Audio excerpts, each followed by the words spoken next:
Welcome to All Horse Racing All the Time. I'm your host, Al. We're going to be covering Saratoga today. 10 big races, live chat, analysis, picks, and plays for all of them.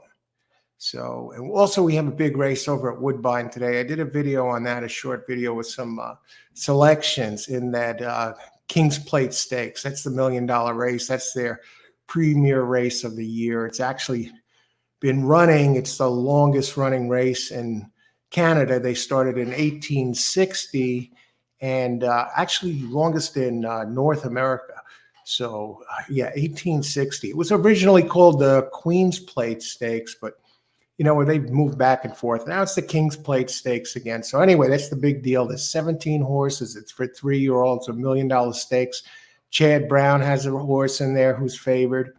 And I don't think it is any lock at all. It has never raced on the Peter, and that takes place on the all-weather track. And the second choice is the one horse with Castellano riding, which opens 4-1. And Castellano, he hasn't ridden there in who knows when. Since who knows when. He has no record there at the track. The regular jockey is off the one. And the one gets pinned on the rail, 17-horse field. It's almost like the Kentucky Derby, and that one's 4-1. So, and Ortiz is his usual rider on Kalick, the 6th, Brown's horse, opens at 3-1, and he's not going to be on it, so jockey's riding it for the first time. And Chad just has a 1-for-5 record at that meet, so he's going up against it. I did a video naming 4 others, longer ones that I believe have a chance to win, get it done today. But right now the focus is on Saratoga race 1. I love a horse in the first race over there, currently not favored. So we're going to take a look at that and start breaking it down. So let's see what's going on over there at that card. First race post time is 1:10.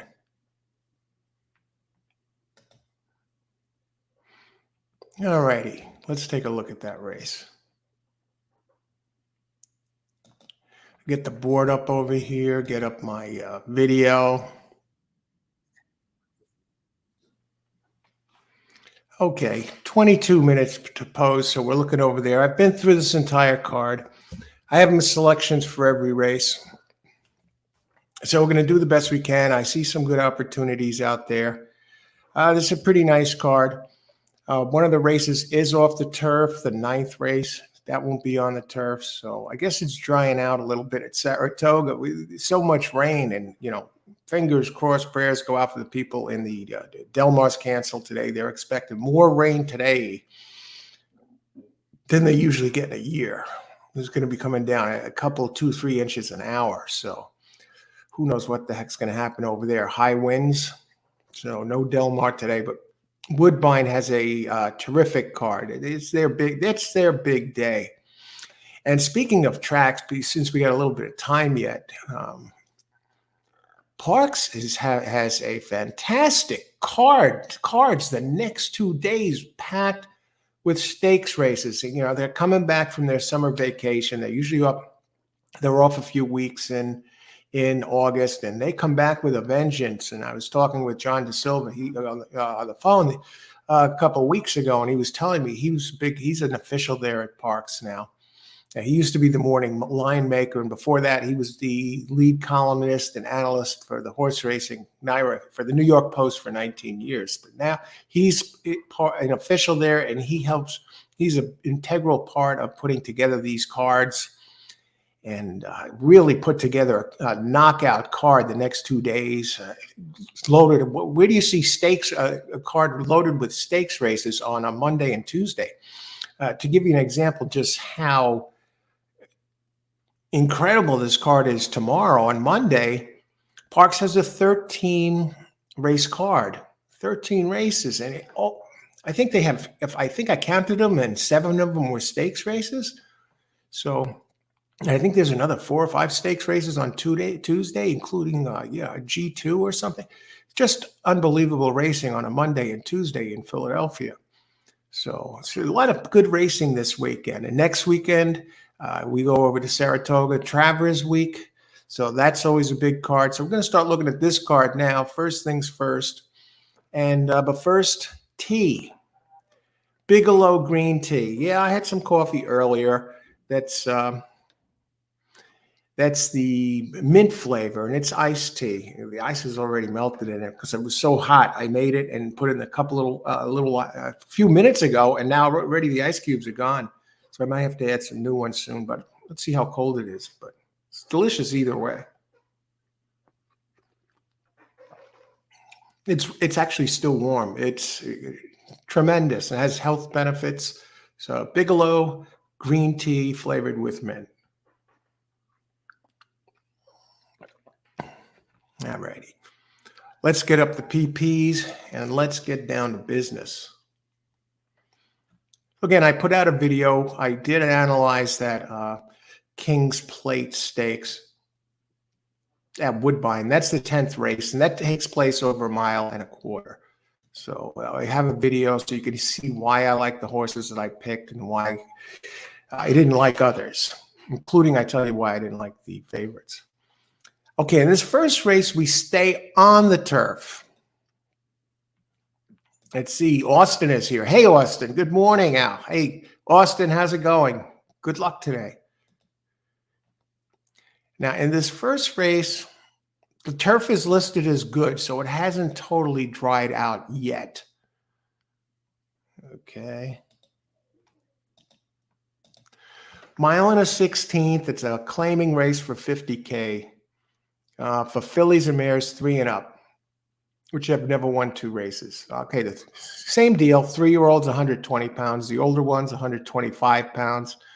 Non-winners of a race at 1 mile or over in 2023 get 2 pounds, another 2 pounds. So we'll start looking at this. And what I'm thinking here is just lead with a single to start off multi-race plays, because there are question marks after this one horse. And this is the one horse I really like.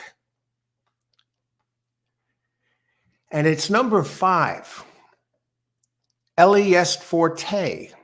No, not because it has the name Forte in it.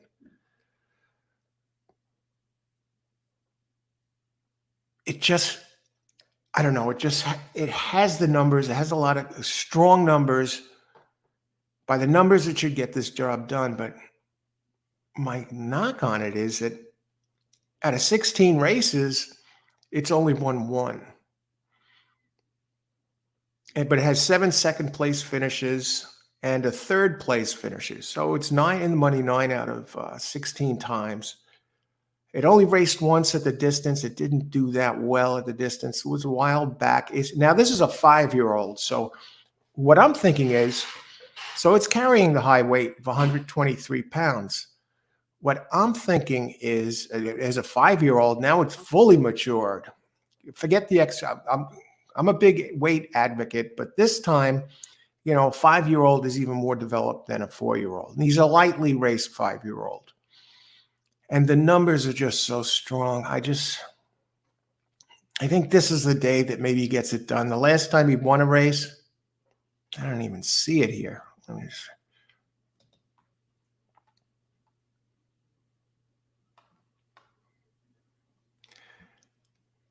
Where is he?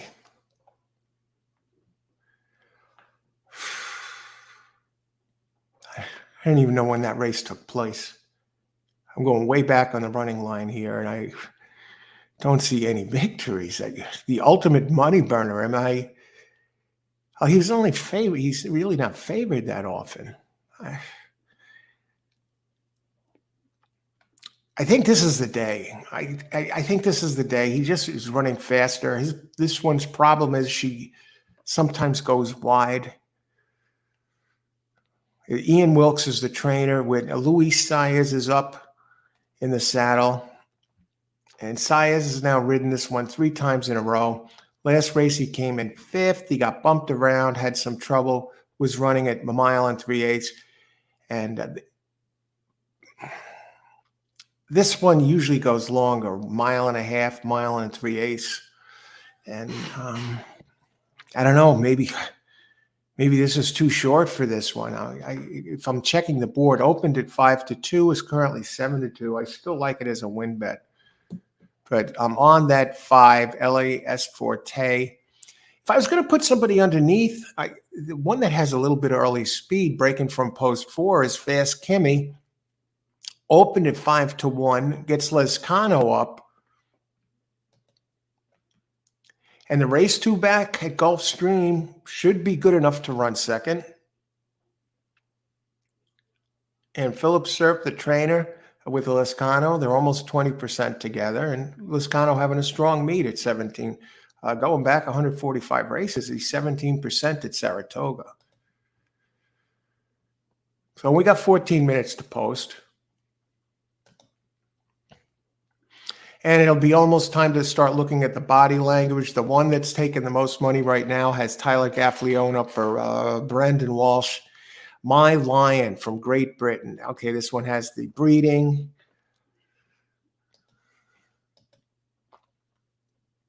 It's been running in the UK. It's getting Lasix for the first time.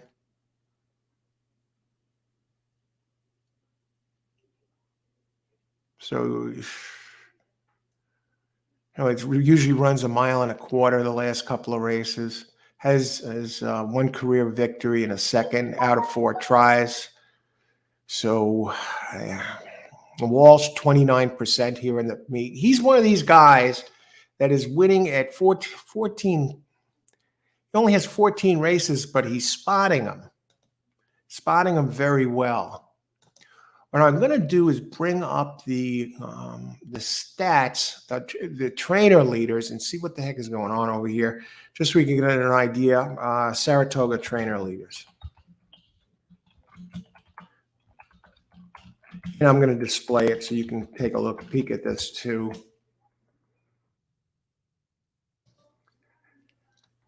Okay. Let me bring this screen up. So you see who's hot and who's not.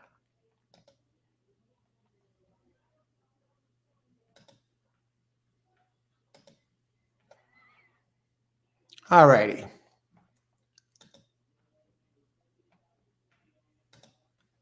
Chad Brown leading the way, 27 victories, winning at a 24% clip this week, at this meet.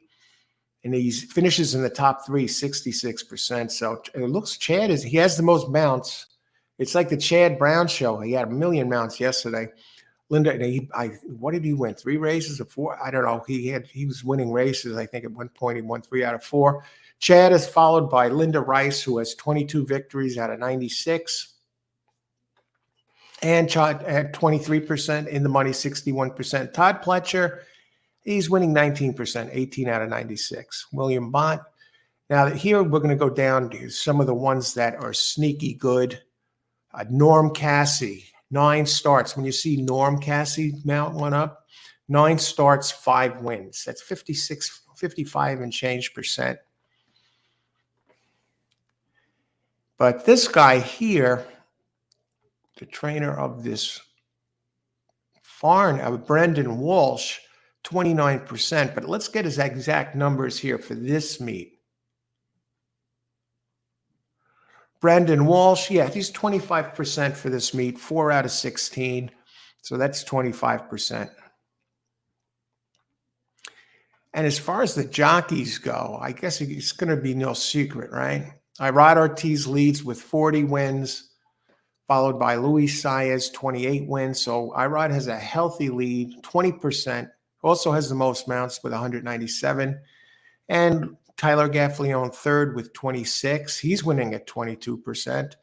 And Jose Ortiz has 25 wins, 18%. And then Flavian Pratt, who is 17% with 20 victories. Austin, I'm playing 5-win play. I can't see how this one could lose this race. Yeah. All right. Good luck, Austin. We'll leave that up so people can see. And we got 9 minutes to post, so we'll start looking at a little body language here. I don't want to mess with we got My Lion. I don't believe he's fast enough to get it done here. In 5, you're getting an excellent price, 7-2. Okay, so there's the jockey and trainer stuff. We can get these off here, off the screen for now. Let's look at the body language. Okay, good. Let me bring this up. I just want to put something and get my wager in. I think I'm just going to play 5 to win here. I know he doesn't win often, but if he doesn't get it done today, man.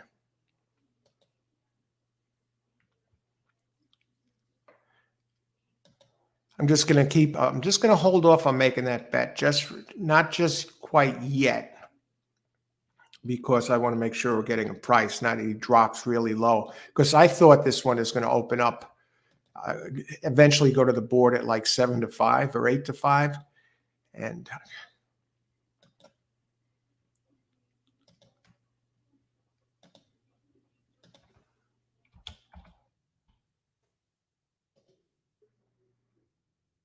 all righty. Okay, let's see what's going on in this body language stuff here.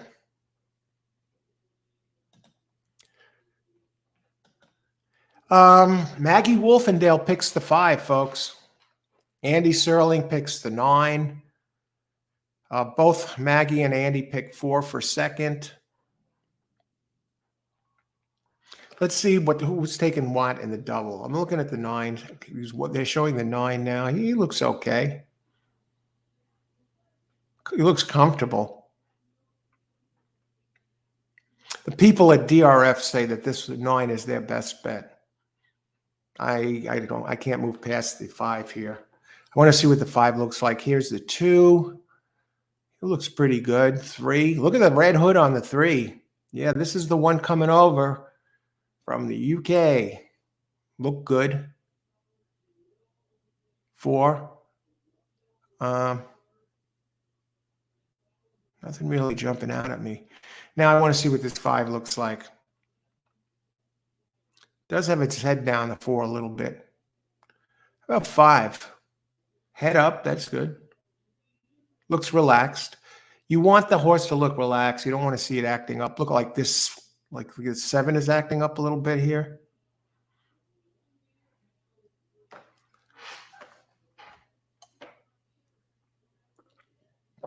And this is the start of the early pick 5. I'm not liking the looks of the 8. 14 to 1. We'll have to see more when they get on the track. 9 is walking a little gingerly. I'd like to see that head up a little bit more. 10. Now I see head down to the side. Bad sign. All right. Now we're going to go and place our bet. And I think we're going to get a good price. So I'm just going to do the win here. Maybe should I do win place? Let's see what the place is currently paying right now. $4.20 to place. And let's look at the daily double prices, see who's taking money in the doubles.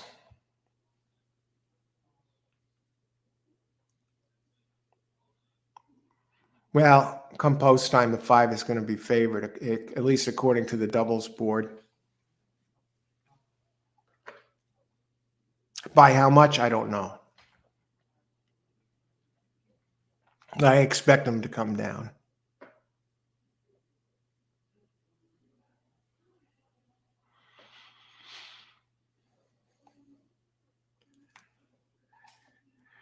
The one that's a little sneaky in the double prices is the 2, but yeah, I'm holding off on the win bet. I may put it in an exacta bet. We'll see what's happening. Jennifer is in the house. Jennifer, how's it going? We're looking at the 5 here. Both Austin and I like the 5. How's it going? Good luck today. Got the King's Plate stakes over at Woodbine, $1 million race later on. I did a video about that, making some selections. I don't like the favorites in that race. All right, now 10 looks good once they got on the track. Am I seeing correctly that it's now suddenly 4 minutes to post and 5 is still 7 to 2? Win bet on the 5. I can't pass up those odds. Ellie S. Forte. And the bet is in. Race 1, number 5 to win.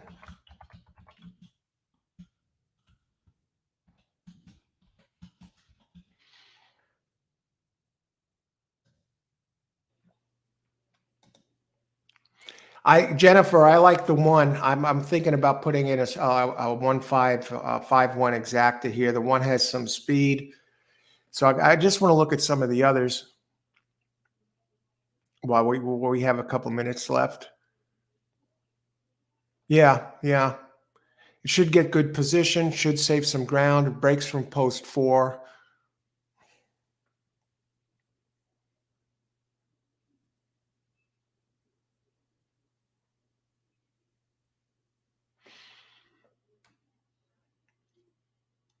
Is there anybody else I could advocate here?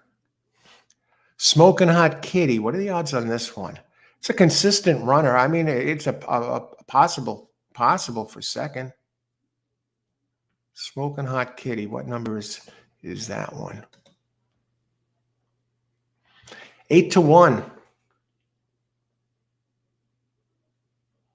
I'm going to add an exacta here. A 5/1/7.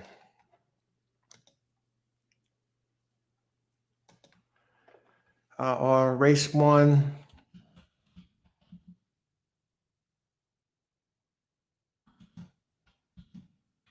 Exacta. And both of those have good positional speed. The 1 and the 7.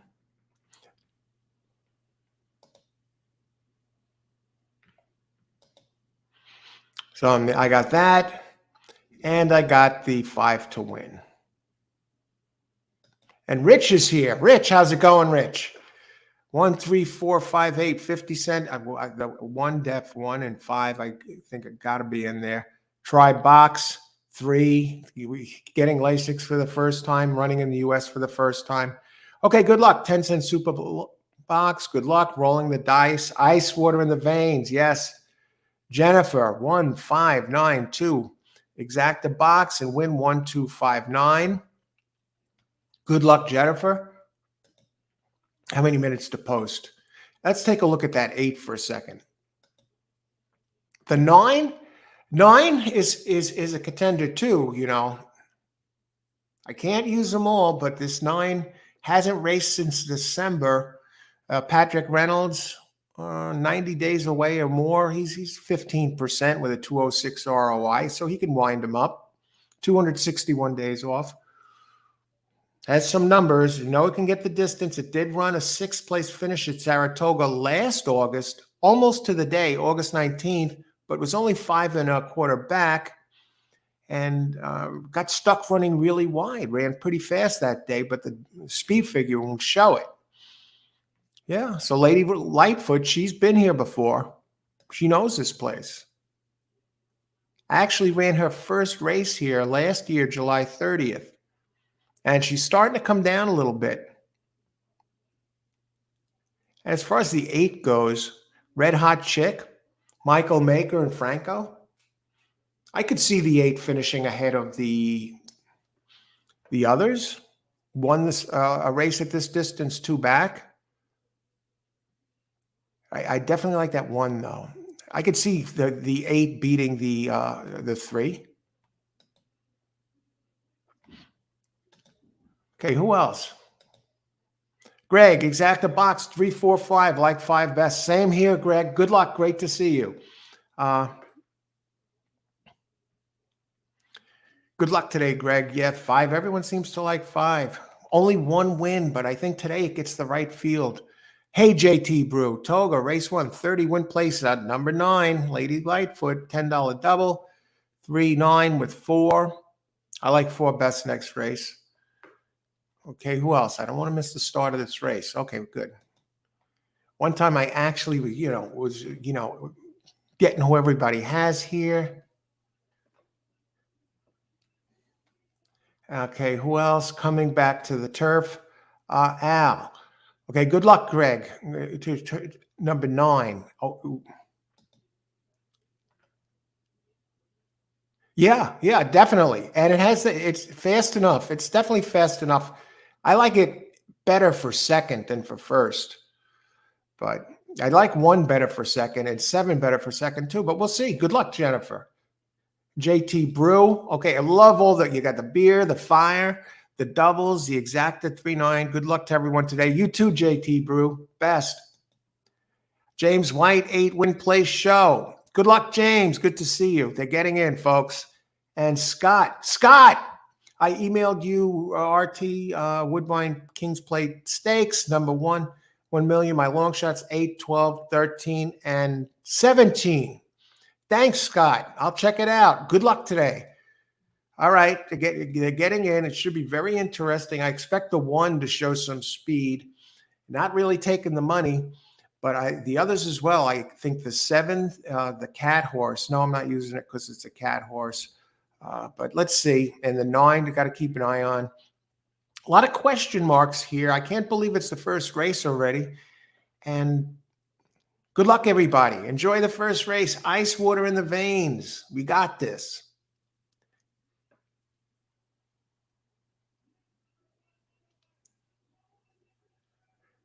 The way I see it, 5 should win this race easy, but who knows? Maybe it's one of these horses that doesn't like to finish first. We'll see. Good luck. 10 goes out to the front. Fast Kimmy, yep, showing the speed. I got the 5/17 exacta and 5 to win. And a bunch of us here are already, and they're the 2. The 7's up there too. Smoking Hot Kitty. And who's this shooting up the outside? Rosemary Potato. Looks a little rank, folks. What do you think? 48 to 1.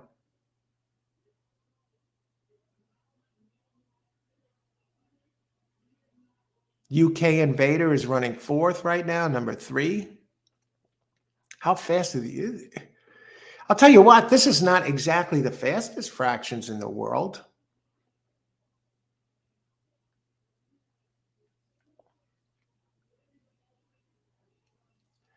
One and 7 running like a team down the backstretch.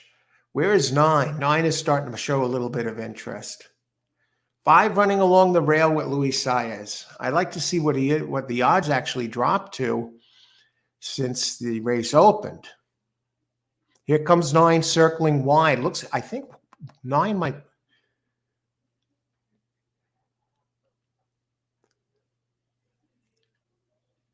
5 doesn't want it, folks. Wants no part of it. The horse is a dog.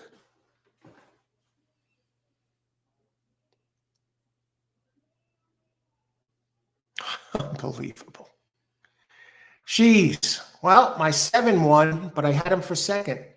Smoking Hot Kitty. So what's the finishing at? 5/17. Jeez. The 5 is a dog. 5 is a rat. That's what that horse is. It's a 5-year-old, 16 races, only won once, despite looking like it should have the. How's that? How can that be?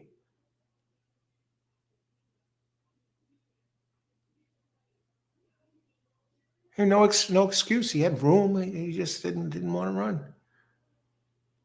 Here now he starts to come. Does he even get 3rd?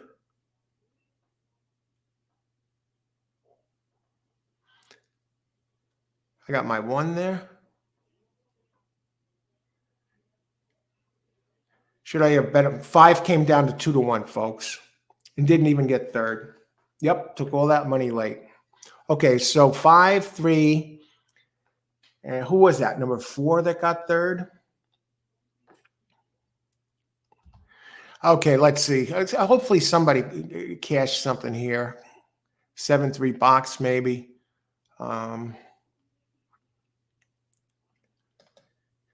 Scott, just for the win, $2 put on 10. You look good there for a while, Scott. 4, yeah. 7. Here's my 7. 11 to 1. Why didn't I bet that one to win? I should have done a Jennifer pick. Pick a few of them to win. And my 7 would have been there. Okay.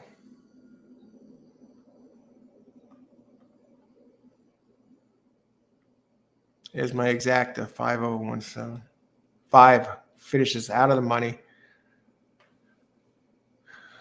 All right. No winners here to show.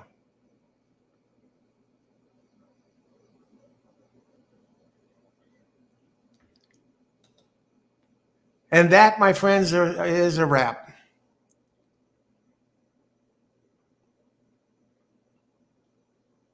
Flabbergasted. No 9.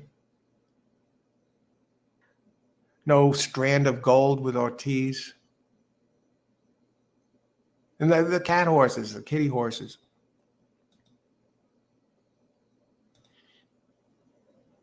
All right. So race 1 is in the books at Saratoga. Race 1, 7341. 7341. That's the finishing order, folks. Race 1. Finish.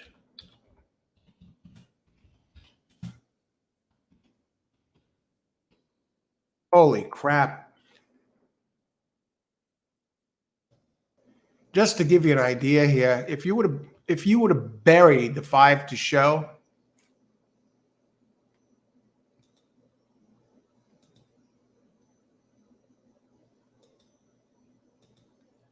you would have got back 240. It would have paid 240 and you would have got screwed. As far as the exacta goes, I mean, I could probably be like an 80-1 exacta here. Refilling the ice water. I got to get ice for this tea. Thanks for reminding me, Rich. Did they get the only 6 horses in race 2? I like 4 and 5 and 1, kind of a coin flip.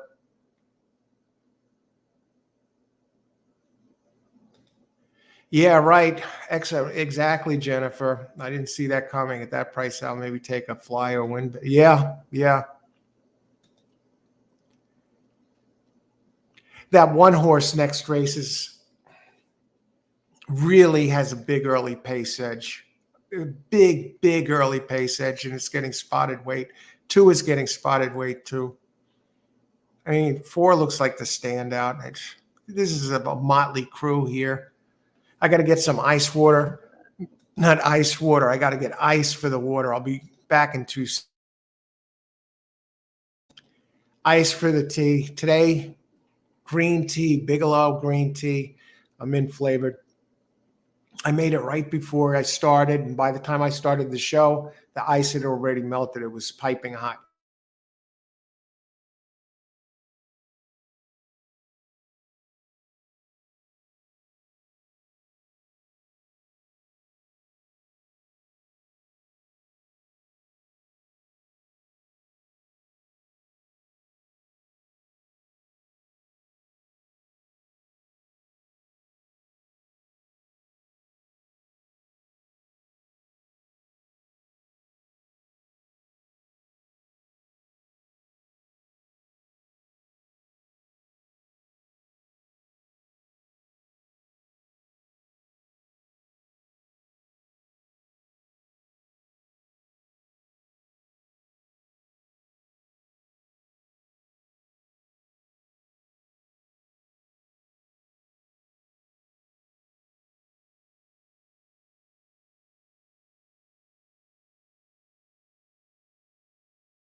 All right.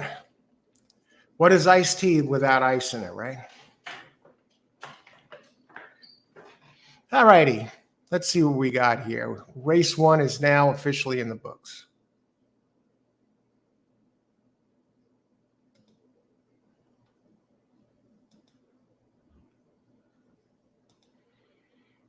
Okay. This is a tricky little race, race 2. The 1 has the big speed edge. I think the 4 looks very solid. The 1 just stopped last time. I mean, look at the fractions. Bumped, it broke out, and stopped. Finished third. It was at this. It took the lead at the first call. It is dropping in class today. Beautiful Karen. This race is a 6 furlong claiming race, 12-5. But fillies and mares 4 and up, weight 123 pounds. Okay.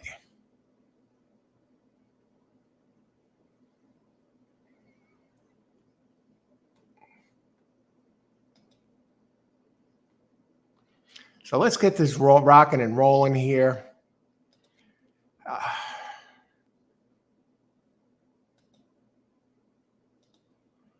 Race 2. Here's the thing about the 1, Beautiful Karen. It does have a race at Belmont on May 11th where it finished second and really ran fast enough to wallop this field. And if you go by running patterns, this race, this is going back to February. It runs a really big race and then 2 horrible races. A really big race. Now it just ran 2 horrible races. So if it continues with this pattern, today it's due for a really big race. And the others are this one's coming in at only 115 pounds with Jamie Torres up, who overall is 5% at Saratoga, but he's ridden other places. He's 11% overall, actually 13% going back, 7% here for the meet. You see, ran an 83 a couple back at 7 furlongs and was leading all the way and then faded at the end. I guess he couldn't handle that extra furlong and finished second. She should get a big pace edge here, and she's dropping in class for this race. Rudy Rodriguez, 16% in claiming races. And this one, Career at Saratoga. The last race, it stopped. It showed blinding speed. I don't know who was on it last race. Saez. Well, Saez likes to gun this one. He did this the last time. He ran this horse really fast. That's going back to December at Aqueduct. The last time Saez was up on this. And it was the same thing. It faded at 6.5 furlongs. So Saez, they kick Saez off and they bring Jamie Torres up. How's the workout? Any recent work? It has a workout on August 17th, 4 furlongs, fourth out of 68, 48 seconds. August 9th, it worked out, had a slow workout. I guess they just took it out for a stroll. This is the best workout this one has had in a long time. Career, only 3 for 33. Quinella bet. See the odds. Wide open race.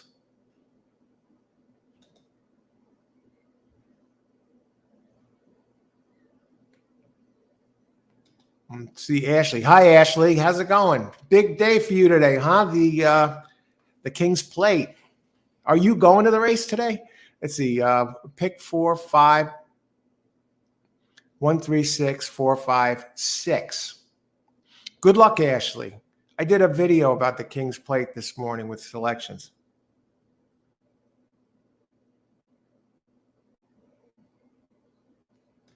Let's see, Scott, what do you like and don't like about the 6 in race 2? Second question is, what years do you think are the prime few years of a thoroughbred racing horse? Well, I'll tell you what they should be.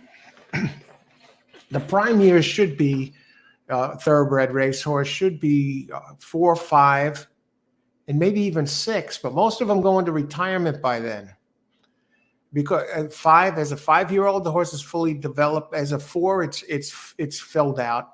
So 4 should be a really big year for a thoroughbred, and 5 technically, if the horse is not too beat up, it's actually fully matured from the time from 4 to 5. So technically, If you have two horses next to each other and they never raced, Scott, the 5 should be physically more developed and stronger. Now it's into full, got it all going. And at 6, about the same, but the race horses take a beating. So I'd say that. And what do you like about the second? What years do you think of the prime few years? I currently 3, 4, 5. In the UK where they space it out with the turf horses, you have horses racing till 6, 7, and they can go beyond if you got a specimen. You look at Channel Maker. Channel Maker won that big race a few weeks back at Saratoga, a 9-year-old. So, and the horses live a long time. Racing wise, as far as the 6 goes, I'll tell you what. I like the 6. I like 6's races. If you throw out the last 2, I like the trainer, and I like the fact that you have Irad Ortiz up. Irad and D'Angelo, they work extremely well together. Let me just bring this up. And if it goes back to the races 3, 4, 5, you could see it on the PPs yourself. April, May, those races, or even January, March, it's a contender. It's never won here.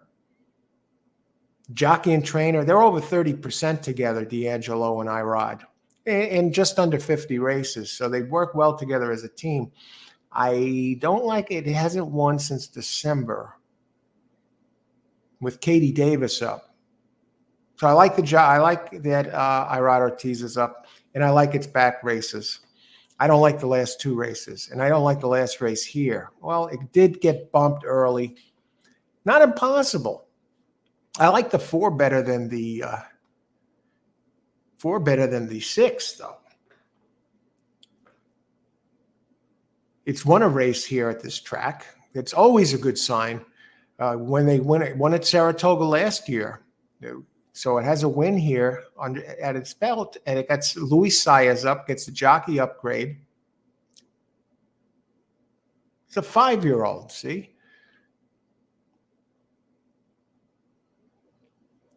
And if this one goes back to the races 3, 4 back, in pure speed-wise number, finishing time, it wins. But here's the problem. Those 2 races, it finished second by a nose and it won. And they were both at Aqueduct. And where was leading most of the way. The one, it almost wired the field. The other one, it nearly wired before losing by a nose. But one has much bigger early speeds. So I think 4 might get a little frustrated here dealing with the 1. Because 1 is the speed of the speed. And there are some other early speed types in here. So what I like there is that might set it up for the 6. He'll get something to close into. He hasn't won in ages, but he's been around a while, 7-year-old, 47 races, 0 for 4 here. So that's the deal on the 6. I think this is a wide open race. I can even make a case for the 2 here in this race. Back by Gold. You go back to the race it ran in January here. No, at Aqueduct. It won by a nose at this distance, but ran a very quick race. And it's getting spotted a lot of weight. So a little tricky race. I think better races down the card.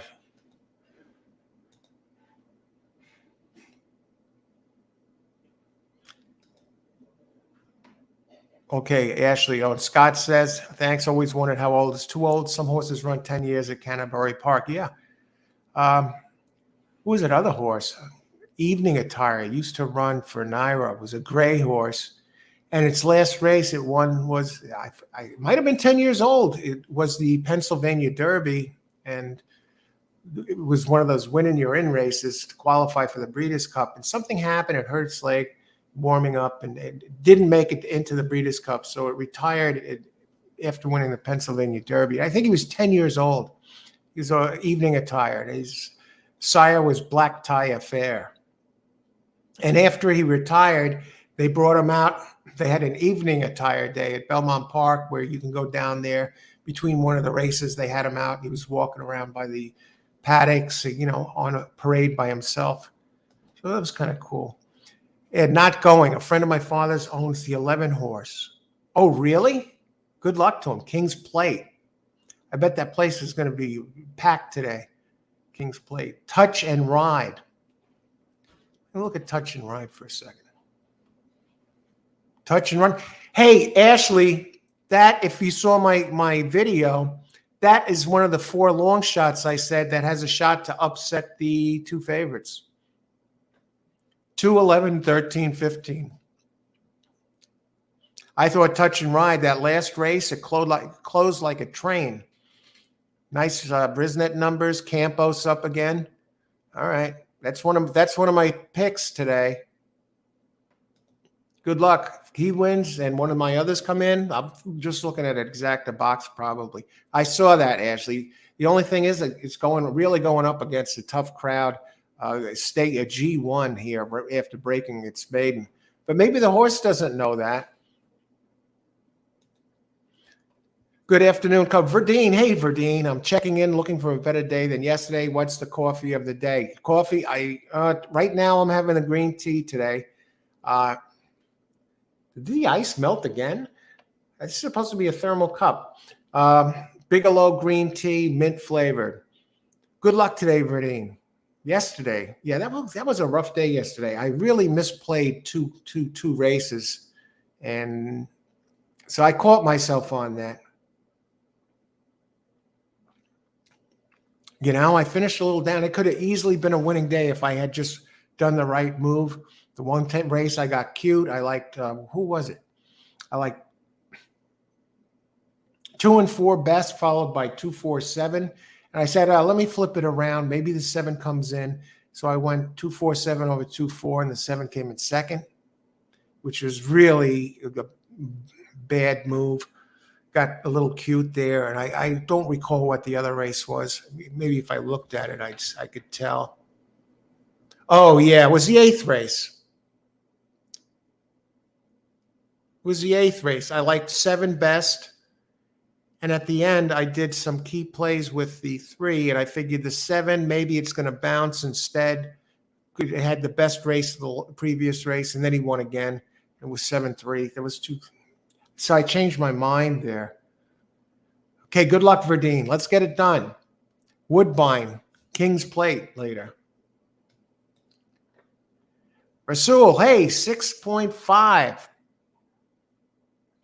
Good luck today, Rasul. 6.5 or 6.5? 6.5 and 5 is live. Terry Butler, hiya, Terry. 5 horse has 6 wins, gonna cube wheel him. Good luck, Terry. Yeah, the 5 is live too. I'm just catching up here. How many minutes to post? 10 minutes to post. Let's look at the body language just for a second. Both Maggie and Andy are picking the 5 to win over the 4.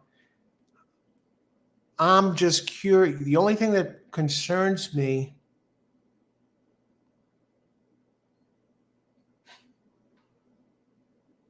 Four is a gray. The body language looks good on the 4. The 5. Is that a tongue hanging out I see there? Oh.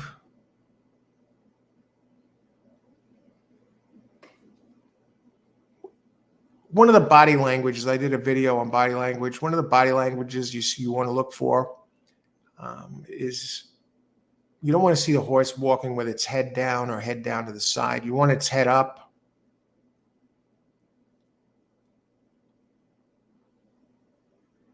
You don't want to see a horse wound up in the post parade.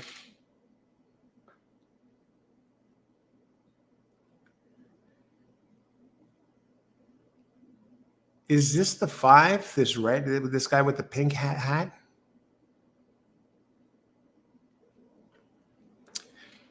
Okay, who else? Catch up with the chat. We still got 7 minutes to post here. Jennifer, number 6, Calic for fun. King's Plate, Calic for fun. You think so? Never raced on the Tapeta, Jennifer. The jockey never rode him before. Hiliberto, good luck though, Jennifer. Good morning, sir. Al, good to be here with you and everyone. Good morning, good to see you, Hiliberto. Good luck today. Verdine is over at Monmouth, $1 Superbox. Good luck at Monmouth. Verdine is at Monmouth, folks. Jersey racing at the Jersey Shore. Fun fact, Zippy Chippy, April 20th, 1991 to 2022, was a thoroughbred racehorse. Zippy Chippy. A bay gelding who is notable for being winless in 100 races. He passed away last year, 2022, a 30-plus year life. Lived a good life. Winless in 100 races. That's amazing. Thanks for sharing that, Scott. That is a fun fact. We'll leave that up there for a minute. Okay, let's race 2, 6 minutes to post. Let's take a closer look at the 5s, and I'm going to look a little bit more at the pace for a second here.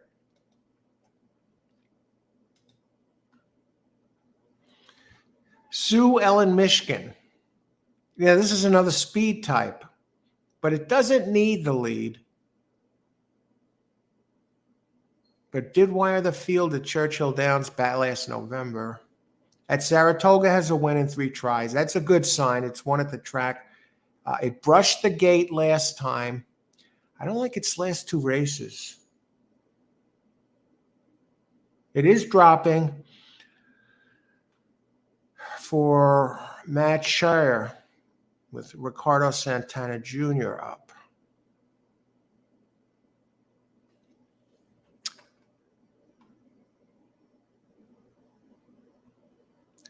I'll tell you what, this is... I thought the 3 had looked a little interesting. Another speed. That's scratched out. Backed by Gold has a big race in January that can win this race. And that one has some speed. And it's dropping for Patrick Quick. And it's getting spotted a lot of weight. The jockey's only 6%, 1 for 17.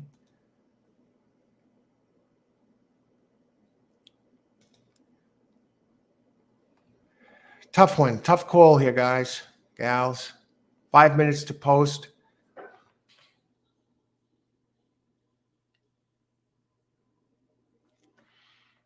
Okay, I'm just looking here a little closer at 5. Okay, 5 is getting back to her preferred distance, and she is dropping. And Matt Shire, yeah, he is strong here. He's removing bandages. When he removes bandages, he's 45%, the 5. So she's getting back to the right distance. I mean, the last 2 times she won at this distance, she finished 1st and 3rd.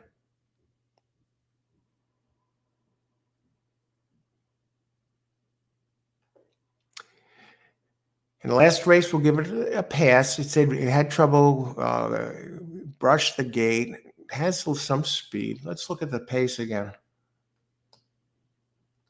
Tough race, but I'll get a pick in here.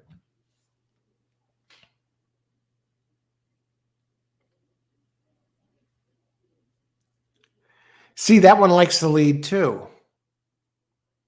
I think the 1 is going to screw these up.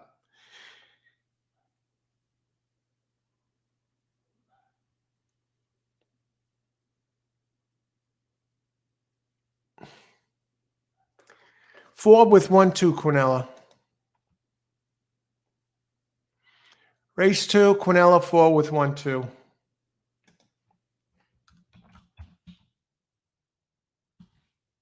Who has some speed? He has a race in there that could take this. Drew, Quinella.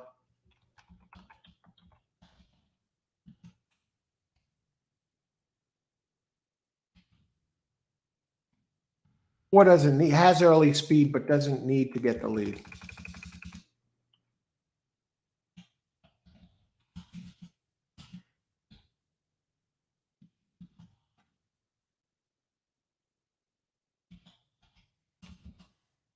Have a little fun with this one.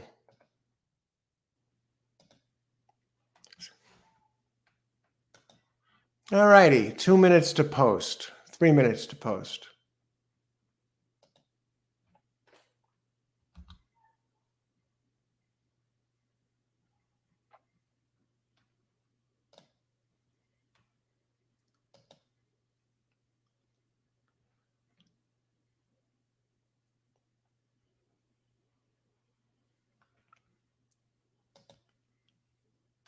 All right.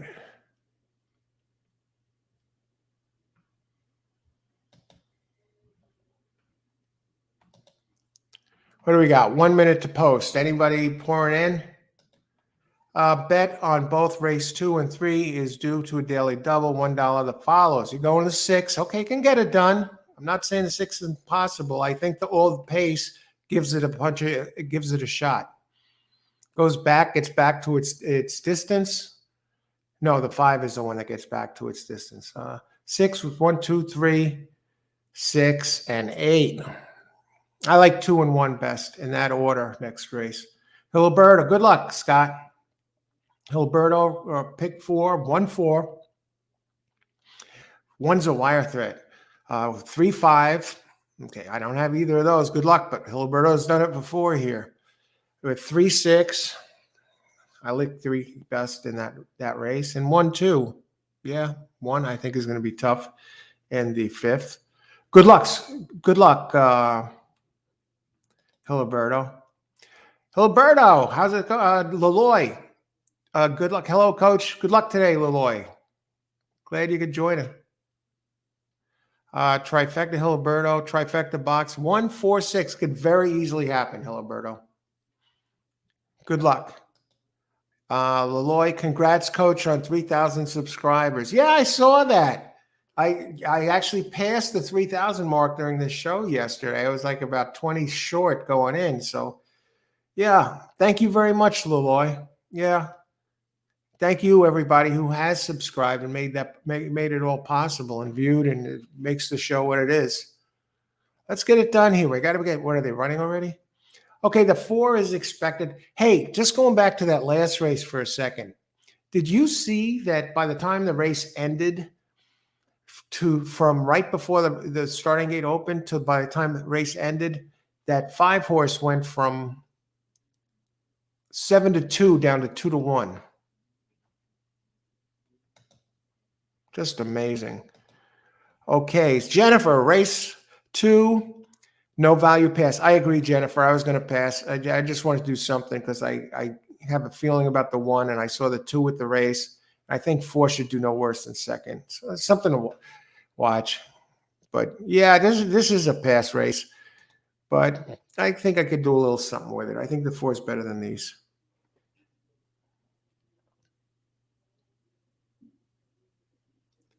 And both Andy Serling and Maggie Wolfendale like the 5. Both picked the 5 to win. So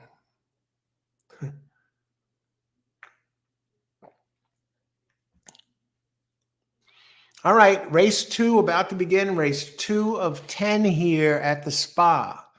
Travers Week next Saturday. Travers Day. And today, of course, the King's Plate at Woodbine in Canada. Big, big day. That race has been being run since 1860.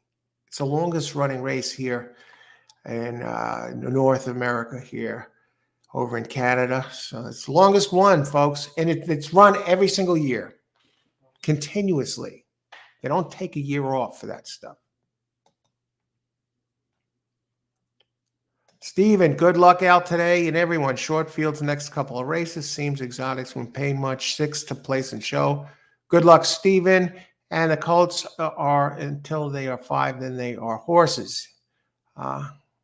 Yes, exactly. Same with the fillies and mares. And look at this. 1 shows no early speed and 5 pops out of the gate like a rocket ship. But let's see what happens. Now 1, the horse race is on, and here comes 1 and 4. Now remember, 1 folded last race. Here comes 6. 2 showing no speed. I'm in trouble, but hey, great jump on the field. Good luck, everybody.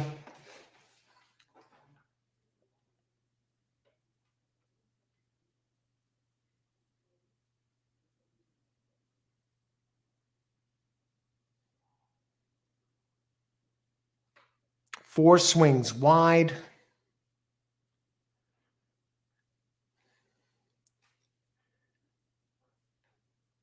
This is, God, that 5 got out like a rocket. 5, 6. I didn't like either of them. Well, it's not like I didn't like them. I liked others better. Wow, 5. What a great jump out of the gate. What were the final odds on the 5? 5-2. And the 6 wound up 2-1. Let's see what that exact pays. 5, 6.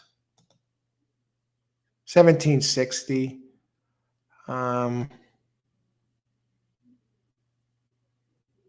6, 5 would have paid 22.20. Interesting. The exacta with the 5 on top pays less than the exacta with the 6 on top, yet 6 went off at the lower odds.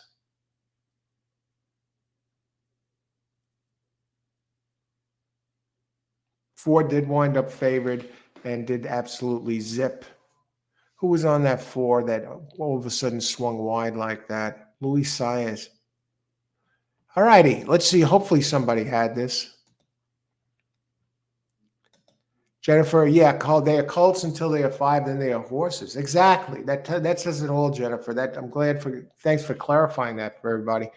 And it's just like the fillies, they're fillies until they are 4. They're colts until they are 4, 5, and then they're mares. Verdine, daily double 4, 5. Geez. No value pass. Good move, Jennifer.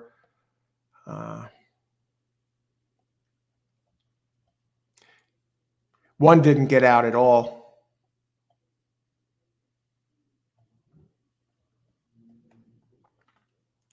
All right.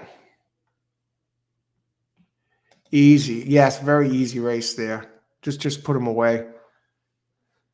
It was over the second the gate opened. The gate opened and that 5 was 3 lengths ahead of the others.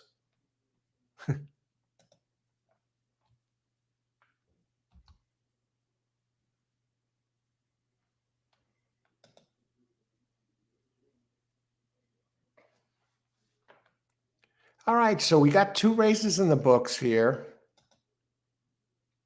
We're moving along. Got some short fields here. Geez, as Stephen mentioned here, a bunch of scratches.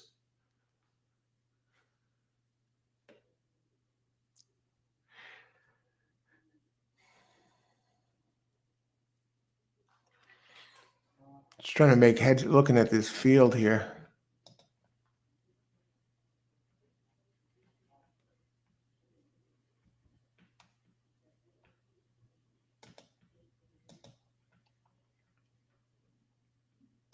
Race number 3. Now, this is scheduled for the turf. The number 2, what a name to give to the horse, Strong Odor. Why would they do that? That one is coming off a race that is really, really moving up in class, but it's coming off a race that can win this fast enough. If they save ground, if Franco straightens it out a little bit. Run very wide, got bumped around. Dylan Davis rode last time. This time they got Manny Franco up. It's 1 1/16 on the inner turf, claiming race 40K. Fillies and mares, 4-year-olds and up, weight 123. Non-winners of 2 races, a mile or over in 2023 get 3 pounds. And such a race in 2023 allowed 5 pounds. Okay. So keep an eye on those weights.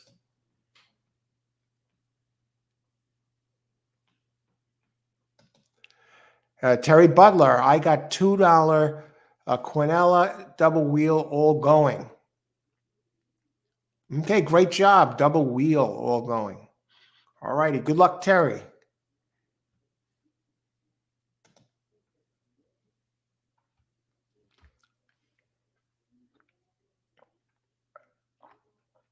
Six is taking all the money here, folks. Cafe Fleur, French one.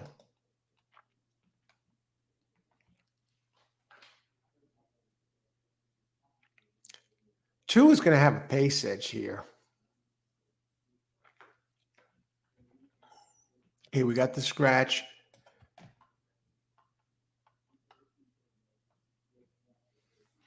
One has speed on the inside too. Flavian Pratt. We could throw that dirt race at Laurel out the window. Tass is going to be tough. I'm not sold. I'm not 100% sold on the six.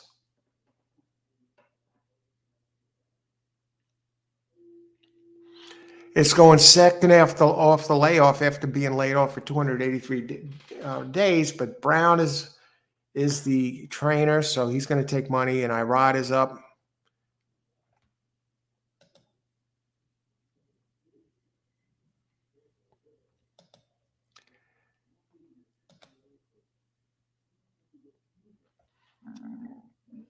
And Scott, I got a double, race 3 and 4, 1, 2, 3, 6, and 8, 3. 1, 2, 3, 6, and 8, 3. All right. Good luck. Good luck, Scott. Race 3 and 4. Wide open race. I think 3 is very dangerous this race.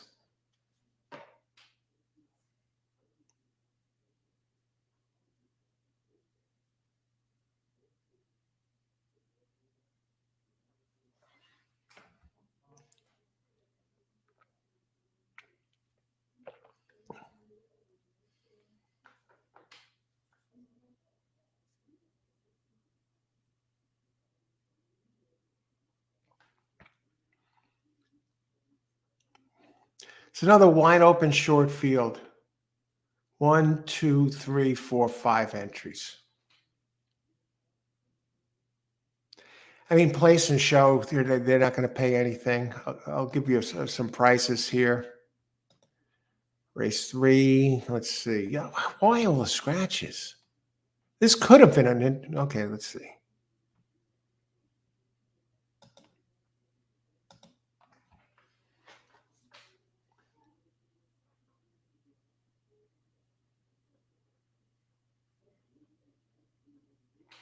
Some exacta prices right now. 26 minutes to post.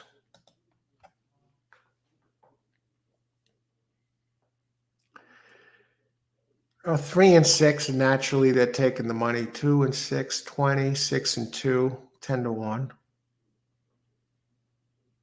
I'm going to look at the pace for a second.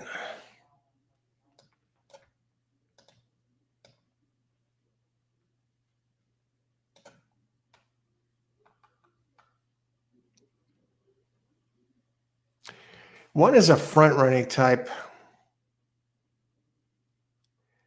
I mean, the speed is all inside, 1, 2, and 3.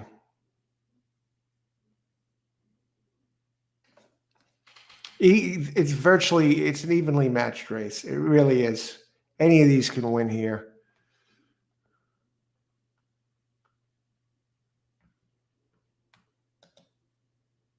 You know, even the 5 is value at six at this price. It's not like this 5 is impossible. Doesn't like to win often though. I don't see the last time it won. Peace Seeker. The race 3 back fits, but that was at 1 mile and 3/8.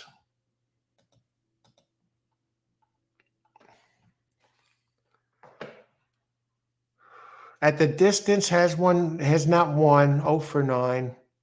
It's an 8-year-old, the 5. Irish breeding. Okay, for sire.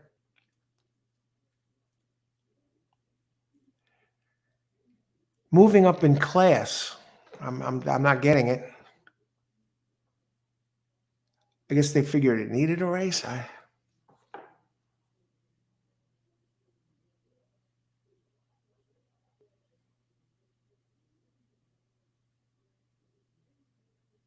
Castellano usually rides this one, but he's at Woodbine today, riding number 1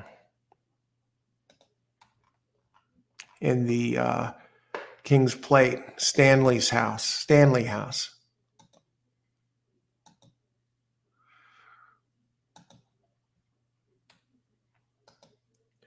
3 is the key horse in race 4. I like 3 best in the 4th, Scott.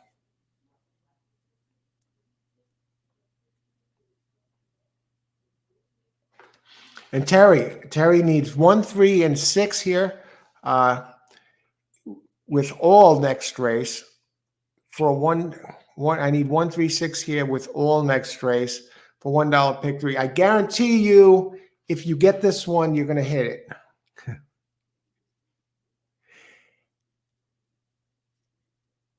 Okay, 1, 3, and 6. I think you're looking good. I think the 3 is very consistent. The only one that looks a little challenging is coming off a strong race is the 2, and he's at 5-1 right now. And 1 has a lot of early. 1 ran that clunker on the dirt last race. Let's look at some. We go back to some exacta prices here. 22 minutes to post.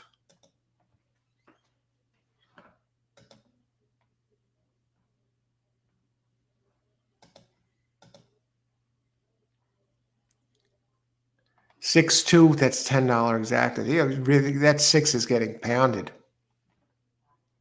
How many minutes to post? Scott and Al guarantee you can go to the bank with. All righty. I'm just going to step away for just a little bit. We got 22 minutes to post, and I'll be back. Plenty of time for the next race. So just do a couple of things, including get ice. There's no ice in this iced tea again.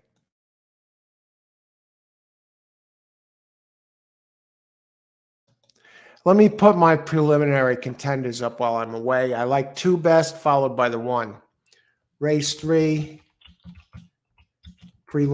preliminary top contenders.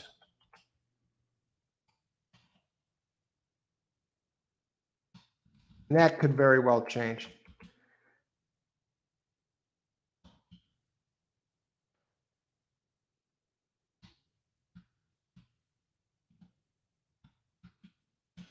I only wrote down 2 here. I'd use one or the other in multi-race plays. I wouldn't mess with the exacta. And you're getting a price on both of them. 2-1 in that order. I like 2 best. I like the race it's coming off. All right, everybody. Be back in a little bit.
All right, we're back.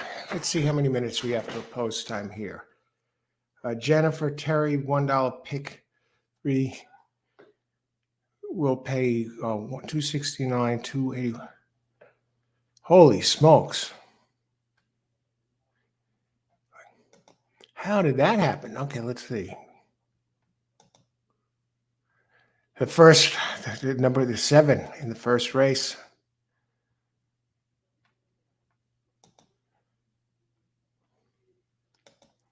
Scott, race 3 and 4, double 1, 2, 3, 6. Those are the ones, with 3. Let's take a look at that 3 next race. How many minutes to post do we have here? 12 minutes. Still looking good here.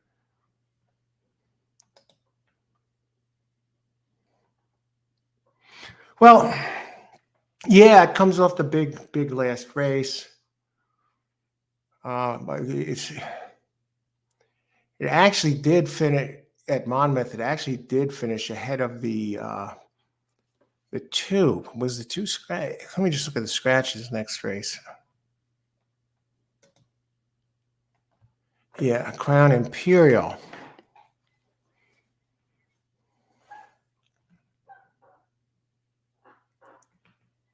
I think it goes through those 2. Yeah, those 2 are just faster than the others. How about as far as the speed goes? Early speed.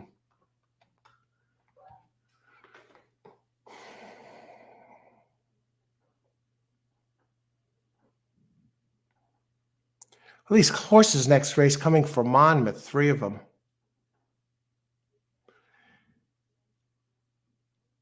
And they're going to be vying for the lead, 2, 3, and 5. What about number 4, Graham? Does this set up for Graham?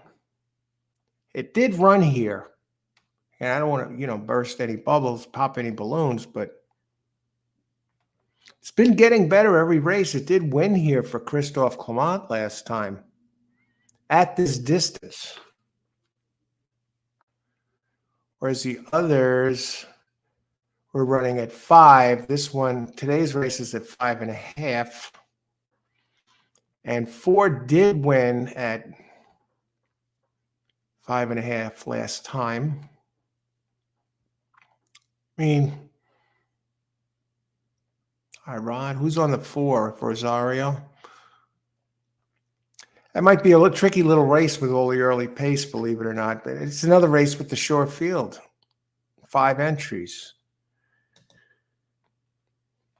Okay. 6 is at 6-5 now. Chad Brown, who's the leading trainer here. But on paper, the 6 is really not that. Now, this race is a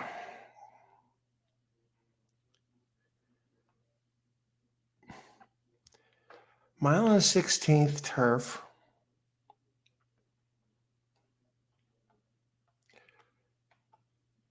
Dylan Davis is in here. Number 6 does have the highest. Got the 6 is moving up in class.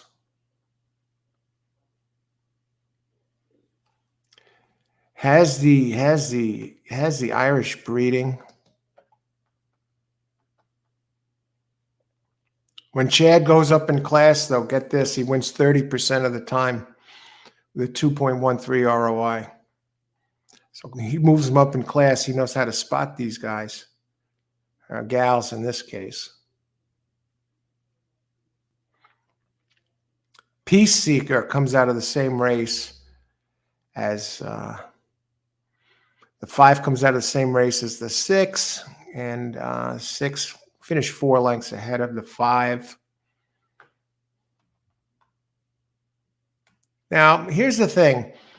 The 2 comes out of the same race as the 6 also, and he's moving up in class also for Michael Maker, who's 20% when he brings him up. Number 2 finished 4th, 1.5 back, and 6 finished 2nd, 1.25 back. So those 2 finished on the wire basically together. But 6 had a dream trip and 2 got stuck running wide. So maybe the 2 saved some ground inside. And the 1, I mean, the 2 races, won 2 straight before going on the dirt last race. I guess that race was scheduled for turf, and then it looks like it was a sealed track and was eased last race.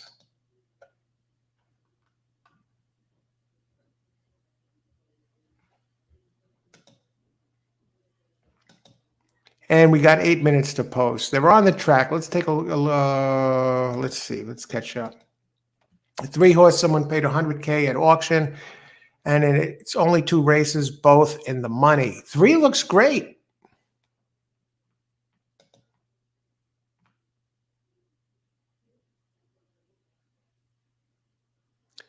And this one was in, yeah, he was in the same race as the 2 and the 6 also. They all finished together, 2, 3, 4, and they were all within less than a length of each other in a blanket finish. So they all square off again today. So 2, 3, 5, and 6 all come out of the same race. Now 1 is the one that is catching my eye.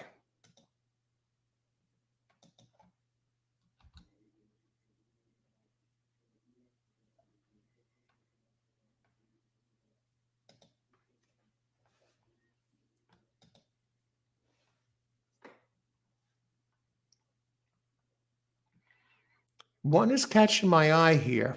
It has some speed. It is inside. I'm going back to the pace numbers again. I'm going back to some.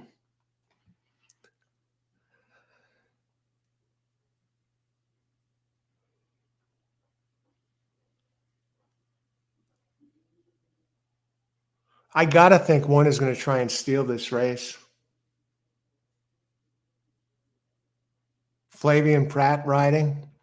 I don't think 1 finishes any worse than 2nd here. What are the odds on the 1? 3 to 1. Okay.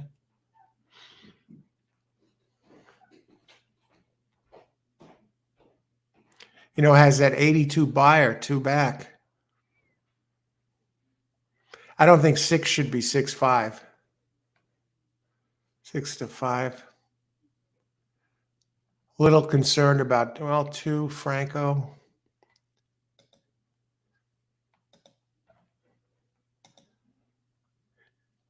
See, Dylan Davis rode the 2 last time, but now he's off the 2 and gets the mount on 3 instead. So I got to think that's.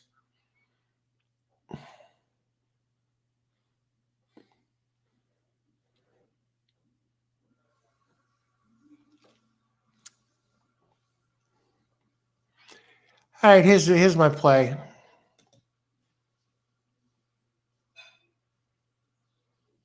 Steven, 356, exacta box, 6th place show. Good luck, Steven. Ashley, you don't have the 3 in race 4, so I'm playing pick 3s, 1, 3, 6, 3. Okay. 1, 3, 6, 6 for $2 and an extra $2 pick 3, 6, 3, 6. 1, 3, 6, 3. Okay. And let me just look at the next race for a second here. Amidst waves. Okay, so you're using the chalk there. And in race 5, 5 is a nasty race. Yeah, the first-time starters are Brown and Pletcher ones in there. Out of the other ones I like that look a little interesting in that race are first-timers 8 and 10. I like 1, 5 best. It's almost a coin flip with those. I'll have to look closer at it. It's a tricky race. And the 6th race is a dangerous race, too. 4 minutes to post. As far as the body language goes of these entries,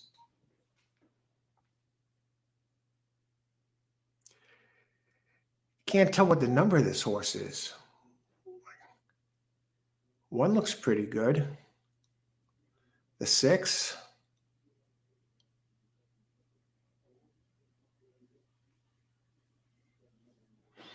5 looks like he's ready to go, folks. He's doing the thing where he's putting his head over the stable pony's, the lead pony's neck. So is 1. Look at 1. Looks nice and loose. They say when the tail is swishing, that's a good sign. And I see one of them doing that right now.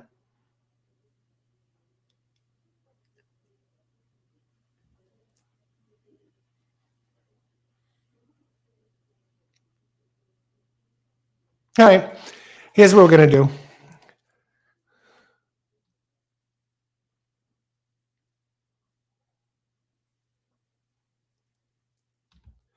I like what I'm seeing from the 1. I'm going to go 1 over 236 try.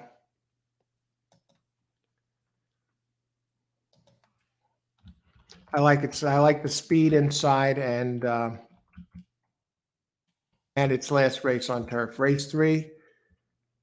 This is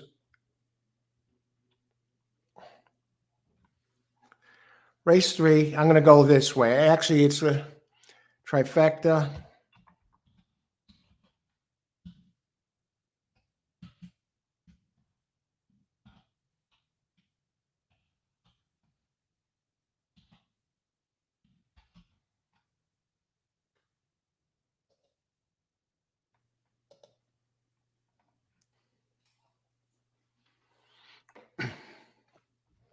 All right. Again, Hiliberto. Good luck. Exacta trifecta box 3, 4, 5, 7, and win place on the.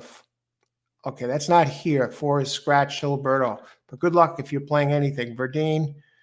3 to number 3, $20 daily double 1, 4. I love the 1. And we'll get to Asmussen in a little bit, Steve. Okay, they're getting in. Jennifer, race 3. All right. Good luck, Jennifer. 3, 6, 5, 1. No 2 in there, but hey, go get them. 1 over 236. Good luck, everybody. Enjoy the race. I just like 1. I got the speed, got the rail. I love the race. The race is 2, 3 back, especially 2 back, but we'll see what happens here. 1's the only one. The 2, 3, 5, and 6 all come out of the same race. 2 is a holy crap. It's almost a solid white. All right, 1 gets the lead as expected. Now it's suddenly down to 5 to 2.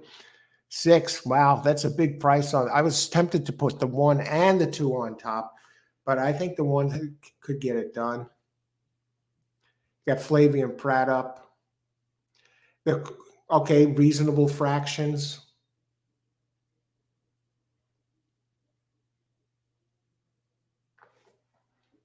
Peace Seeker, number 5 in there.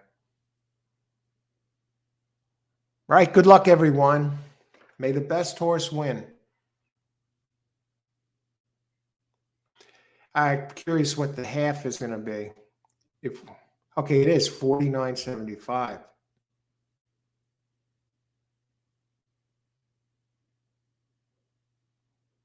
1 seems like he has something left. Now 2 is going to try and come right after him.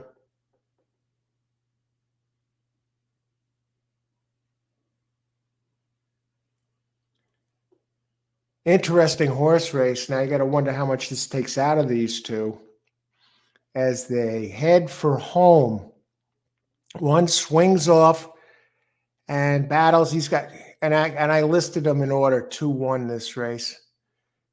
But wait, 2 doesn't have it yet, folks. I should have went with my top choice. I listed the order. If you look at my preliminary contenders, I would have lost the try anyway. My preliminary contenders, when I went on the break, I had 2 on top. We'll go back. I'll bring it up right here.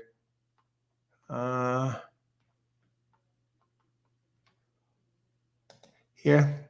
Preliminary top contenders. I put them in order. 2-1. All right. At least I know my picks are on today. At least one of my 3 top contenders win. My top contender in the first was the 5. It didn't fire. It wound up being favored. And the second, my top pick was 4. It wound up being favored. It didn't fire. My top contender in this race was 2, and it wins at 6-1. Should just be putting $2 to win, not $2, but $10 to win on all, whatever. Just be betting all my top contenders to win. Now the bomb comes in at 6-1, and I would have missed on the try though. Look at that, the 5 does sneak into the try. No, he doesn't. I would have hit the try. 2 over 3, 6-3. Damn. What is that exactly going to pay? 2-6. It's 11-1 exacta. It's because it's a short field. It's $24 exacta. I don't know what the try is going to pay. All right, let's see who got this done here. All right, Scott, good job. You got the 2 in there.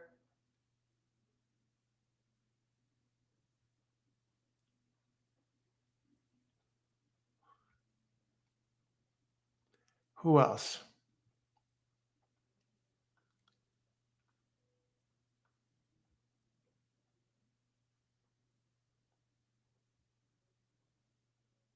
I hope somebody used my 2 there and didn't put it to waste.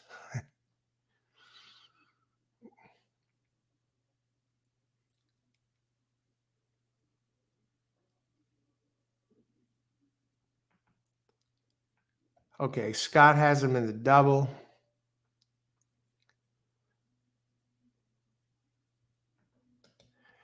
Was Anthony Stabile axed? I noticed he hasn't been around, Jennifer.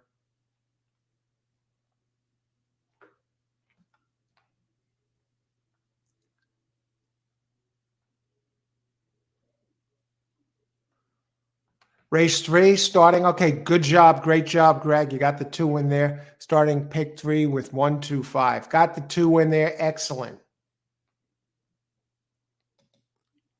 Wow, 49 seconds for the half and nothing in the stretch. Yeah, that was strange. The one, I guess maybe that something must have been wrong with it last race. I know it got pulled up, but all right. So some of you got the 2 in there here, and you got something going on. Excellent.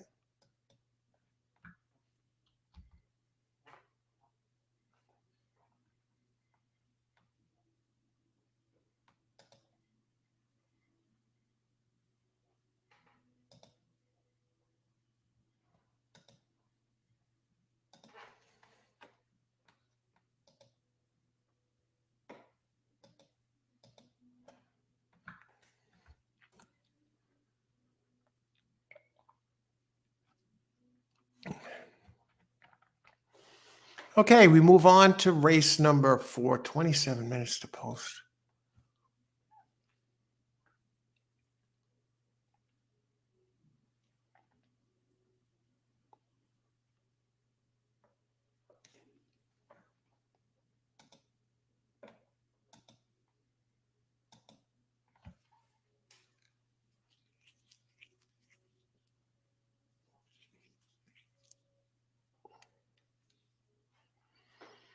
All right, 2-6. It actually came down the exact. It's only 24. Yeah, it's the same $11. The double. The $1 pick 3, 680, folks.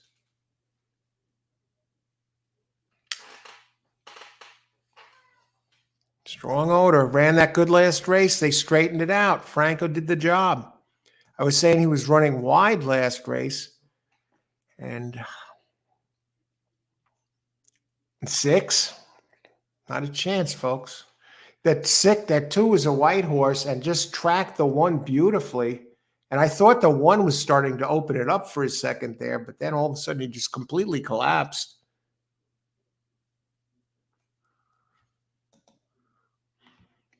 What is with these fields?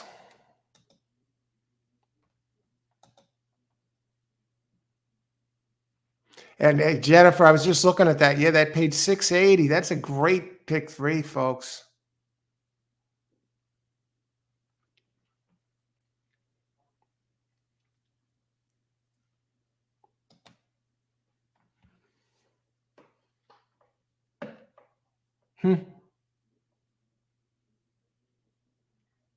Technically, if I played that pick 3, I would have, with all my contenders, I would have lost because I would have singled the 5 in the first race. But I did like the 7 in the exacta. But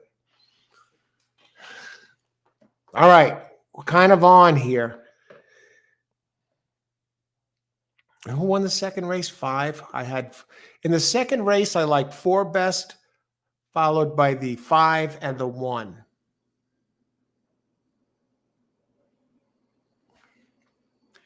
In this race, I like 3 best, and I followed by the 2. Okay. Let's see what we can do with this. Let's bring it up.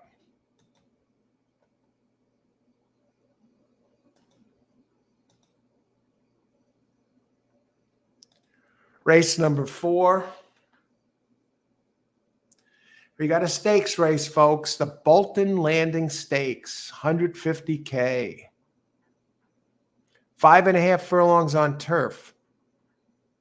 Lasix not permitted.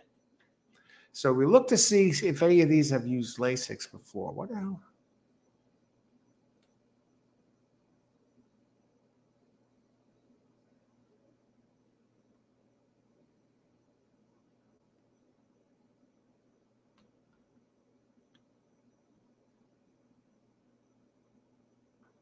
What about Graham?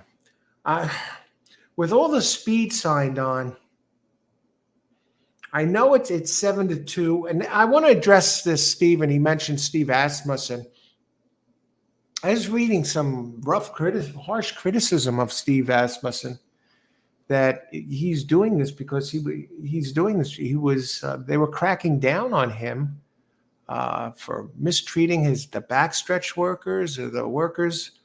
Many of them couldn't even speak English, and underpaying them, and they were cracking down on him. And he's saying that he's moving it because he can't really afford it. Meanwhile, now he's going to go and stable these horses in Saratoga, and he says the shipping expenses. It's a 20-minute ride from Belmont to Aqueduct, but he'll ship a horse from Saratoga to Aqueduct. They say that there's some funny business going on there. That's why he's actually pulling he's taking all of his horses out and restabling them somewhere else. So he's not going to be at Belmont. This is going to be the first time in 19 years that he's not stabling there. But they say this guy is a wise guy. You could read some of the articles. Maybe I'll bring one of those articles up for a second. Steve Asmussen, the one that I actually read.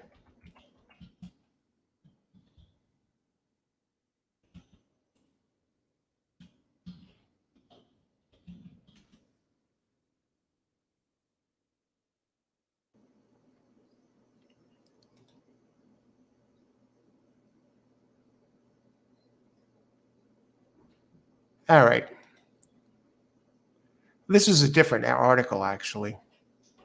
It's not that it's critical as the other one that I read. It says Asmussen has been fined. It's in the Daily Racing Forum. Asmussen has been fined multiple times by the U.S. Department of Labor for failing to pay proper wages to his help. Earlier this month, he reached a settlement with the Labor Board to reimburse hot walkers and groom $130,000. Under the settlement, Asmussen will pay $75,000 in fines and will be subject to a number of measures to ensure future compliance. In 2021, Asmussen reached a consent order with the Department of Labor requiring his stable to pay $563,000 in back wages and damages to 170 employees because of a failure to pay overtime and related record-keeping violation. Asmussen said his battles with the Labor Board also played a role in his decision to leave New York on a full-time basis. Of course, he said, that adds to the expense of it. We disagree with their math. And they say it's also Asmussen typically keeps horses in Saratoga after the meet ends, and several of those will run at Belmont. at Aqueduct in the fall. We're going to stay at Saratoga and ship to Aqueduct to run as long as the weather allows us to stay here, as opposing to stabling at Belmont and shipping to Aqueduct. It's also cheaper, and they say the labor board is not as tough up there as they are here.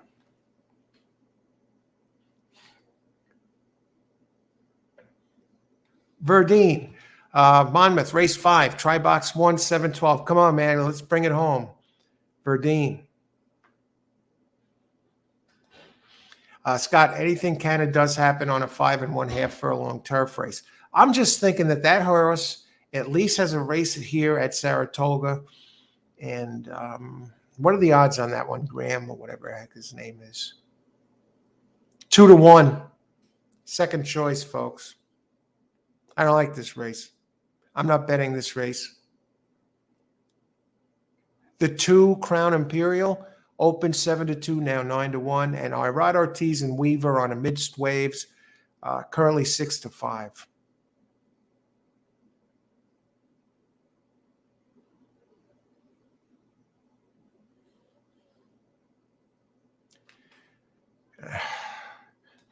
So that's the deal on Steve Asmussen. Good riddance. Jennifer, oh, please, this country runs on illegal labor. Yeah, you got that right. But as Steve Asmussen, yeah. Yeah, it's cheaper to stable from what I hear, and the restrictions they're not as harsh up there. They're just happy to have business. And, once the season ends. So he's going to send them up there.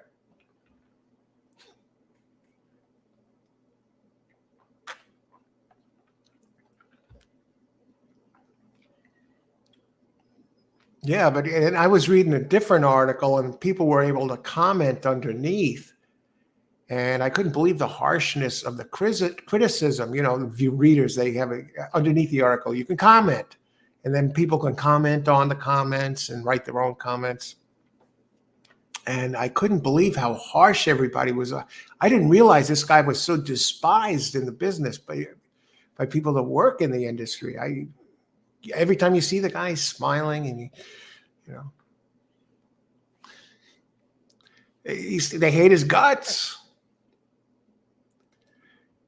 Okay, and at least the people I read the comments of. In race 4, which lightly raced horse do you like better, 2 or 6? Oh, 2. Well, actually,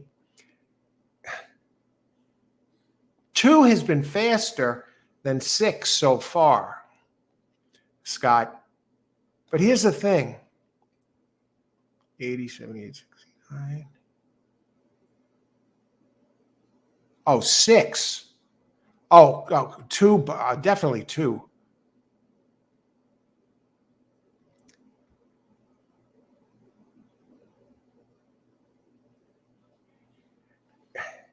I think the extra distance this race, the extra half furlong, is going to help the 2 for trainer John Ortiz. Ortiz has been sneaky good here at Saratoga. 3 mounts, 2 wins, and a third. So this one's always around. But George Weaver has been unconscious. Shows him hitting at a 29% clip at Saratoga. And you get Irad up. The 3 beat the 2 by a length and a quarter, or a length and 3/4 last time. Right, they did 2's better on the board here for trainer John Ortiz and Tyler Gaffleone up, who's one of the leading jockeys here at this meet. As far as the 6 goes, 6 won its lone race at Belmont, but Luis Saez for Pletcher. I'm going to take a little bit closer look at that one.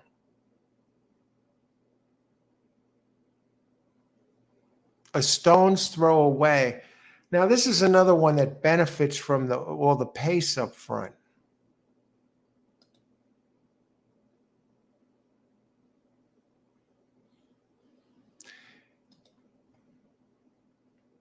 Most of the time, a horse, at least a decent horse, Improved second time out.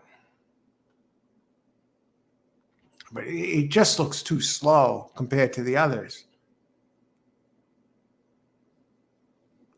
I mean, 4, 5, and 6, they're all basically in the same ballpark.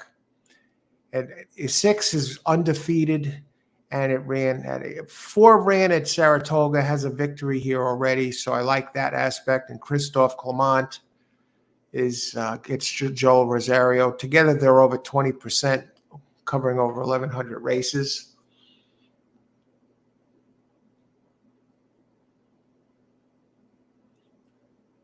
Five had a decent race too back at Belmont at 6 furlongs where it won.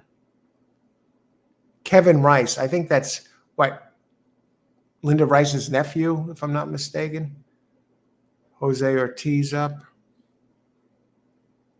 Get this, Kevin Rice with Jose Ortiz together, they're 30%. That's the 5. She's fire.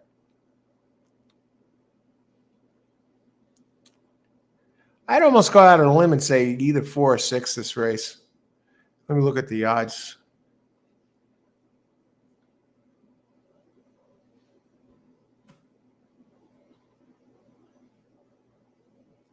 I really don't like this race. He should have hired, Jennifer says, he should have hired Linda Rice's defense team. She's unbelievable. I don't know how she got away with what she did. She was getting inside information and finding out before the other trainers who was entering who in what race, and then she would cherry pick where to spot her horses, and nobody else knew about it. And so she was putting them in prime spots. And I'm surprised she doesn't get a lifetime ban for something like that. And I don't think she's even been suspended yet. I don't know what's going on with that. But it's been going on for a few years, a couple of years now, a few years. Saratoga exacta try 2, 5, 6. 5 doesn't look bad. I mean, 2, 5, you get to throw the 3 out. Rick Dutro, he's back. He was the juicer, and he served 10 years. And very quietly, he's won his last 2 mounts. He had at Saratoga. He won yesterday with a pricey horse, and he won on Thursday. Those were the last 2 times he raced, and he won both times. And today he has 1 mount. He has the mount in the 7th race. And I do have an excellent pick here for the 7th race. I like number 9 in the 7th. Doesn't open as the favorite. They have they have one that raced once that's going off as the favorite in that race. Let me see race 7. Yeah, Bramado is the favorite. Bramado is the favorite, the 5, race 7. Oh, and Steve Asmussen is the trainer. Speak of the devil. Yeah, number 5 is the favorite in the 7th. I think he opens 2-1. And I like number 9, Sundays with Sandy. I like him a lot to win this race. Michelle Nevin. Let me see. Let me just check race 7. So Bramado. Yeah, opens 2-1. Steve Asmussen and Tyler Gaffleone. And I like Sundays with Sandy. Number 9 opens 4-1. And what reminded me of this race is, wow, Rick Dutro's horse Scratch. He was scheduled to race in this race. He would have been in over his head. He would have got his ass kicked. No, that's not. Where's Rick Dutro? Oh, he's on Fenwick, number 7. I still think he's going to get his ass kicked. Fenwick, Rick Dutro has an entry in the 7th. Fenwick opens 20-1. But yeah, he's on a 2-race winning streak. All right, let's get back to it. 11 minutes to post. They're showing some body language. Let's look and see what these guys are doing. I did a video on body language the other day. Very evenly matched fields. 2 and 6 are dead on the board.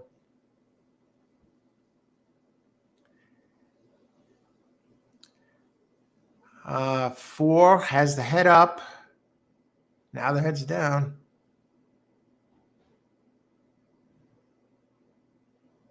I'm not liking how the 4 looks. No. That's Graham, the 4. 5.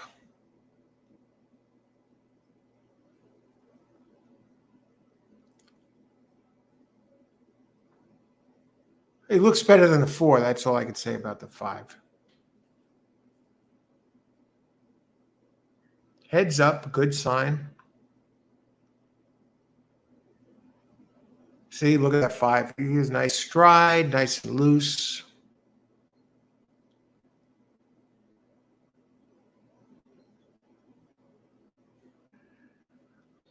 Four has the head down. I didn't like that. You should take the camera. Where's here? Let's see what the 6 looks like. This is the Pletcher entry.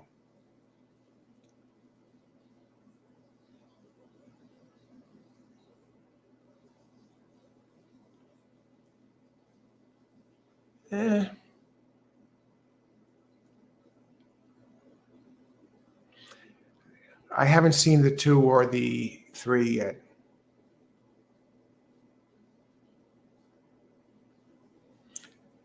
How about the 6? Is he walking a little gingerly there? Sometimes that could mean that the hoofs are bothering him or the tendons.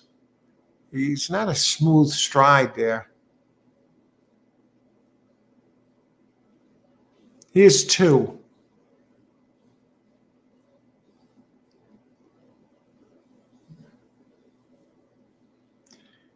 Hey, I'm a little worried about the 3 even.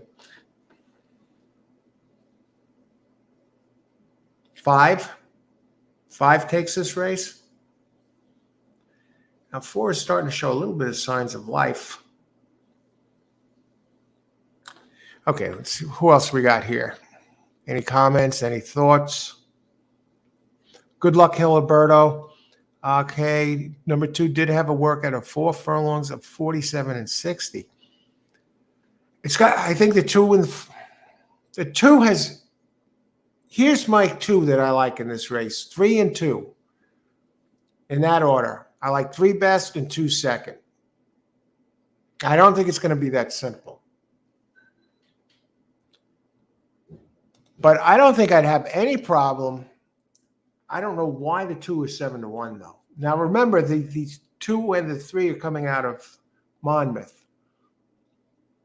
The 4 and the 4 has raced here and won here before. Now I want to see what the 4 looks like when he's on the track. More so than the paddock when he has being held down by the walker. Luis Saez riding the 6 for Pletcher. All right, 6 looks good on the track. Nice. Very fluid motion there. They're not giving us a good look at the 2 or the 3. Why?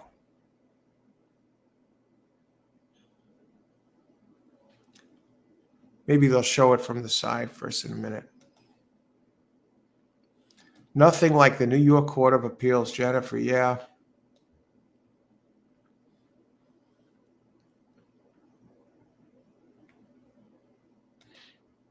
In race 4, which lightly raced horse do you like better? Either 2 or 6, both undefeated in the money. You mean 4 or 6, right? That's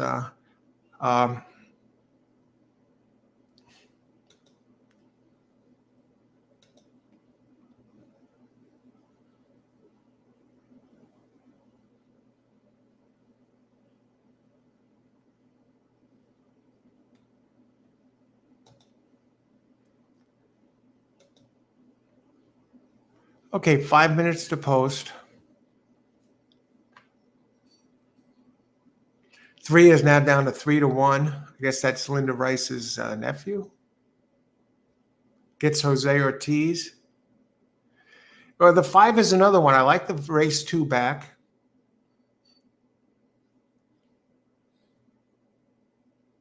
Three is looking good.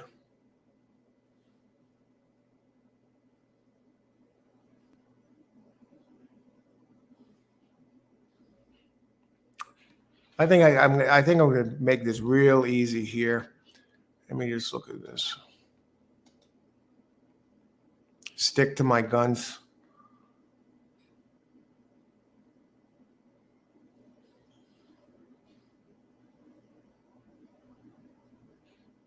Now the 3 has won 2 straight. Showed a lot of early speed at Monmouth last time. It's early speed that it never showed before. You get Irod up.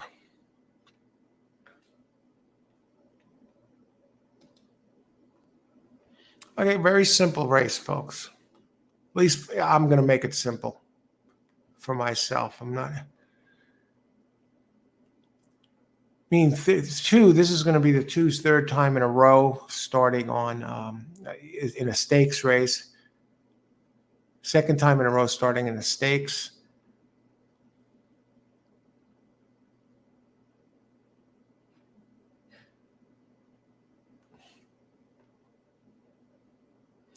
All right, I'm going to do it this way.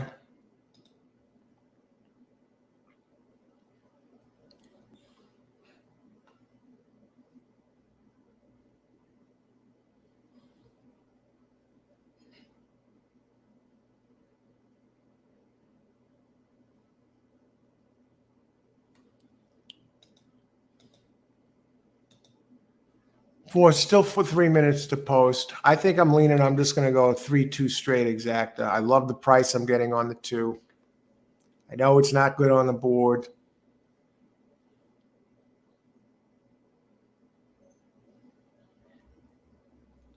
All right. 2 looks good to me. I don't see anything wrong with it.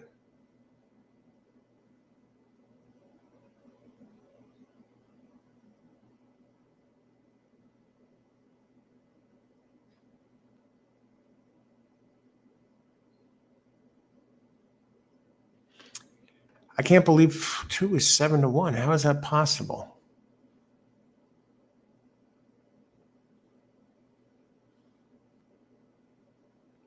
All right, putting in my pick.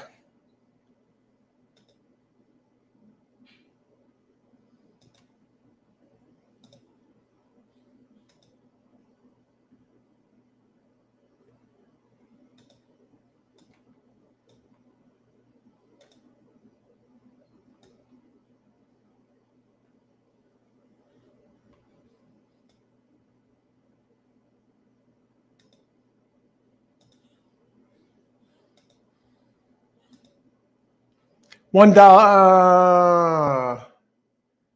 2, 3. All right.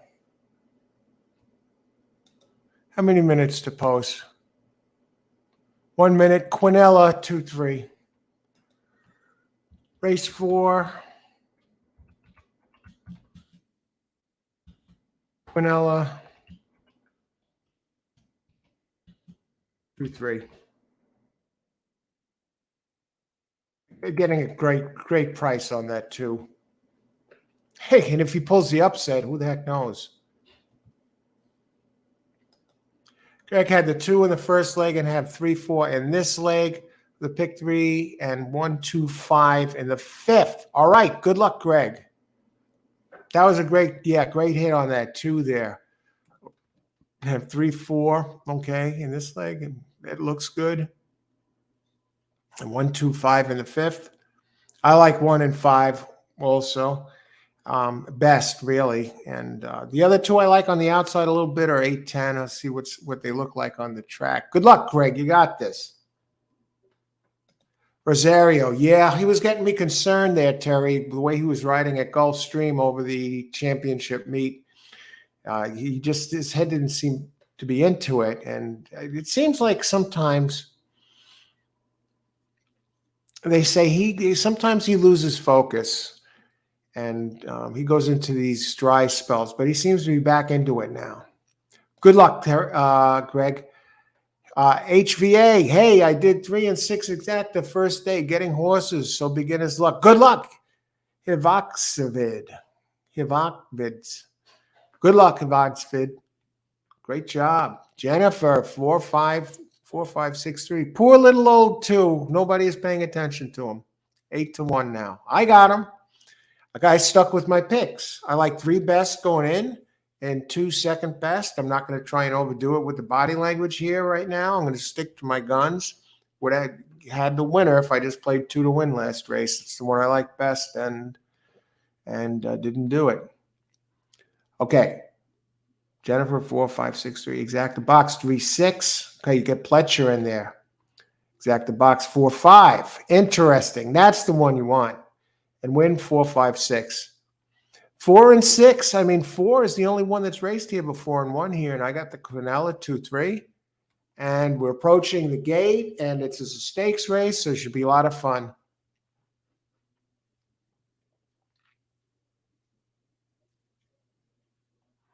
All righty.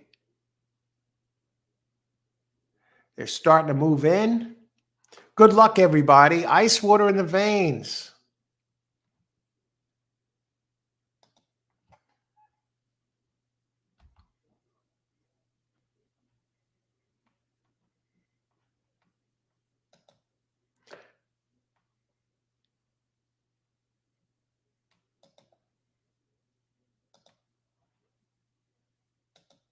Okay, here comes the 5. Looks good. 5 looks good on the track. Linda Rice's nephew. Well, should probably be a shoo-in, really, actually, this race.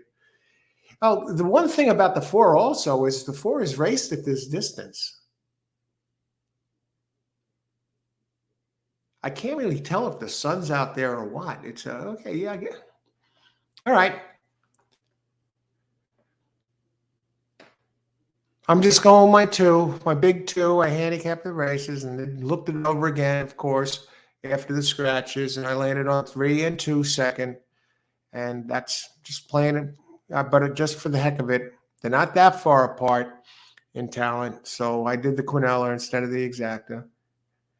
The ones I thought the 4 was interesting. I didn't like the body language, but I didn't think it was as fast as the 2 or the 3. We'll see. Good luck. Let's get it done here. And they're off. And 3, as expected, goes to the front. And 6 showing some unexpected early speed.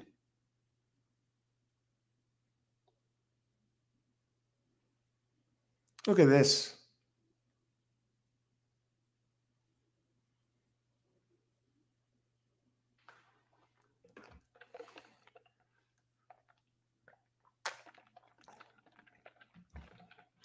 Okay, the 4 is trailing, but we expected that.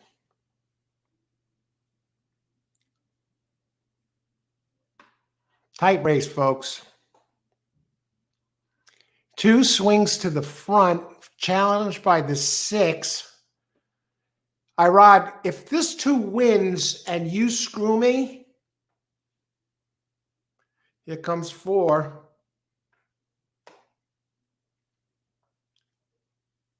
All right, we get the Quinella. Boom, 3-2. Had it called. Thank heavens I didn't get cute.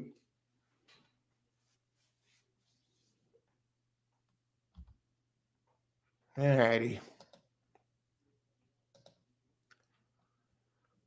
Exacta probably would pay more, but this is a case where maybe the Quinella will be comparable to the Exacta because the 2 was 8-1 and the 3 was 3-2, but I didn't, and it was damn close. Now a 2-3 Quinella would Exacta would definitely pay much more. And who was that? The 4th coming that got 3rd? Who was it? 5.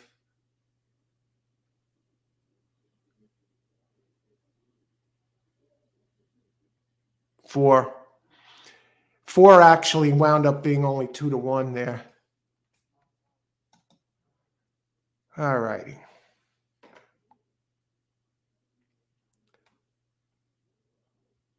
All right, so I got it anyway. I don't know. I hope somebody else had this here. Let's see. I had the first. I have 3, 4.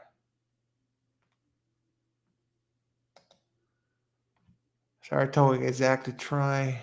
2, 4.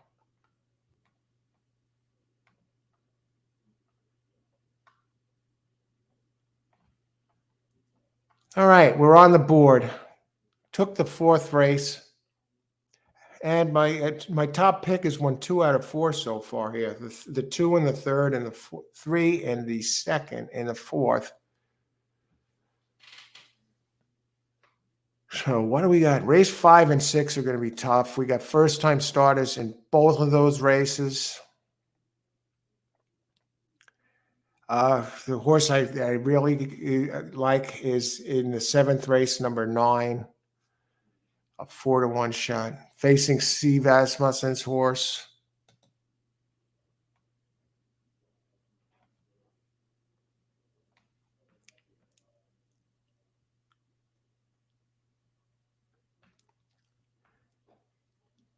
Okay, so Scott, it sounds like you had the double. 2 with 3. I'll tell you how much, Scott. Great job. I could tell you the double price right now. Will pays race. That's a 38.80 daily double. Great job, Scott. Excellent. Good call, Al. Thanks, Jennifer. Good call. Thanks, Terry. All right, let's see what we got here. It's official, folks. Tough races ahead now.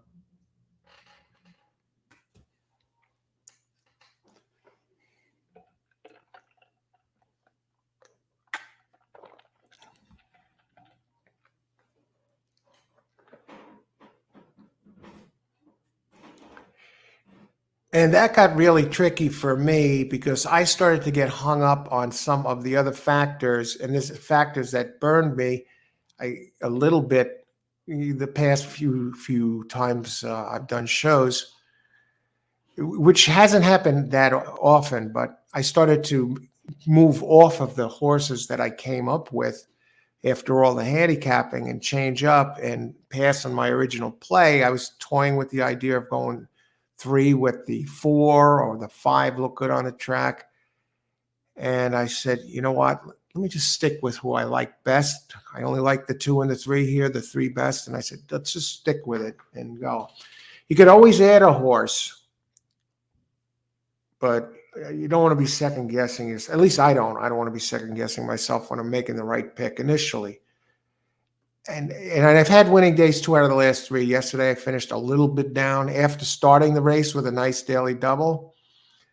And I made that mistake twice, and that cost me a winning day. And some of the people that were on the show played my original picks and hit, and they were like, "Oh, thanks. Thankfully, I went with your first choices." And I'm like, "Oh, that's great," you know. But yeah, this time it worked. I just said, "Okay, let's not mess around. Let's just use the 2. See who I started with," and big deal. Okay, 1360 Quinella. It is better than nothing, right? And the exacta for $2 was 1560. So we're on the board. And let's see the win. I lost on the win bet on the 5. The exacta. All right, I'm just about even now. All right, who do we got?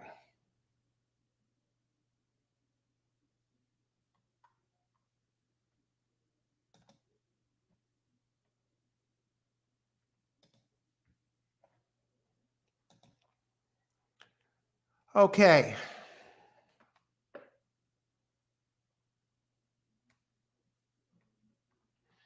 Okay, great job, Scott, on that double. Okay, and 5-6 double. These are the 2 races I fear the most, actually. The 5 more so than the 6, because I've listed 4 possible players in each of these races. All right. So I'm going to step away for a minute, but I am going to put my preliminary contenders up. Remember the last time I did the preliminary contenders? That's what I gave out the 2 at 6-1. But when I list them in who I like best for the win spot. And I list them in order going backwards, okay? Like in that 3rd race, I like 2 best followed by the 1. In this last race, I like 3 best followed by the 2. And I'll be back in a few minutes, over almost 25, 30 minutes away from the race. Race 5, preliminary contenders.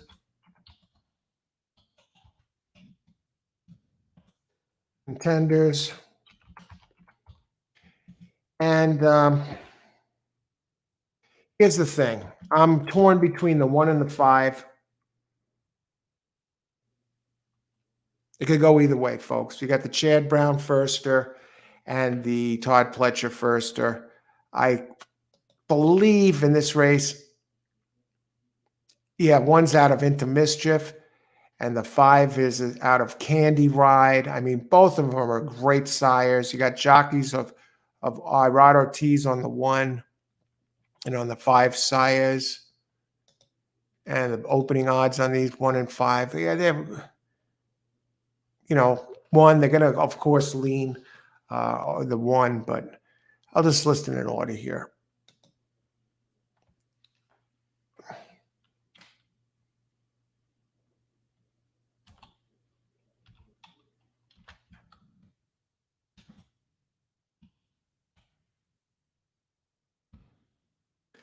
One and 5, and then 8 and 10.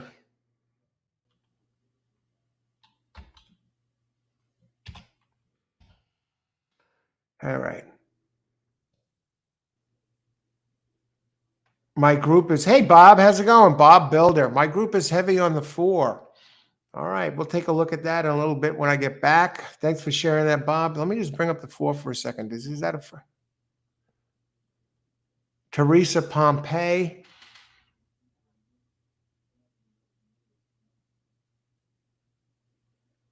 Yeah. Thanks for sharing that, Bob. Actually, Teresa Pompey with first-time starters, get this, out of a body of work, over 50 races, Teresa is 18% winners, but get the ROI. She comes in with bombs. 3.91 ROI for Teresa Pompey. 3.91 ROI. That is insane. Thanks for sharing that, Bob. Yeah, she's a devastatingly strong trainer with first-timers. Holy crap. The sire is Skymaker.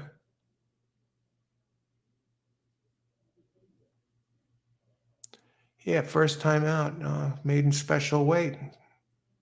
3.91 in money, 47%. Teresa, that is amazing. I wonder what the odds are on that 5. Let me just see. On that 4 opening odds. 8 to 1.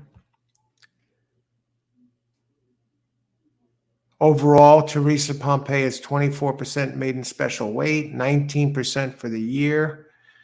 Oh, for 1, has she run, what's her body of work at Saratoga? 18% going back. 210 ROI. She knows she gets it done here. And what are the odds on the board now? Open 8 to 1, currently 6 to 1. Yeah, exactly. The ROI caught our eyes. Yeah, Bob, thanks for sharing that. That's one hell of a spot there. Fantini, I have 4 as well. Hey, Fantini, good to see you. And Bob, good luck to you guys. Okay. And Scott also comes off a fresh daily double, and he's going right. Daily double is a great play. Good luck. And I'll be back in a little bit. How many minutes to post? Okay, 21 minutes. So I'll put my preliminary contenders. Now I'm really looking at 4. I'm going to have to keep an eye on this. This may be a pass race for me. Let's see. I finally hit one, and up a couple of bucks, but geez, I've been playing light. And better races ahead. Okay, I like 1 and 5 best. I'm torn between those 2, but now Bob has me thinking about this 4. Bob shared with us. Thanks, Bob. What a great group we have here. It's heavy on the 4, and here we go. I like coin flip between 1 and 5, 8 next, and then 10 next, and now I'm really thinking 4. All right, I'll be back in a bit.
All right, and we're back. And if you're just joining us, welcome to All Horse Racing All the Time. I'm your host, Al.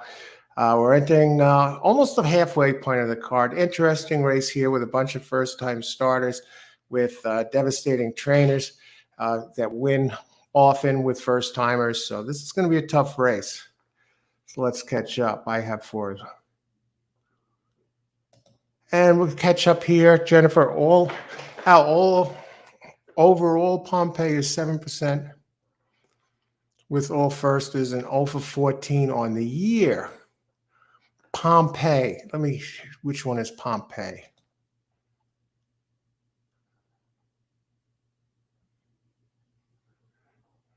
"12 minutes to post." I'm looking at the body language. Which number is that, Jennifer? Pompeii. Oh, the trainer. Okay, well, let me find him. Teresa. She still has such good numbers that I'm looking at. But thank you for passing. 7% with all firsters. It's not what I'm seeing, but let me. Pompeii. Maiden special weight, 24%. Debut maiden special weight, 10%. First-time starters, 7%. Okay, I see what you're saying. All right. All right, thanks for passing that along. Comes off a hell of a workout here at Saratoga. 3 of 111, 47-2. Before that, 8 of 71. A bullet, 47-4 on July 23rd, first of 39.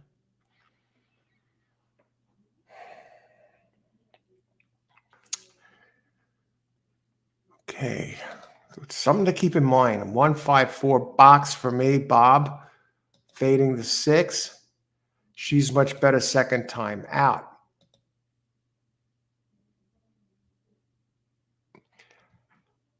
I see that she's better first time out maiden special weight with 2-year-olds at 18% with a 391. And she's 10% second out maiden 2-year-olds. Maybe she specializes in the 2-year-old category. There she seems to be very strong. Exacta box. Right. I know. I'm looking at that, the 4. Thanks, Bob. I see you're answering my question there. Who's Pompeii? Okay, exacta box, 5, 6, 7. All right. Hey, let's look at these. Now, let's look at the body language here. You got 10 minutes to post. They should be getting on the track soon. I'm looking at the 5.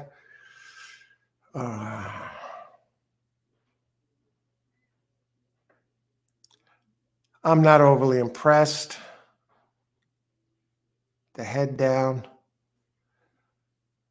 It just seems a little agitated, the 5. On the board at 9-2. 2 looks somewhat subdued. 3 doesn't look good. 10, they have the hair braided there.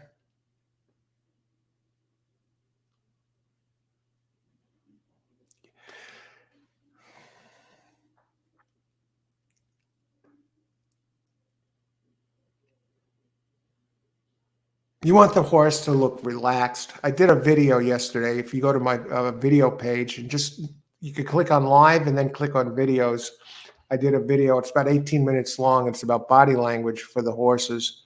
So you may want to check that out. And I took the pointers that I pointed out from the book by Andy Beyer, Picking Winners.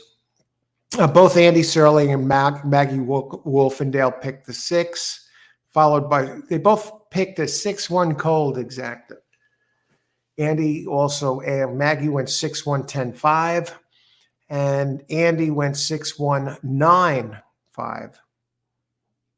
So the consensus seems to be that they like the 6. I'm looking at the 2 right now. 3, I'm not crazy about the 3. I'm not crazy about the 4.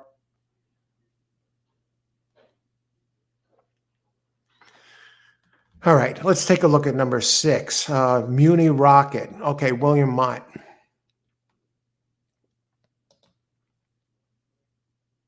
Out of Munings, that's solid.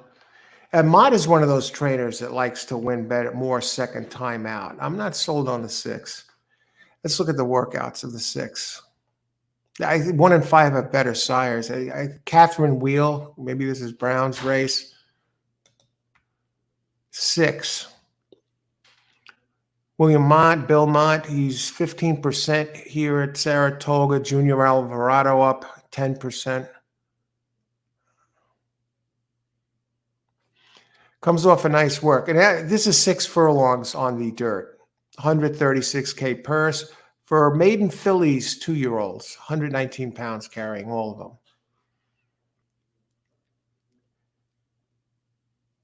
Sire 1 into mischief. You got to love that.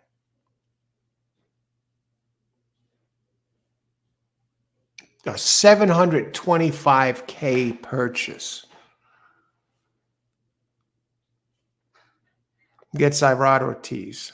Irod coming off a win last race.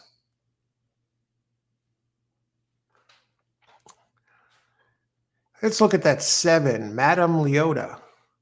Dam has 2 winners from 4 starters. 105K purchase out of Ghost Zapper.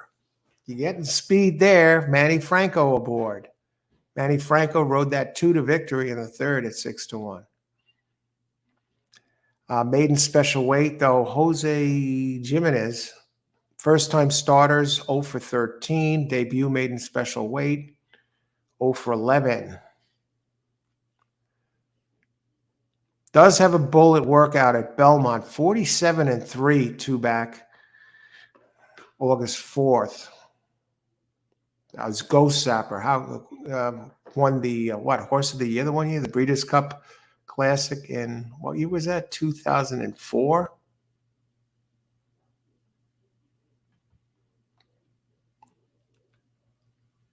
Gulfstream. 567 with 567. Okay, you were doing Gulfstream there. I was like, wow. I was reading up on your 7, and that's Gulfstream Park and Jennifer connects. Great job, Jennifer. Holy crap.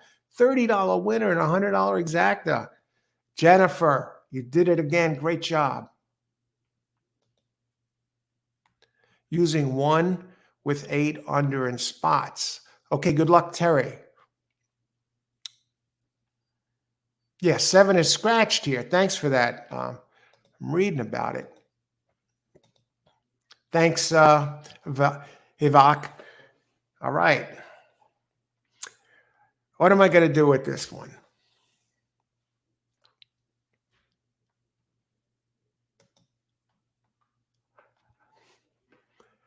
I'll give you who I like if I had to play something.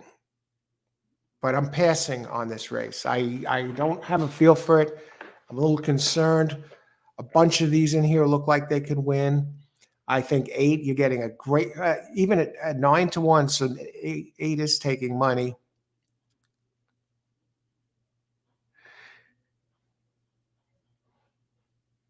I probably box the 1, 5, 8, 10 or lead with 1, 5, 8, 10. But next race is a spread race too. I don't want to. Chad Brown.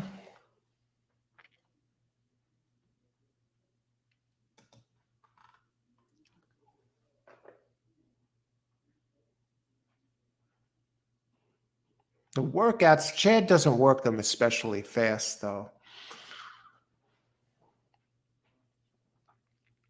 You got Irod, you got the rail. Let's see what post positions have been winning this type of race. Out of 43 races, the rail, I mean, all the post positions spread across. The rail is winning 16%. Post 2 and 3 are winning about 12%. Post 4 to 7, 11%. And post 8 and outwards, 16%, same as the rail. But early runners are dominating this type of race, 47%. But how do you tell if these are going to go early? I guess you got to look at the workouts and see if it has the horsepower. 47% early speed and 30% early pressing type. Closers, only 5%. So you got to look at the breeding there. I like the speed, the Ghost Zapper angle of the, that's a scratch.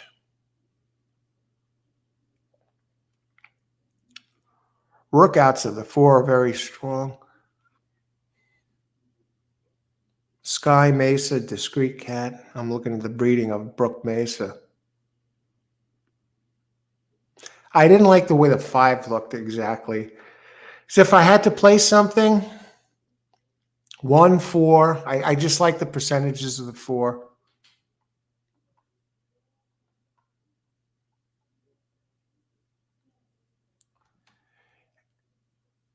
And now here's the thing.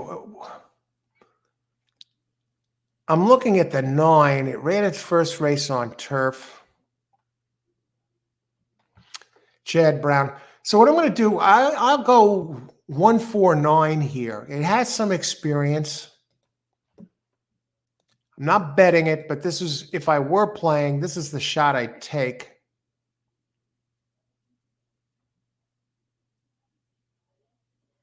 Golden Sense. Now the horse was fast as hell. That's the sire. It ran on dirt. Finished in a dead heat in the Travers one year. Okay, 149 exacta box, no bet. Because I try and give you something to work with.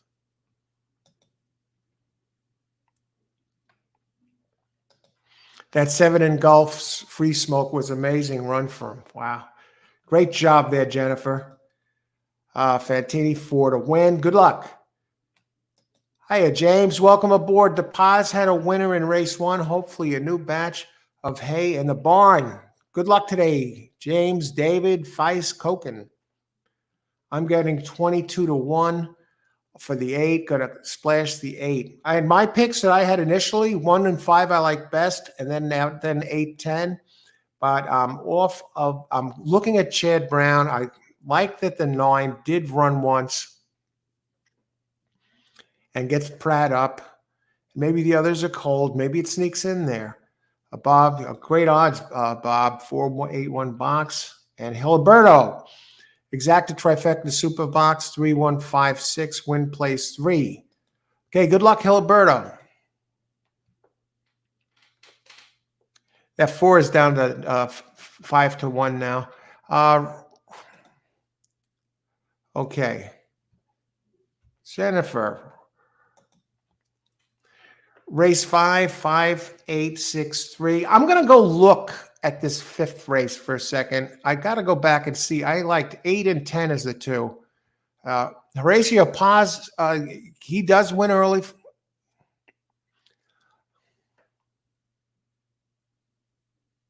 Let's stick with my original play here.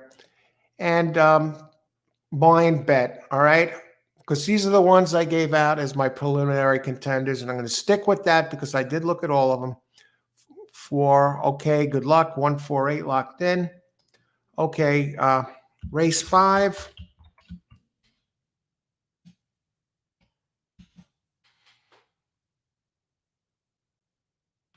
Exacta box.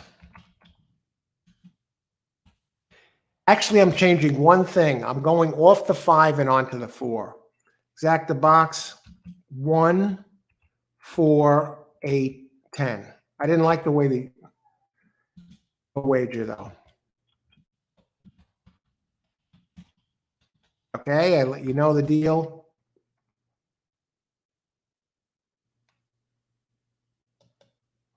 Okay, race 5. That's what I like. If I had to play this, 1, 4, 8, 10, exacta box, but I'm not wagering on it. I just had too many moving parts here for me. Most of the pick 5's tied to the 1, Jennifer. All right, thanks for that info. And Hiliberto, 3, 1, 5, 6. Superfecta box, win place. Okay, Hiliberto, good luck, Hiliberto. How many minutes to post? They're getting in, folks. I don't believe it. The Paz, James. Good luck, James. Okay. And I know others have the 4 in here. Scott, number 6 horse, and paid $1 million earlier in the year. Thank you, Scott. Scott, a wealth of information here for us. You're the man. Okay, let's go. Good luck, everybody. I'm excited, even though I'm not betting. The 6 is really getting pounded.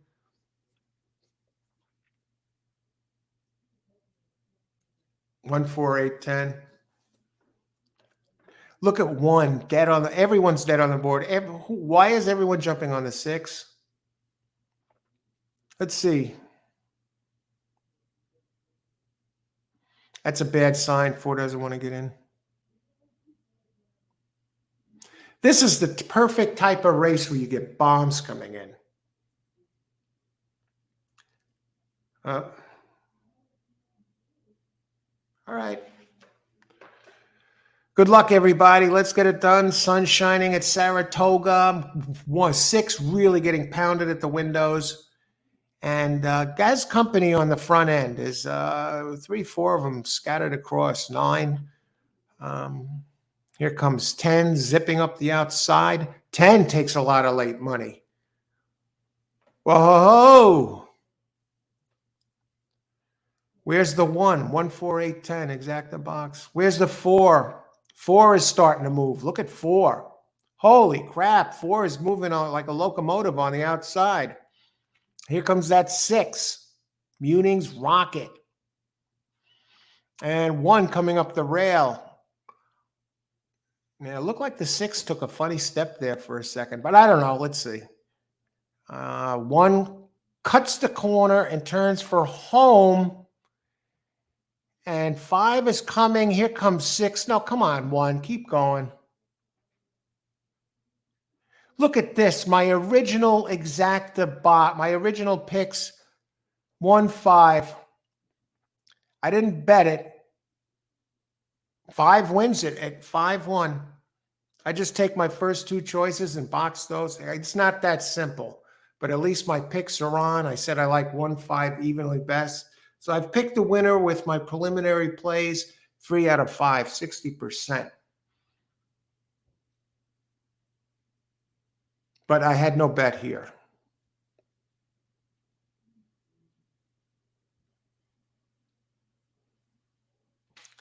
Pletcher. Now this exact, it's a pair of 5-to-1s, folks.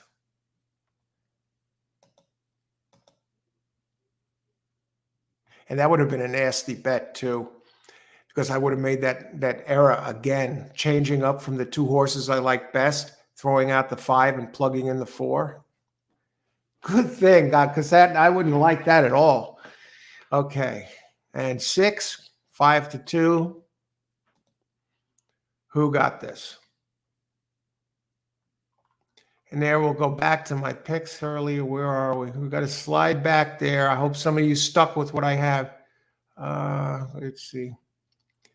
I stepped away. Race 5, preliminary contenders. 1, 5, tie, 8, 10. Just use 1, 5 in a multi-race play. 6 is a tough race, though. Okay, let's see who got this. Bob. Bob nailed it. Great job, Bob. I hope you got that as an exactor in there. Okay, who else? Excellent job, Bob.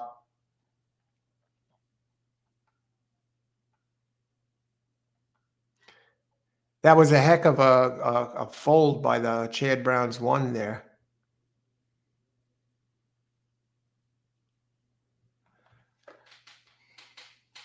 Now, here we go, Hiliberto. Exacta trifecta. You got the exacta in there, and you got the try in there, Hiliberto. Tremendous pick. Tremendous pick, and you're going to get a good pay because you got the 5, the 1, and the 6 for the try, and you got the 5 and the 1 for the exacta. And great job. Just great job. Now, again, that 5-1 exacta, that's $57.50. And the try should be good with those 2 on top. Who else here? Most of the pick 5s, Jennifer, tied to the 1. There goes those tickets. Okay, that was my no wager, what I landed on. Thankfully, I didn't wager. But my original picks were good. Okay, race 5, 6-horse auction history. Paid $1 million, yes.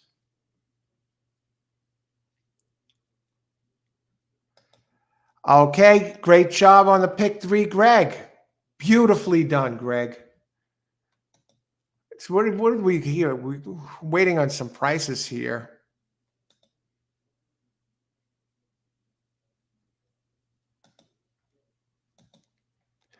You like the 6 and the 10 on the track. Okay. Greg, the body language expert. Fantani, the problem when seeing a horse that doesn't want to get into the gate, you have no time to back and change your bet. That's the tough one, yeah. Yeah, the other one, speaking of the gate, when they break through the gate, boom, go in there and cancel those tickets. Forget it.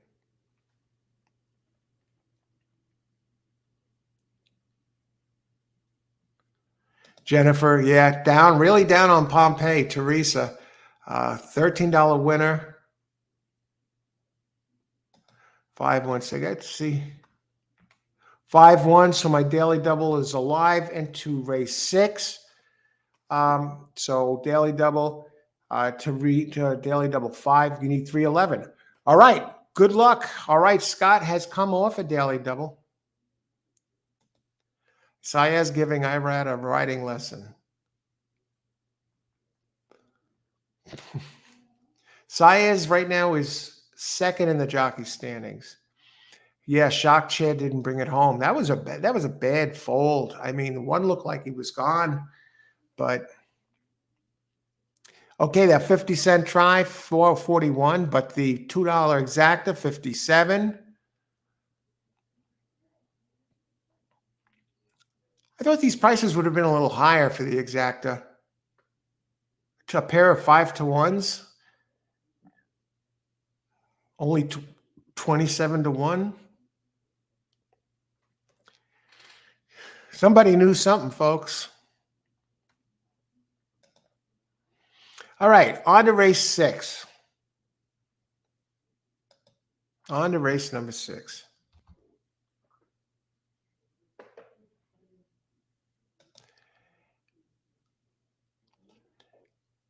Also later, we have the King's Plate Stakes. That should be in at $1 million for 3-year-olds at Woodbine today. This is their biggest race of the year, and for 3-year-old males, and 17 entries that race. I did a video on that King's Plate Stakes this morning, and I gave the name of the video four long shots that could win. Let me give you the link to that just in case you're interested in seeing it. Let's see.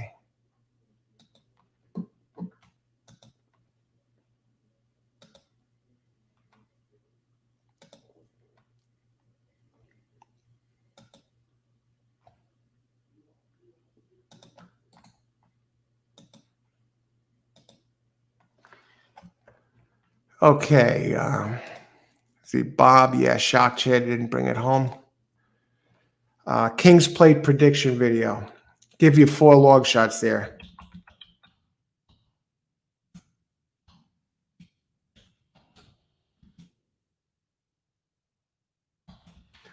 I have long shot.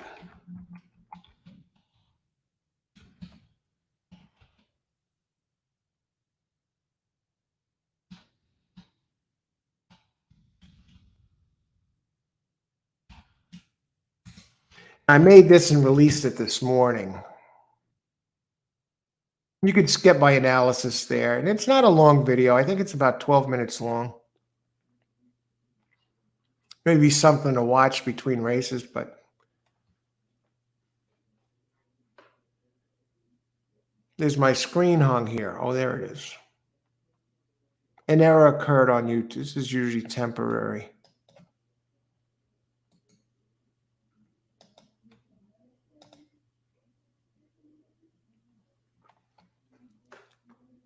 YouTube is having a problem here, huh?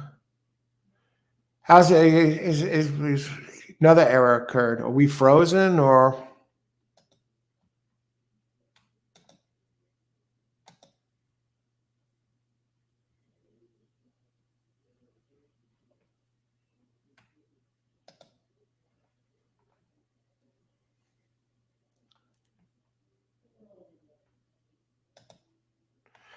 Bob, I've cashed out a bet after seeing the horse look unsteady. It went on to win. Never again will do it. Yeah, sometimes it works out. Let's see where they.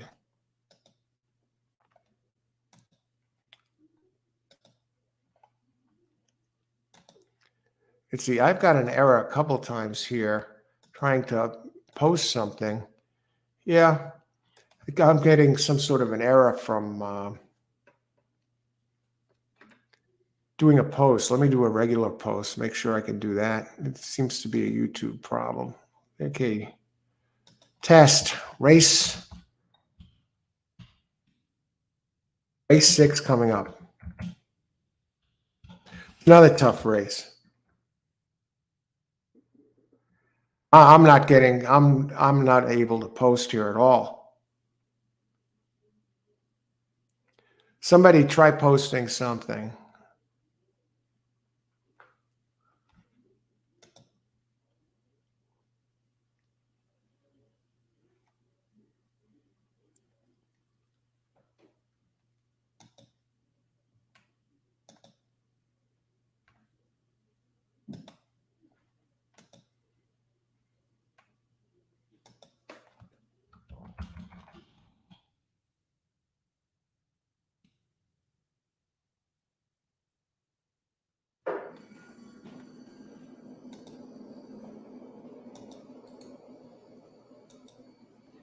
Okay, Fantini, let me see if you popped up on my main screen.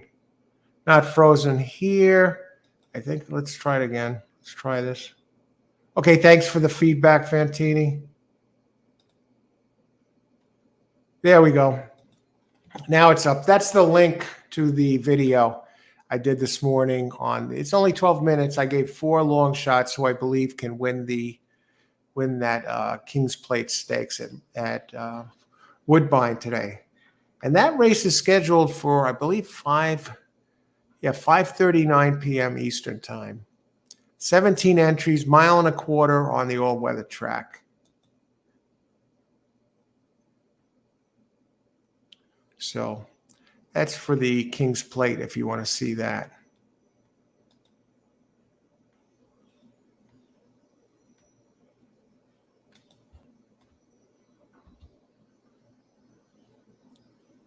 And I want to thank everybody again for being here today and joining us for the show, Saratoga show. And Parks has a tremendous, tremendous card the next 2 days. Yeah, Parks, a bunch of stakes races tomorrow and Tuesday. I think they have 7 stakes races, 13 races on a Monday at Parks. What's going on in Philadelphia? Well, one thing that's going on is they're coming back from their summer vacation. They had a few weeks off, so tomorrow's their first day back. So they're kicking it off in a big way.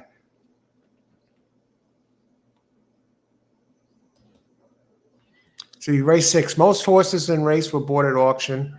$250K to $500 would need to go to the highest jockey trainer combo in the race, but I have 11 for sure too, Scott, for end of my race 5, race 6 daily double. Enough for me. Good luck, Scott. Thanks for sharing this. And Bob, you like the 13, Paradise Prince of Woodbine? I do as well. 9.5 to 1 and dropping. Yeah, 13. Where is that one? Let me bring that one up again.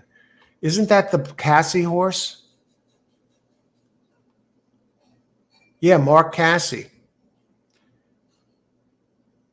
Husband's up 25%, opens 10 to 1. Should be the controlling speed of this race.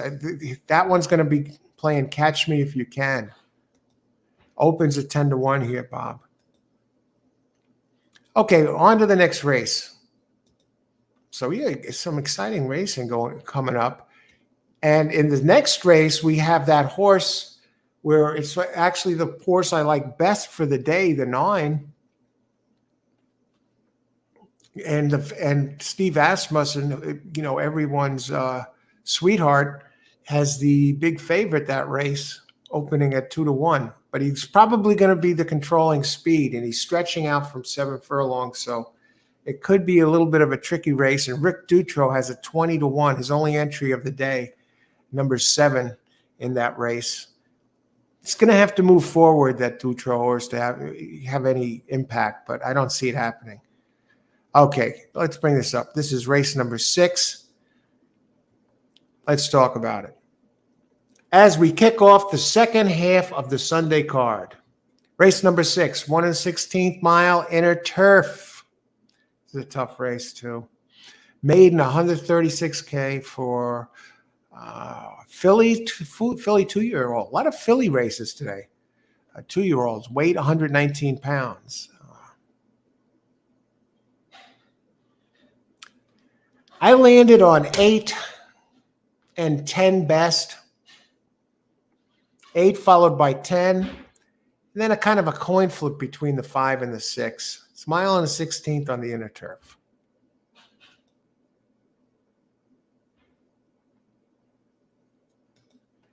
And James Parks has been shut down for the month to redo the track. Okay, that's what it is? Yeah, they're really opening it up in a big way tomorrow, James.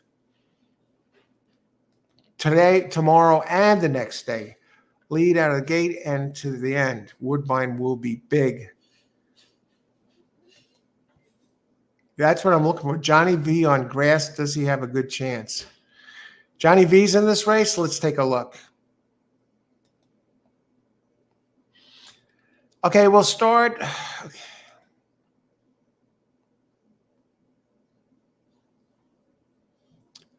This is another difficult race.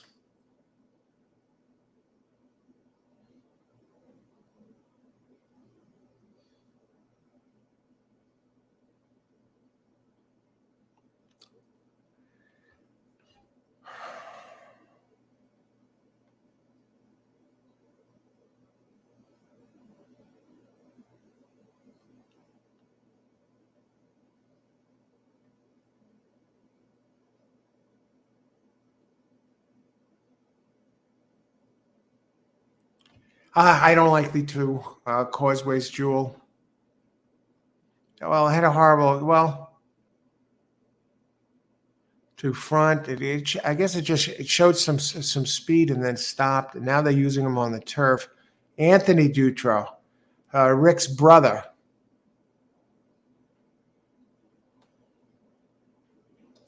Well, Johnny V on the grass overall. On turf, going back over 300 races, he's 11%.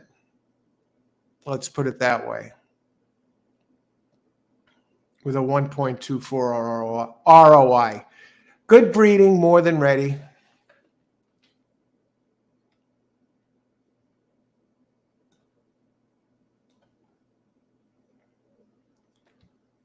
Went to the front last time with Johnny V. And then Johnny ended up pulling it up. And now they switched to the turf. Was that just a glorified workout? Let's check the turf breeding numbers. It does have turf breeding. It does have turf breeding there, Dave. James.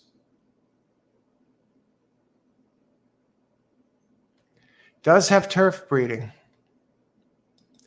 Let's see what he's opening up at. 30. He's taking a little money. Opened at 20-1, now 13-1.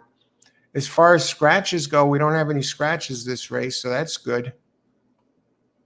All the ones that are all, the AE and 2 main track onlys. And he did show speed last time, and that was July 30th. Since then, he's had a couple of works, 5 out of 16. 37, but he has the breeding for the turf. Chance to improve while trying the grass. Dam has 2 winners from 3 starters and 2 turf winners. 18% trainer going dirt to turf. It's probably going to come out running. Got the more than ready in there, and on as the sire, and hard spun is the grandsire for the Dam.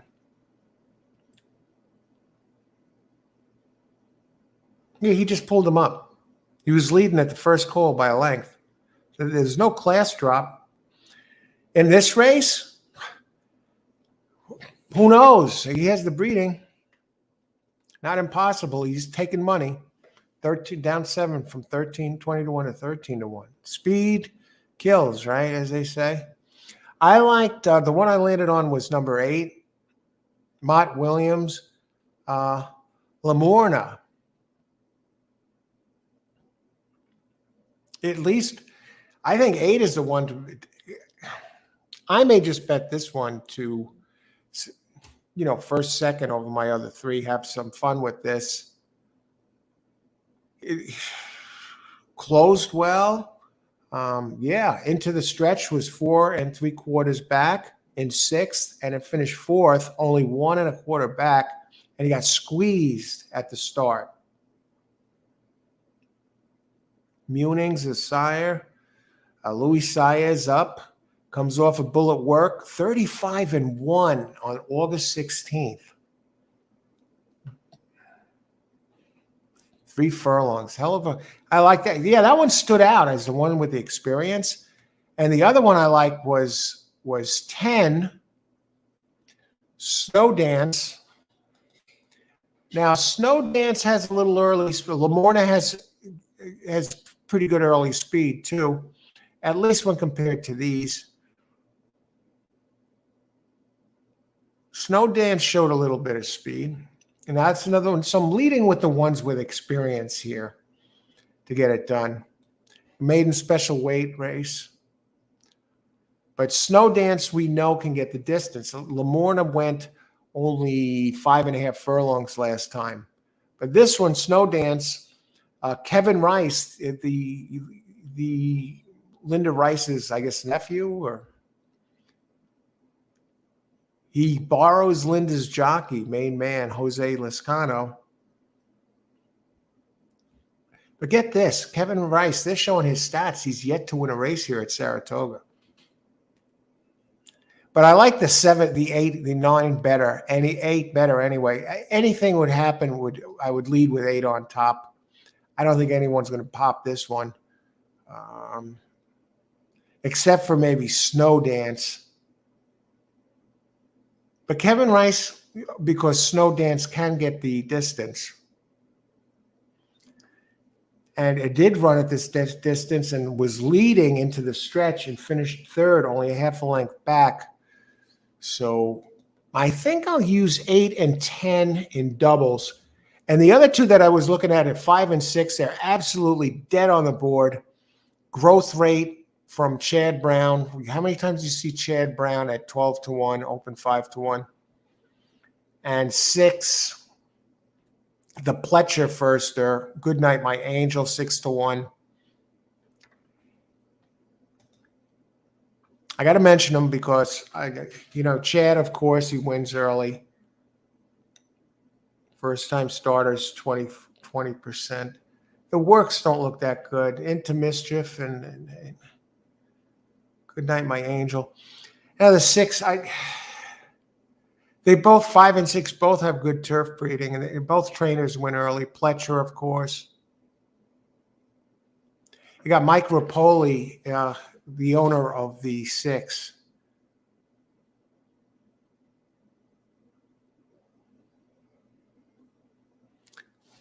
I think 8's going to be awfully tough here. Like 8, 10. And I think I'll use them because I like the 9. I like some horses next race. And let's look at the board. What's happening here? 11 minutes to post. Time for body language. 8 on the board at 9-5. Okay, so the public is looking at the same thing I'm seeing here. Lamorna.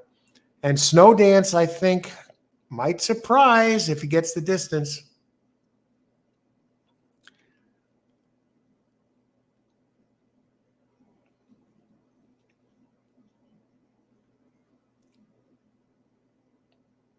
Okay. Who do you like? Any predictions here? Let's see what we got. What about the 3 at Toga? Did we talk about the 3? No, you asked. Let me just get the 8 and the 10 are both faster. It has a couple of third-place finishes. Philip Bauer, dirt to turf, very low percentage, 5% dirt to turf guy. Tyler Gaffleone, that's good. He's a tad slow. I got good trips. His numbers are faster than they really, when compared to the others that caught wide. But what I will say about it is this.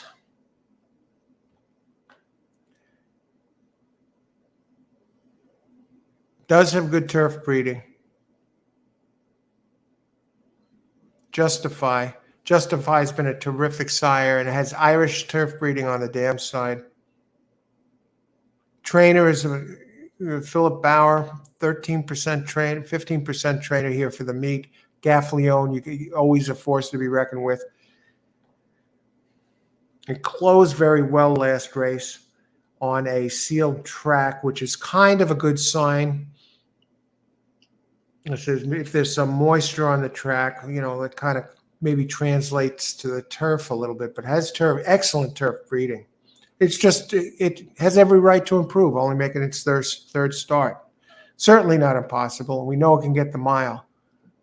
And this is a mile and 16th. It was off the turf, right. Okay, easy. $17 winners and 110. Jennifer owns Gulfstream. Great job, Jennifer. Jennifer's giving out the Gulfstream picks, too. Last race was taken off the turf. Yes. Okay, I guess I'm just catching up now, James. Okay, who is this? Race 6. Second bet will be exacted. Key horse 3, 4, 5, 6, 8, 9, 10. Good luck. Now, if those of you who are playing pick 6s or pick 4s or whatever, and you're alive, or if you hit, let us know. Because otherwise I'd be scrolling for an hour trying to find this stuff. Sprinkling in the 1. Good luck. Kevin Rice won 2 races last week. I'm showing on the data here that he has no winners at Saratoga. Okay. Thanks for the heads up, James. Bob, 8-10. I'm in. 8-10 are going to be tough to read. That was Adam Rice, not Kevin Rice. Okay, Kevin. So Kevin Rice is the one. Who I'm showing the trainer of this horse has no wins at Saratoga. Okay. That is Justify. Yep. Justify has been terrific. 3-7-8. Greg. Okay. Trifecta box. Greg. Good luck. 3-7-8-10. Okay. Let's go talk about this. 7 minutes to post. Time for our body language seminar.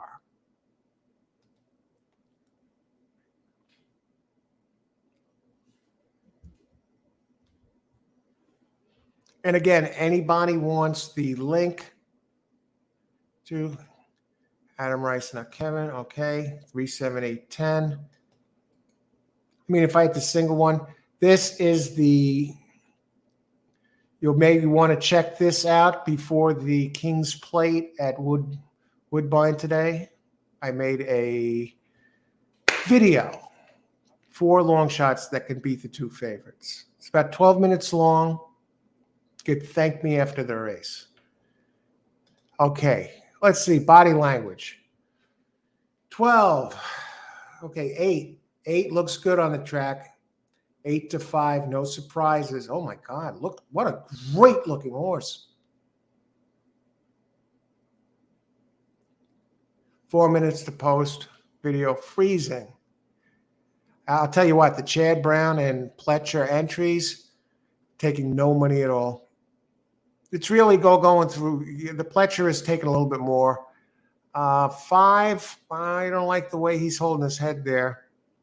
When the head is off to the side like that and downwards, that's a bad sign. 8. 8 looks good. Look at this. What a smooth, shiny coat.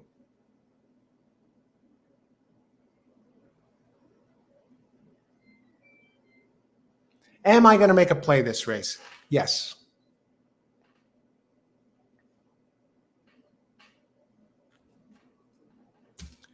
All right, we'll try the pick 3. Here we go.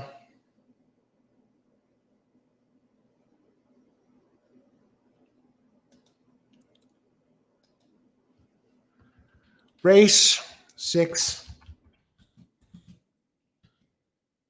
Pick 3. 8-10.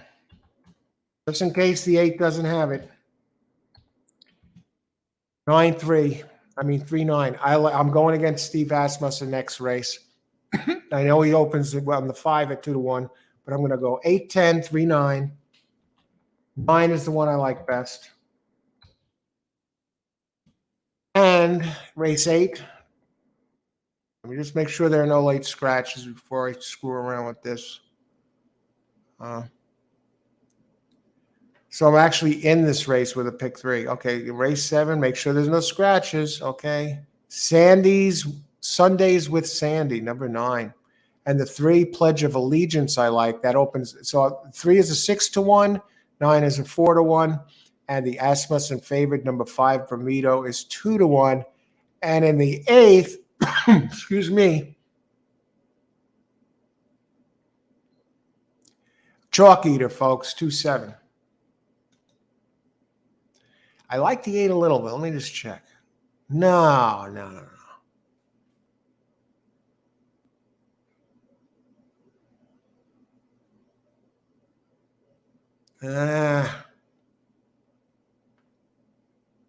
Let's do it. We'll cover all 3 of the ones I like in the last. I just got to get past the first 2. The 8 is one that I like in there for Argentina horse.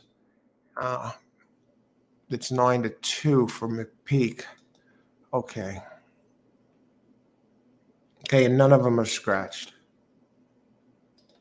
All right. Race 6, pick 3, 8-10, 3-9, 2-7-8. So I'm tipping my hand here. And not tipping my hand, but you see the horses that I like best in the next races. And my next 3 races. So 8-10 here. I'm not going to do anything more with it than that. What are the odds on the 8 here now? 9-5. I'll tell you that 3 is taking some money. Bushu.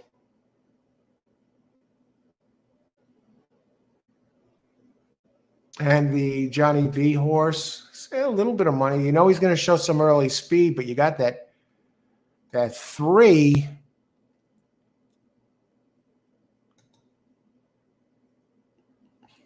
From James here, who looks Team Justify. All right. Exacted trifecta and super. Great job again last race, Hiliberto. 1, 3, 10, 8. Win place 1.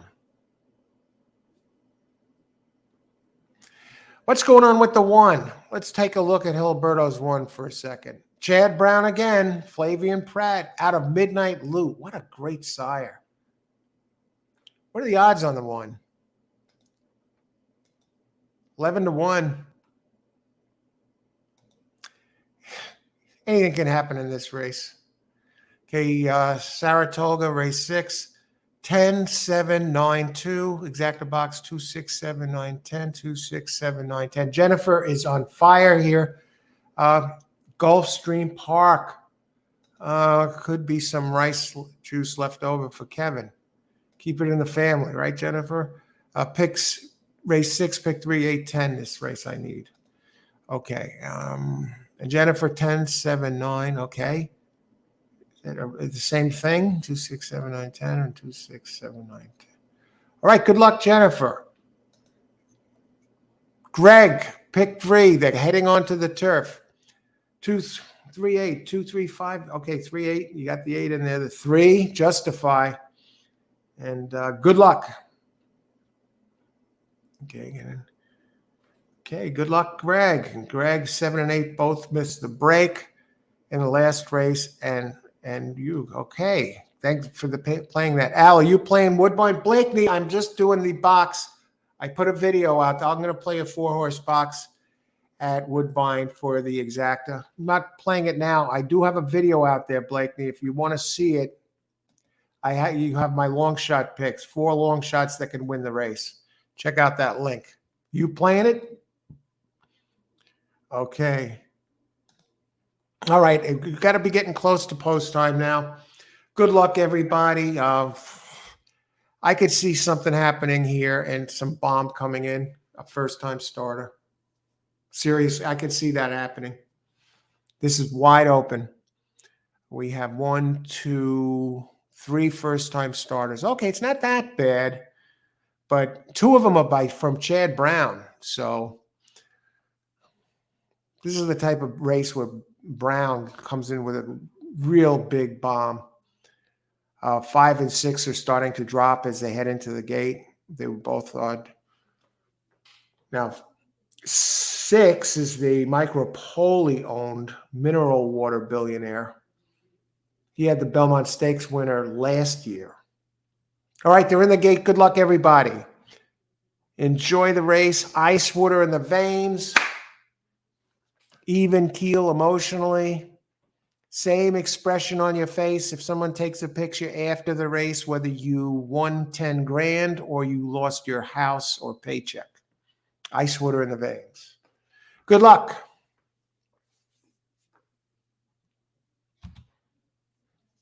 And they're off. The Rice horse is there. Look at this. Where's the 8?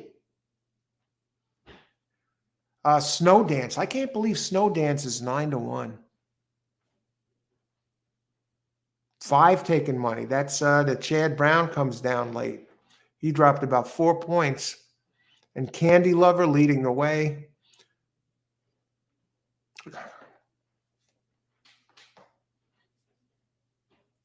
The 9 is moving along on the back. He's probably less than 8-5 now.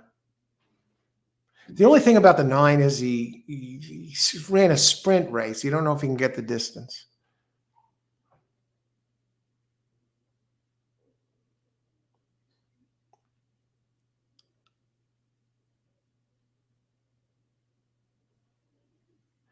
Causeway's Jewel, Johnny V. Coming up the rail, Hall of Fame rider. Did take more money, folks, down to 12-1. And there goes 10. But 5, Chad Brown with the bomb. 9 showing no signs of life. Rice's nephew.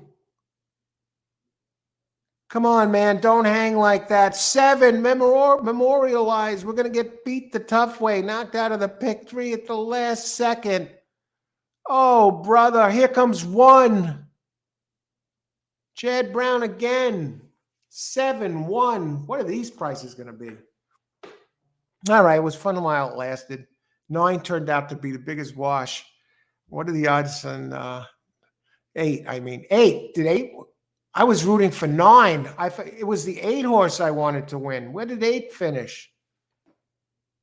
I was rooting for the wrong horse, keeping, everything going on. For some reason, I kept thinking that, but I did bet 8, and it wasn't good enough. I had 8-10. Let me just see. Was this the 8? Here comes the 8. Oh, no. But I think 1 got second.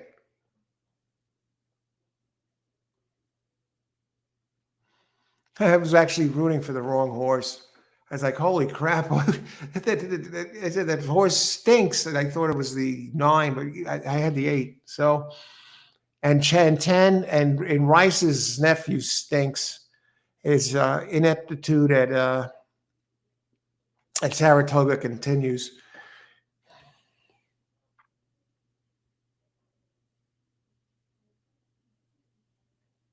Like to be a fly on the wall at that Rice dinner table, family reunion, a family gathering.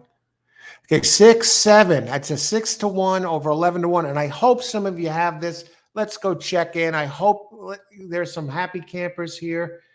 And we're going to go back. 7-1-8.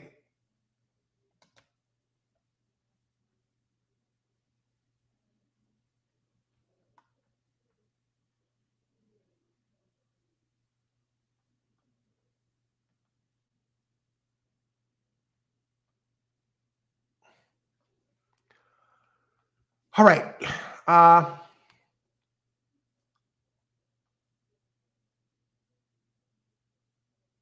It's the one that's screwing up everybody's play that posted them here. Bunch of you have the 7. Greg, Jennifer.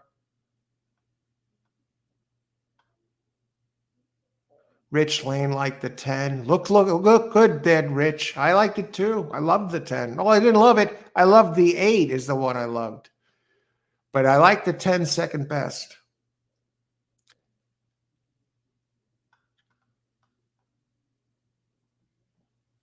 Greg had the 7 in there. Johnny V was in the mix for a while.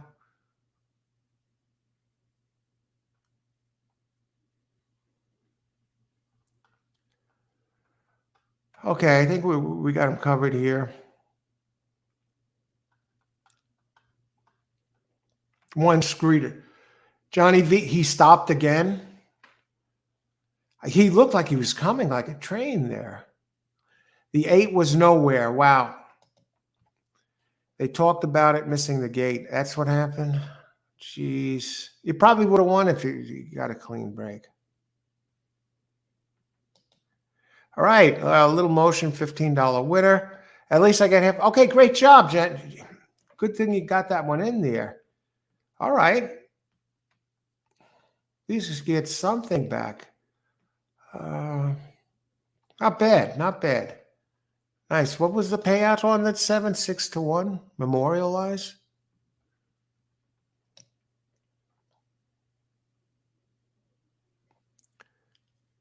Manny Franco, 2 wins today. I'll tell you what, Manny Franco is much improved at Saratoga. All right, on to race 7. Late pick 4 time. At least they give us a race now. 7 memorialized. What happened? Unprepared at the start. Yeah, and you mentioned missing the break, Greg.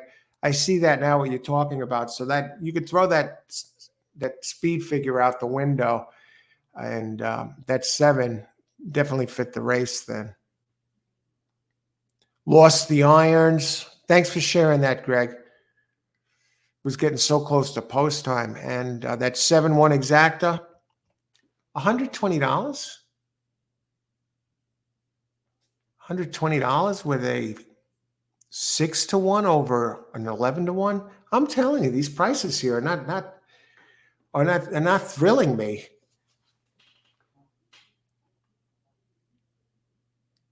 Oh, it's not a bad exacta, but you know, when you beat the 9, get the 9-5 chalk out of there, and the 3, and listen to this, that 3 to justify one got bet down at the last second down to 9-2. Holy cow! Who else took late cash? Oh, Snow Dance, not really.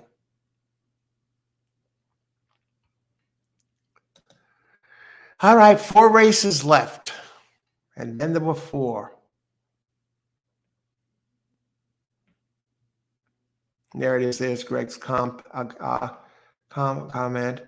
like the 10. Let's see what. I'll tell you what, Scott, that, yeah, it took a lot of money at the end. All right. Now I'm going to step away for a minute, just get some more ice. This iced tea, I'm on it forever.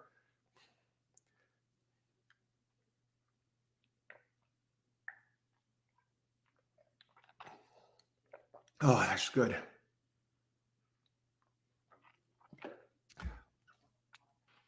It took 9-2, Scott. Team Justified. Love that horse. Okay. Race 7 preliminary contenders. These are who I like in order.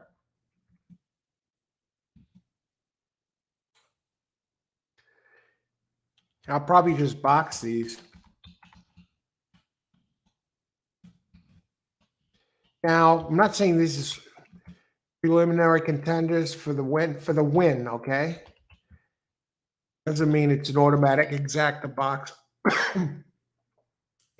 These are who I like in order to win best. I like 9 to win best, followed by the 3, and followed by the Steve Asmussen number 5, which opens at 2-1. And I'm sure this one will probably get stabled up here.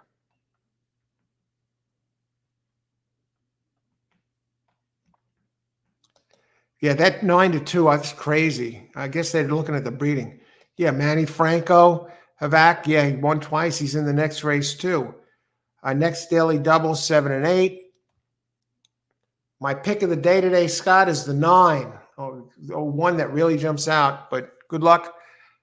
I like 9 and 3 this race, but good luck, Scott. You've been on here with the doubles before. Okay, I will be back. Manny Franco, he's much improved at Saratoga this season. I think he had a confidence builder by winning a high percentage of the races at Aqueduct and especially, and then Belmont. Hey, listen, I know they ran at Belmont this year in the spring after being off for a while, but they're going to be doing more work over there. So next fall, the Belmont Championship meet, yeah, you guessed it. They're running it at Aqueduct again. Jockey Club Globe Cup at Aqueduct. I think they're putting a Tapeta track in at Belmont, but yeah, they're not going to be running in the fall at Belmont this year. It's going to be a very long Aqueduct meet, which is going to run right from early September through April. Okay, I'll be back in a few minutes, get some ice, make a pit stop. We got 4 races left. Great job, everybody. Whoever, let's see who got this. Did I go back and see who got this? Okay, Jennifer, I did look. Yeah. So no one had the 1 in there. Okay, be back in a few.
All right, we got the ice. We're good to go.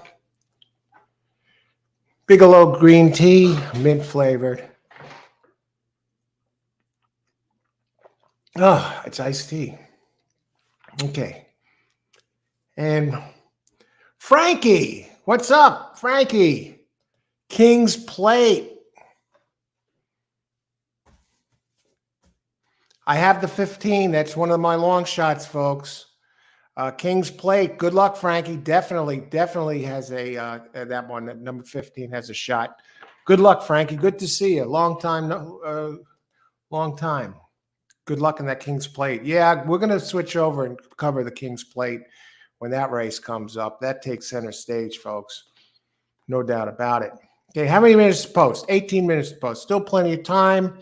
I like 9 best. That was my pick. Oh, look, he gets it bet all the way down. He's a favorite now. I like 9 best, 3 second best, and the Asmussen opening favorite open 2-1 now, 4-1. And Rick Dutro, who has won his last 2 starts here on he had 1 mount on Thursday. He had 1. I don't know what he did on Friday. No, he didn't have any mounts Friday. He had 1 mount on Thursday, that 8 horse at 1. He had 1 horse on Saturday, the 1 horse that came in at a big price. The 8 was the favorite on Thursday. And now he's looking to make it 3 in a row on number 7, Fenwick, who I don't have, who opened at 20-1, but the Dutro factor currently 9-1. He'd have to be an absolute magician to win on that one. But I like number 9 best, Sundays with Sandy. Let's talk about this race.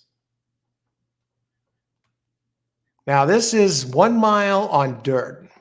9's the standout. I mean, I think 3-1 is a great price. I think it might even go up. All right, this is one. No, okay, geez, it scared me a second. I opened post position PPs for race 9. Okay, race 7. Okay, it's 1 mile. It's an allowance race, purse $149,000 for 3-year-olds and up, which have never won $18,000 other than a maiden claiming starter or state bred allowance, or which have never won 2 races. 3-year-olds won 20 pounds, older 125. Non-winners of a race other than claiming or starter at a mile or over get an extra 2 pounds. Okay. And number 1 was scratch dark vector. So we have 9 entries, 2 through 9. We'll start off by talking about the one I like best, Sundays with Sandy.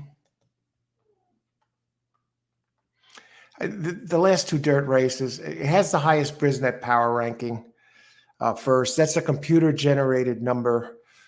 It's not race-specific, distance or surface-specific. It's like a snapshot of its body of work, but it's coming off 2 races. A victory in its last race with Carmouche by 1.5, where he did a wire job. He's not going to do a wire job today. And that's my lone concern. But he showed tremendous early speed in the last race for a mile, at least the energy expended, according to the Brisnet numbers for the early one, pace figure 1, pace figure 2, and then even late pace showed good. But the Brisnet numbers, 104, 103 in its last 2. The horse is in good form since getting claimed from by Michelle Nevin from Bentley. It's revived this one. It's a 4-year-old. It's not that old, but Sundays with Sandy, 18 career races, 5 victories. Has raced here once, didn't do anything special at all. Ran a 73, but brand new colt since joining Michelle Nevin's barn, and she knows how to spot him. But she's in a rut. I'm showing her 0 for 14 at Saratoga, but in the money 7 out of 14 times.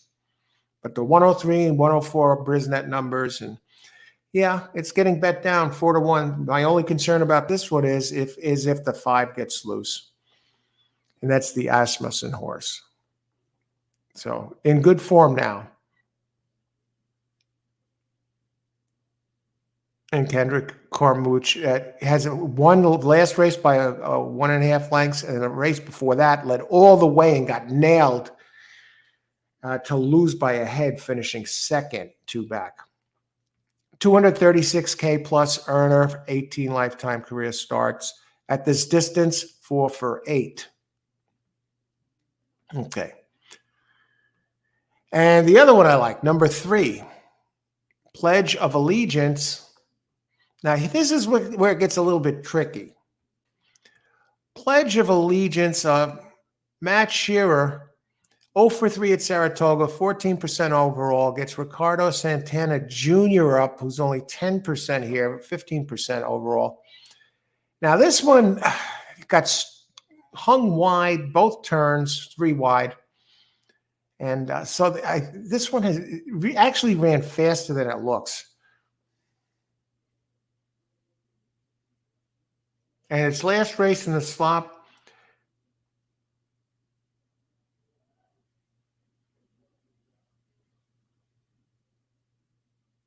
Matt Shearer, Santana Jr., a very consistent performer, does win one here and there, but at Churchill Downs, one at Ellis Park, 2 back at a mile. The key here is going to be to keep this horse straight. It's a pressing type. I'm starting to get a little concerned. But at the distance, 7 career starts, 2 wins, 3 seconds, and a third. So in the money, 6 out of 7. Open 6-1. Has a high Brisnet at a mile 95. Now, this is a 6-year-old out of Constitution who was out of Tappet. I'm losing a little faith in this one, but before the last race, it had won 2 out of 3.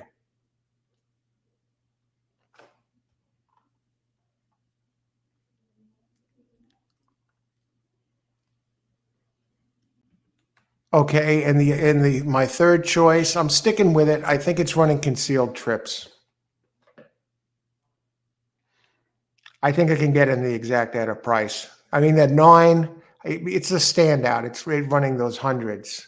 So this one, it's good at the distance and has a 95 at this distance. And the other one I like is the 5, whose last open, and that is the Asmussen horse, the favorite, out of Gun Runner, opens 2-1, won its lone race at Ellis Park on July 2nd. Now, on July 31st, it's a bullet at Saratoga, 101 for 5 furlongs. It took it out for a trot on the 14th, 16th of 18th, 50-3. Tyler Gaffleone up, one of the leading jocks. Asmussen here at this for 2023, 18%. Did win that race. It's a pressing type by closing very, very strong. So might like the extra distance and it might grab the lead. So it's an undefeated 1-for-1. And I can't leave it out just because of its pace figures and the Gun Runner breeding. But I think he's gonna lose 9, 3, 5. If I had to add a 4th horse, believe it or not, I'd add number 4. I'll write that one down. Set Sail from Mott Williams. Junior Alvarado up 10%. Mott Williams, always dangerous. Second off the layoff, Mott 19%. Has that race 2 and 4 back. It's due for a good one. It's ran in the Peter Pan, and it just really got overmatched in that G3 Peter Pan at Belmont. Started his career at Santa Anita. Comes off a bullet work, 2nd of 29, 5 furlongs, 1 minute and 3. Prior to that, August 5th, 12th of 50, 48. So working strong for Mott Williams. But the race is 2-4 back, very quick. Lone concern is the race 2 back. That was over a year ago, 407 days ago to be exact. It was off, actually 435 days ago. I don't know. It's just has a really long layoff, so I'm a little concerned. That's why I'm looking at 9-3 935. And let me just see what the odds are on the 2 right now. Not really taking money. Okay, but the 9 is 3-1. So those are the ones I like. 9 minutes to post. What do we got? Who do we like here, people? Okay, that's my primary contenders. And I'm probably just going to box these 3. I'm not going to go crazy with it. I got some prices. I like the price I'm getting on the 3. The 9, even the 9 at that price is a good price.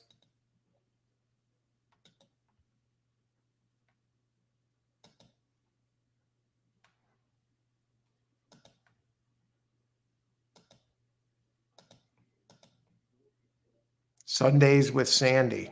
Open 4-1, tentative 3-1. Set sail is actually taking some money here. Open 10-1, currently 7-1.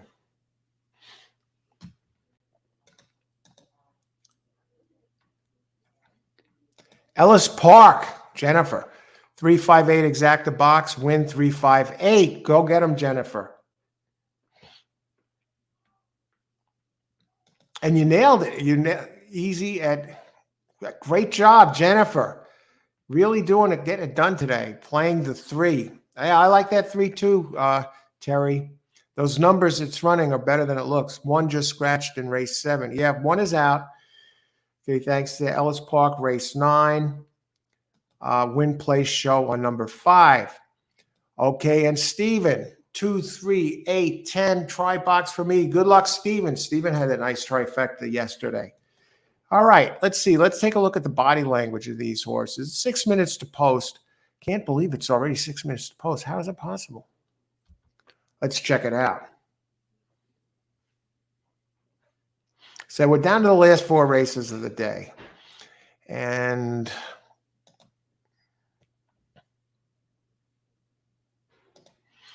it has this body language. I know my picks. I already just put the wager in. Now the Asmussen Colt is starting to tip down to 7-5.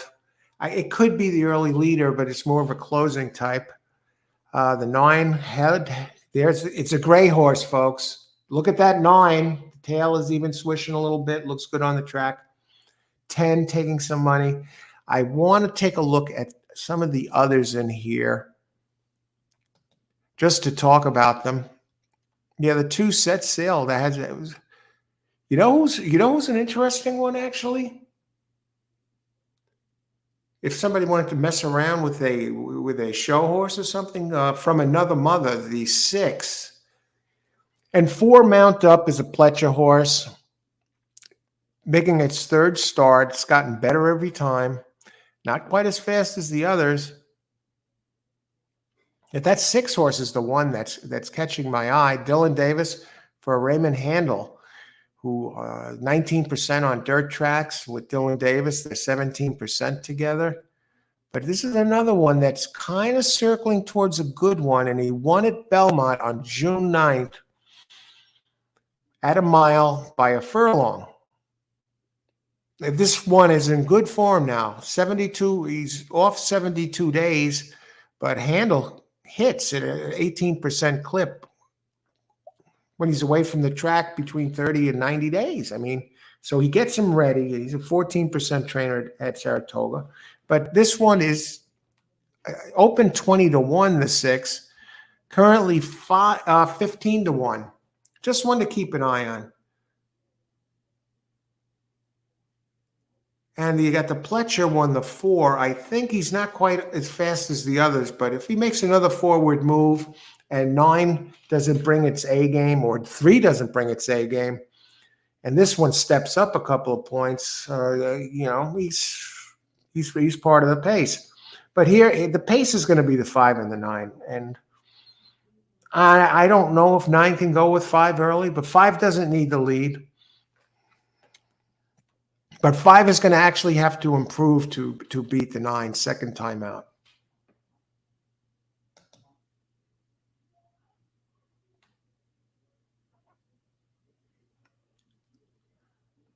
Updated. Okay, we got some updates here, folks. Scott, updated daily double race 7-8 is 4-5-8-10 with 2-5-7. I have the 2-7. 2-7. I like those two best in that next leg. Good luck, Scott. 4, 5, 8, 10. Hilberto, exacta trifecta super. 7, 3, 9, 10. Win place 7. Rick Dutro on the 7, 20-1 now. 7-1 or 9-1. He's won his last 2 races here, Thursday and for Saturday. Laurel, race 9, win place show 5. Correction. Okay, good luck, Jennifer. Now, 3 minutes to post. I'm going to take a look at the 10. Cellino, that name. Now, Cellino really ran his eyeballs out, winning last race, really jumped forward. My concern about the 10 was this. It's Linda Rice. That's not the concern. The concern is last time it ran this big, it's taken a long time to recover and repeat that kind of effort. The good news is it ran that type of race here 8 days ago. And get this, when Linda Rice brings a horse back under 11 days, she's 24%. So she knows when to bring him back early. But that means she loses 76%. But still, it's better than like 4% or something. So you know she brings him back early. But I didn't like that the 10, the last time it ran this fast, it took a while. It hasn't run back to that type of race since the last race. And to give you an idea how long that is, that race, the last time it ran this fast was July 9th of 2022 at Pimlico. And it's never gotten back to that level since. Now, but here's the caveat here. This one, Cellino, was a claim from Steve Asmussen after his May 28th race, and Linda ran it on turf, and it came in 6th. I don't know why she put it on the turf. But then she came, that was on July 13th, and then she tried it on dirt, and it won. So maybe this is the Rice factor. And so maybe this horse, breaks that long drought that it had under Steve Asmussen. And it is taking some money at 7-1 right now. And some of you were talking, we talked about what about the Rick Dutro horse, number 7, Fenwick? Now, it did run good 43 days ago at Belmont. And I guess it was under Rick's tutelage then. It came in 2nd. It had a big improve. And Joel Rosario up. And, if it moves forward a little bit, it's not impossible. But, all right, that's the deal with the 7. The 6, brother from another mother. I think that one, a show horse. It was 1st, 2nd, 3rd, 2nd. It's 1st, 2nd. It's always around. I can't believe it's opening at 20-1. And now it's up to it's at 18-1 right now. No, now it's 21-1. Set Sail too. That's the one with the huge layoff. That's starting to take money down to 6-1. Should be a good race. Scott, what do I think of that one? I think it keeps moving forward and another move forward, and it's in the mix, especially, but the other one, the 3 and the 9 would have to take a little bit of a step back, and the 4 would have to continue moving forward. With Pletcher, anything's possible. Jennifer, race 7, 3, 6, 4, 2, Set Sail. That 3, definitely. Exacta box, 2, 3, 4, 6, and 2, 3, 4, 6. And I gave my exacta earlier. I think I did 3, 5, 9 exacta box. I put it in. I think I did, but I'll put it in again. Just exacta box. Maybe I got caught up looking at things and didn't type it here. 3, 5, 9 exacta box.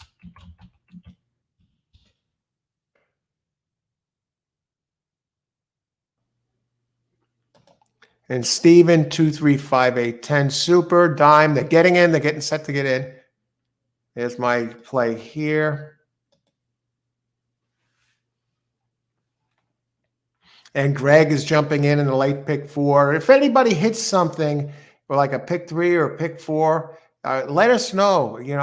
I could go back and find it, but it's easier that way. I know it's easy to go back and see people who play individual races at a time with all the chat, but by all means, good luck, Greg. 2, 8, 9, 10. Yeah, this 9 is the one that I really had my eye on today. It jumped out at me, you know, as a solid horse. And so far, I've had my top selections. I've won 3 out of the 6 races so far. And this race, my top selection is the 9. So, okay, they're loading up. Good luck, everybody. Enjoy the race. HVAC 4, 5, 9, 10. Good luck, HVAC. Good luck, everybody. Let's get it done here, and they're off. I expect 9 and 5 to be towards the front, forwardly placed. Well, let's see. What a view here. Set sail, folks. There's the Rick Dutro horse, showing a little bit more speed early. Rick Dutro. Now the set 7 Fenwick, 14-1. Set sail now bet down to 6-1.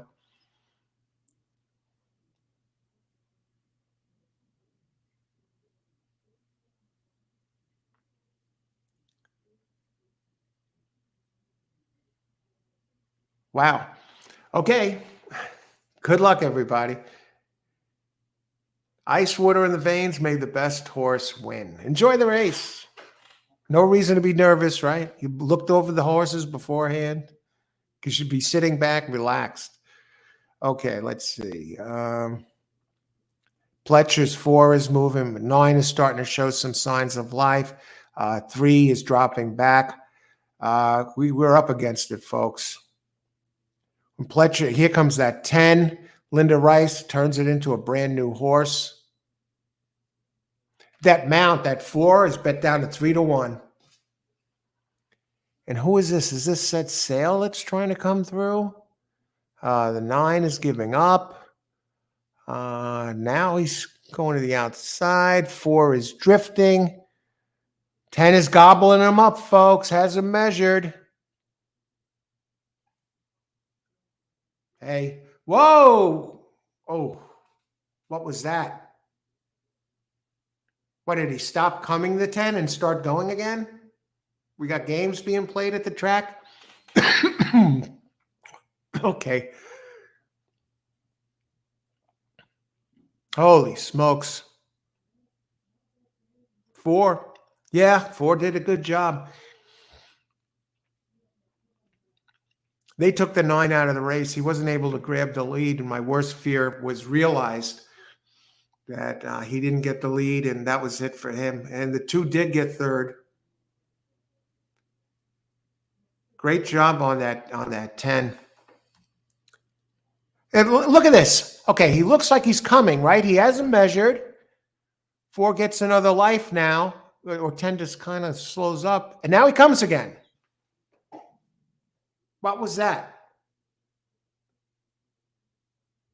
Who's the jockey on the 10? Manny Franco? It's like he wasn't allowed to win that race. They had to let Irod get through. It was like, because he seemed to stop riding him a little bit there for half a second. He was kind of standing up. I saw his hand up off to the side. I don't know. What do you think of that finish of the 10? Doesn't matter to me. I'm just looking at it because I didn't have this either way. 4, 10, 2.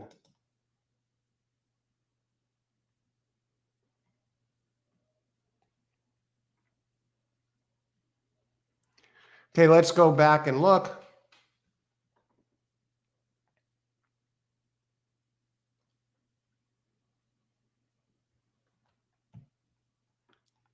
Okay, daily double. Scott gets it done with the 4. That 10 would have been sweet, Scott. I don't know what the heck was going on there. Okay, good job, though. Good job. Who else?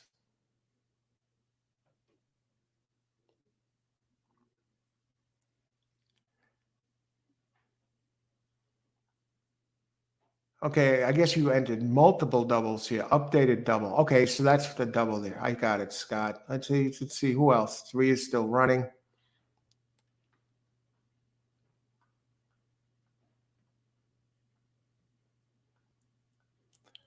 Two, 3, 8, 10. Super. 10, 3. It was my exacta, not to be. Pick 4. Oh, jeez. HVAC did have the 4 and the 10 in there. Jennifer, Rice Juice. Can't beat Pletch. Yeah. So you need 257 to get it done there. Scott. All right. Good job, Scott. That 410 exacta, folks, $83.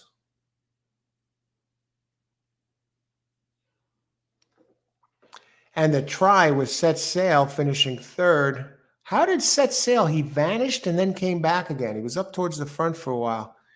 $129.50. When is the next race scheduled for?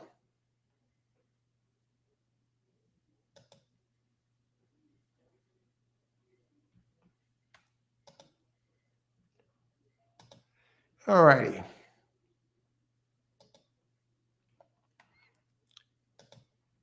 $5.16. Race 8.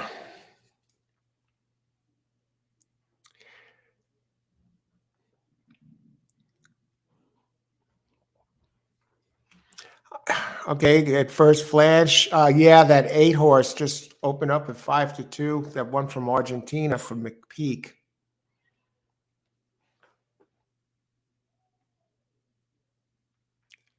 All right, let's just look at this for a second here. Okay, now let me close this up.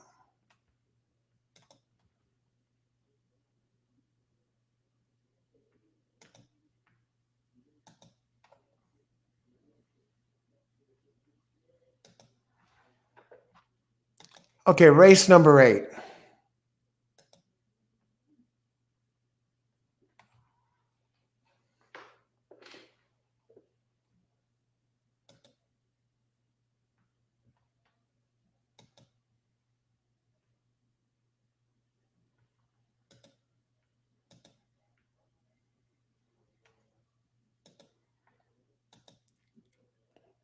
Trying to get the PPs open. 7 furlongs, maiden race, purse 136,000 for maiden 3 and up. 3-year-olds 119, older 124. 7 furlongs. If 2 loses this race, call the police. Ran wide last race. It ran into trouble. Got bumped at the break. Manny Franco, Chad Brown.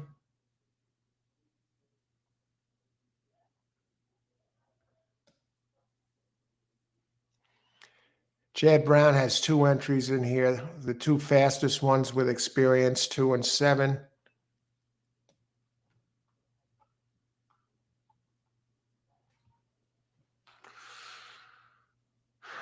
Seven ran a pair of 87s, digitized.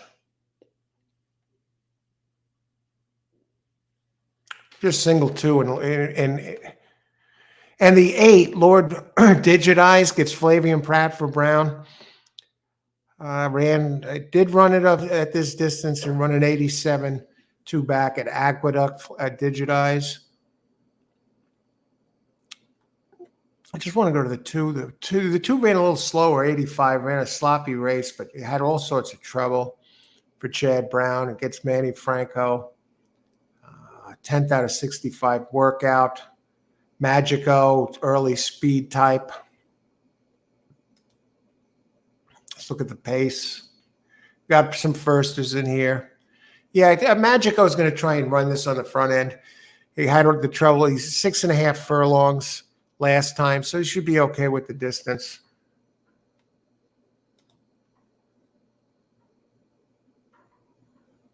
Closed okay, good. Has the early speed. The X factor is this McPeak one, but McPeak is only 8% with first-time starters. And Brian Hernandez shows no body of work here at Saratoga. I'd lead with a single here. The only other ones I'd use are 7 and 8.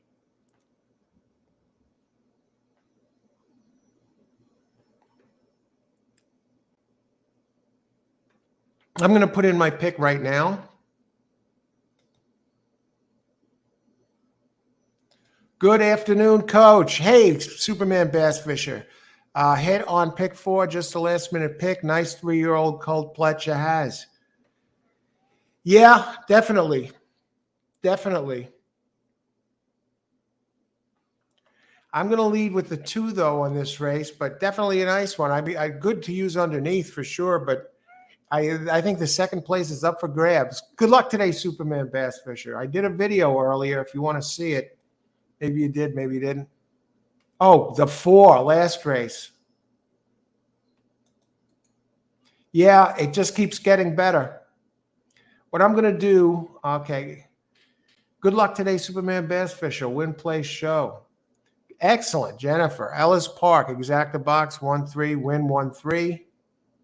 What do you think of the 5?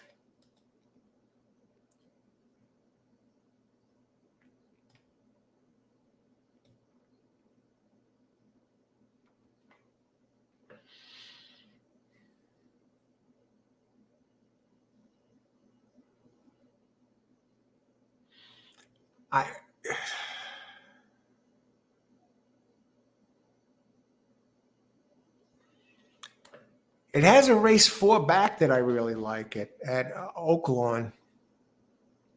Quality Chick. It's backed up since then. Goes to David Jacobson. Jose Ortiz up. As far as the pace goes,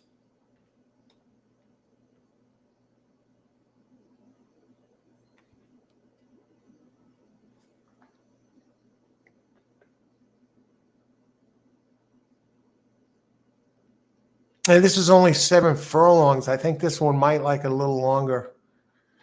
But you can't. Jacobson, solid star trainer.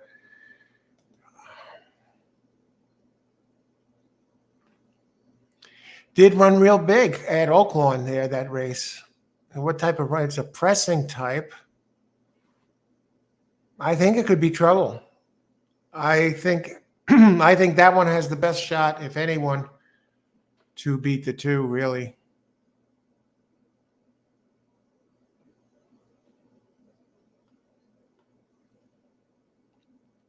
4 is getting Lasix. Trainer Jacobson. Yeah, it's definitely live at a price. What is the price now on that 5? 9-2, yeah. Actually, the price on the 2 is pretty high too. Okay, what I'm going to do is this.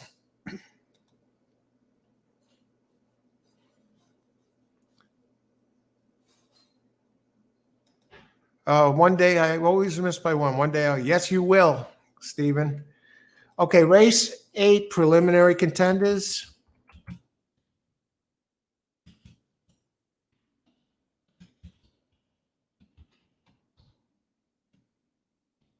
In order: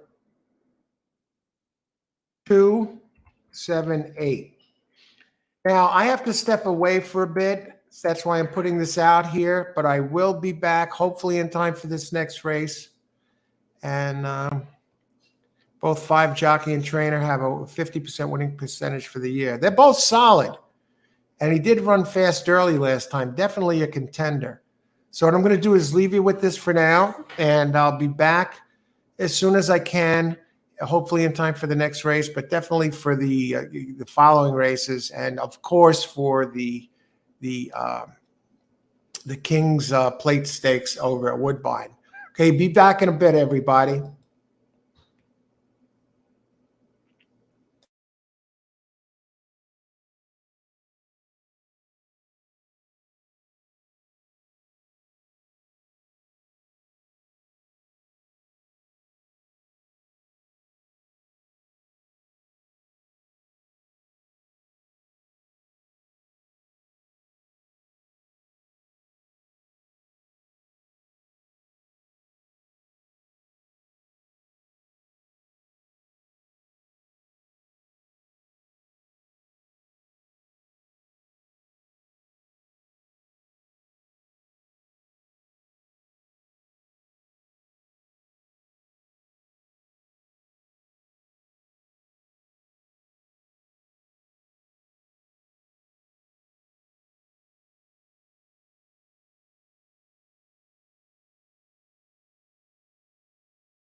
All right, I'm back. We're back for the rest of the show now. I appreciate you holding the fort here. How'd we do here? Let's see what's going on. I didn't get in a pick, but that 7 did win. The 2 came in third. I don't believe this. What happened to the 2 here?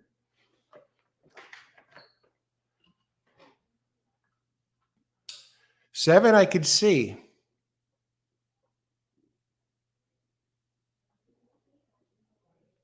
All righty. Let me catch up and with the chat.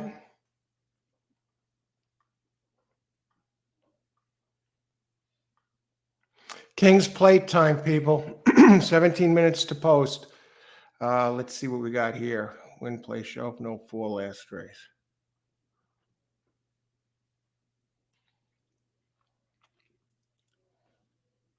Shaky pants. Okay. Woodbine. Torby, that's where we're going right now. Woodbine. Actually, I'm opening up the Woodbine video to see what's going on here. I guess the board should be opening soon. Let's see. Woodbine.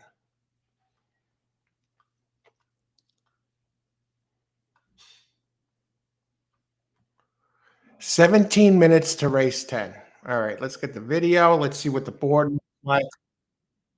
Those of you who watched my video today, you saw that the 4 long shots I was on to upend the favorite are number 2, Ellison Field. One of these 4, at least. Number 2, Ellison Field. Number 11, Touch and Ride. Touch and Ride. Now, Ellison Field open 8-1, currently 5-1.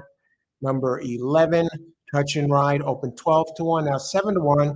Number 13, Paramount Prince, open 10-1, now 5-1. And the one, Kokopo, the 15, my 4th one, is not taking money. And I think that's because it doesn't have the big speed as the other, and it draws extremely wide.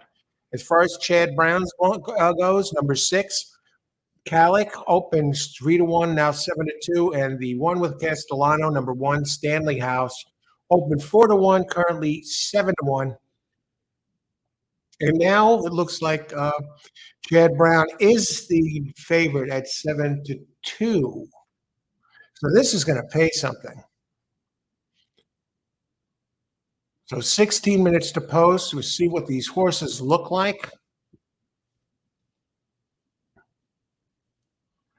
Okay, Saratoga 2-9. Let's see. Yeah, that looked like a tough one. I saw 6 in there. Was finished second at Saratoga.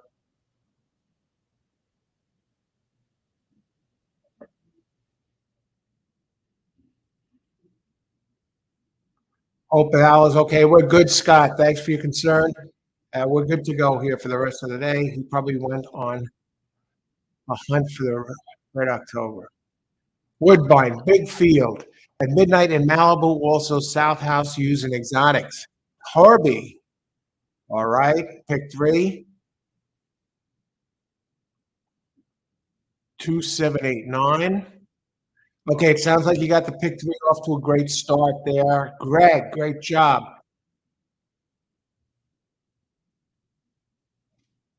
A winner of race 8. I did give the preliminary contenders the ones I liked in order. And where are we? Yeah, that was for race 8. Preliminary contenders 2, 7, 8. Those are the ones I liked for the win position. I didn't get in a bet there, but if I was playing a double, etc., I would have went with those 3. And those are the 3 I included in the pick 3 that got blown up.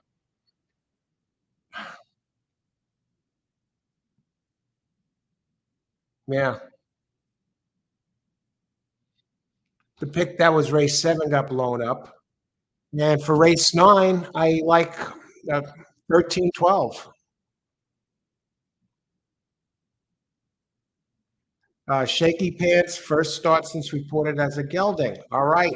Thanks for that update, Scott. And I guess this is old news here. I'm just catching up and see what pertains to here.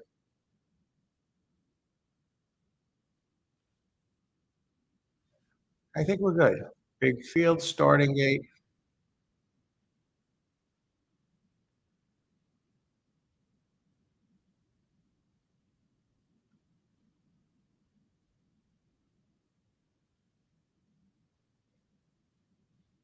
Daily double. I see Scott got the double. Great job, Scott. Another daily double for Scott.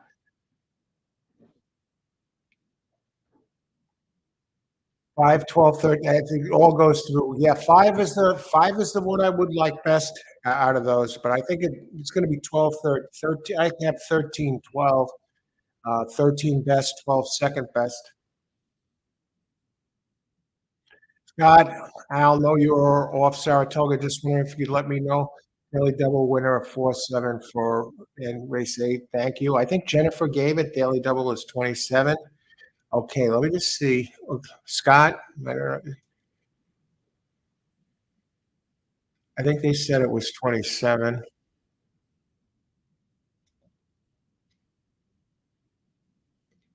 Um, 54.50 for 2 or 27, like Jennifer said, 27.25 for 1. So you got it. Thanks, Jennifer, for picking that up there. And great job again, Greg. Wickenheiser, Kings played key. Good luck, Torby, Kings. And Woodbine race 10, exacting try box 1, 2, 6, 13. Okay. Now we're over at Woodbine. Race 10, 12 minutes to post. I'm looking at the body language, a little bit about this race.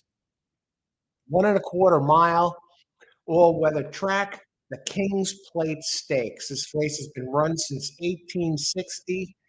The longest running continuous race in Canada and all of North America every year since 1860. It's originally called the Queen's Plate Stakes, but it's the King's Stakes Plate, and it's shifted between the King's Plate and the Queen's Plate, depending on what special event was going on that given year.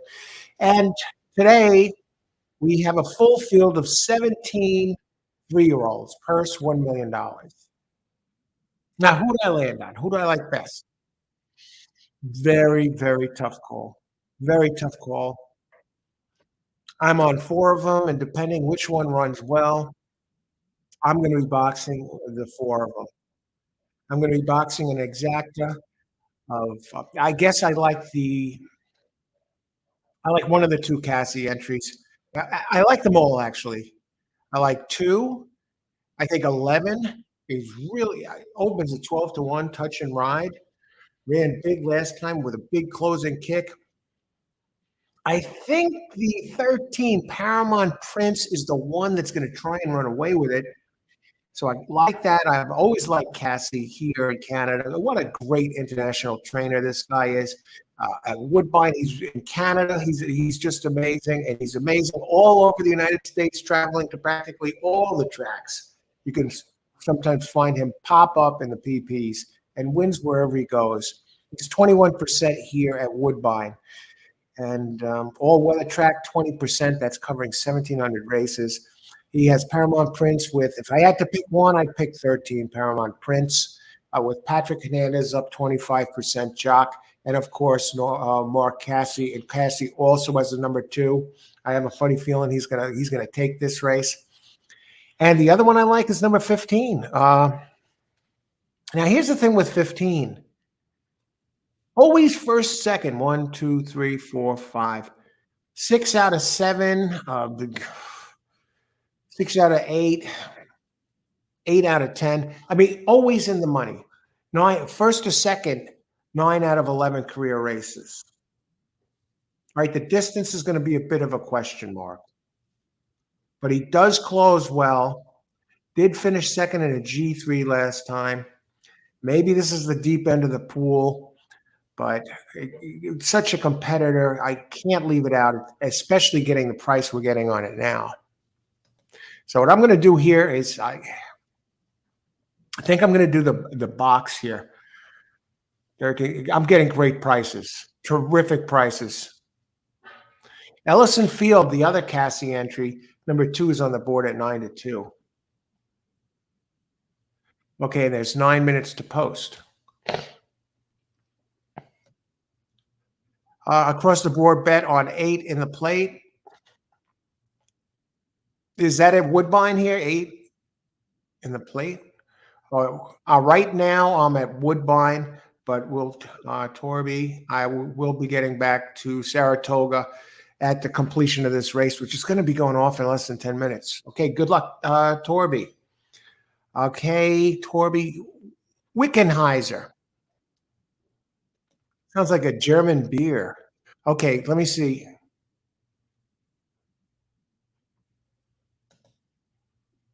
Wait a second.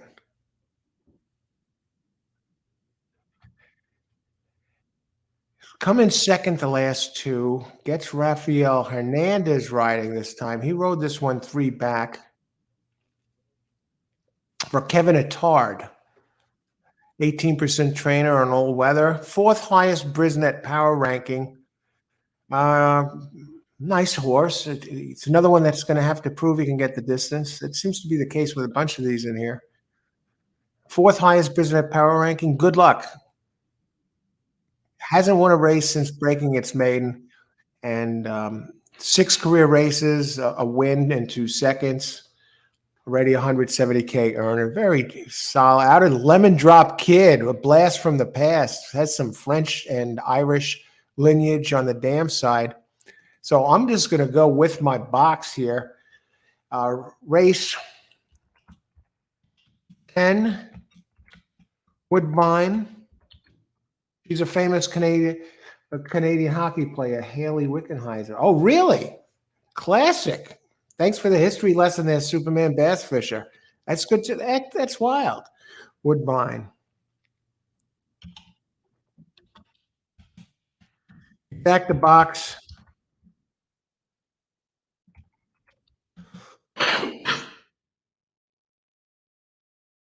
2, 11, 13, 15.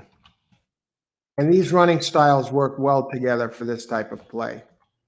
They're not going to really screw each other up. And the speed is the 13.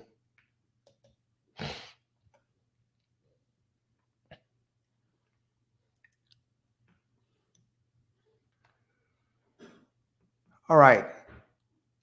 Wickenheiser. Okay, you're on the 8. Greg Naylor. And Greg is in the house at a try box 1, 2, 6, and 13. All right, the brown, the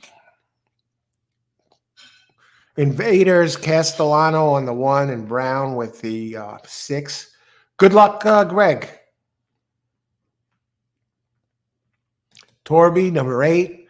Scott for Woodbine, Kings Plate Stakes. My exact and trifecta boxes are 8, 12, 13, and 17. All right, good luck, Scott. Superman Bass Fisher, 2, 8, exacta box. We talked about the 8 just a little while ago. A very solid horse. Woodbine exacta trifecta and superfecta, 15, 13, 2. Hey, we get that exacta together, with the 13, 15, or the 2, with 2, 6, 8, 11, 13, 15. I bet him last time he came like a train. All right. And that's the hockey player. Okay. Haley Wickenheiser. Who else? Distance. No problem. There's my exacta box 2, 11, 13, 15. Midnight in Malibu long shot. Alasian Field. All right. Good luck, Torby. Stanley House using all boxes. I'm just a little concerned about Stanley House on the rail like that. And also that Castellano hasn't ridden here in who knows when, has no record. Let's look at the body language of these horses. Let's see what they look. Who's doing it? 3, 38 to 1. Now, these are top-notch horses here running a $1 million race.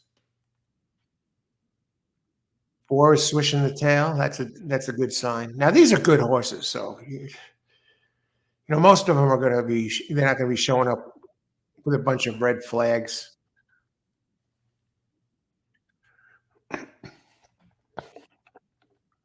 And here's 6, the brown horse.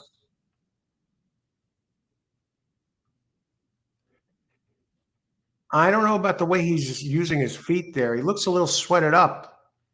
But I don't know what the temperature there is. It looks like he's like you want to see him striding like the 7. See how the 7 is going with a fluid motion? It's usually when the horses are picking up their feet really quick like that, something might be bothering them that they don't want to take a full stride.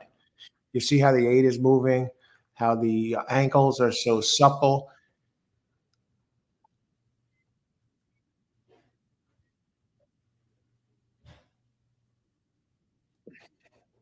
Ken, okay, 3 minutes to post. Who else?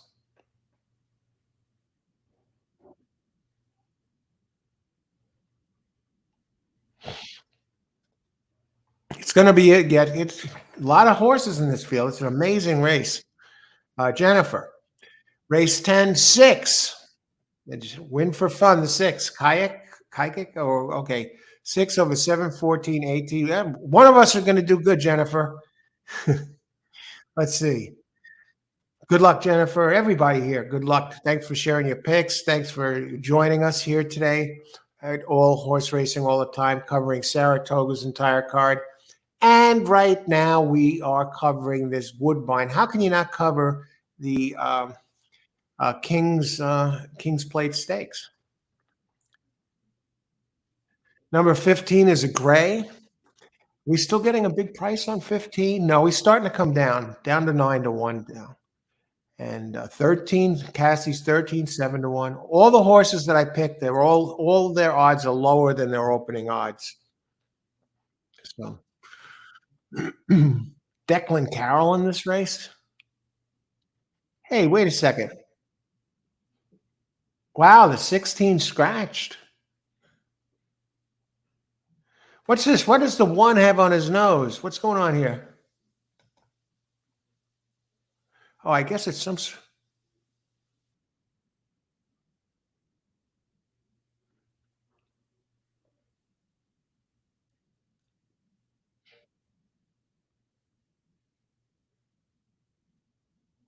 One opened Stanley House opened at 4-1, currently 7-1.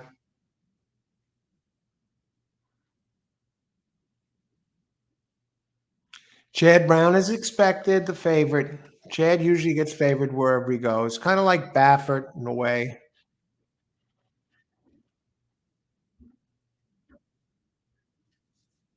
As long as it's a turf or synthetic race. Whereas Baffert, he's the one that's always favored when it's a dirt race. This should be a very interesting race. Okay. Who else here? Like the typo?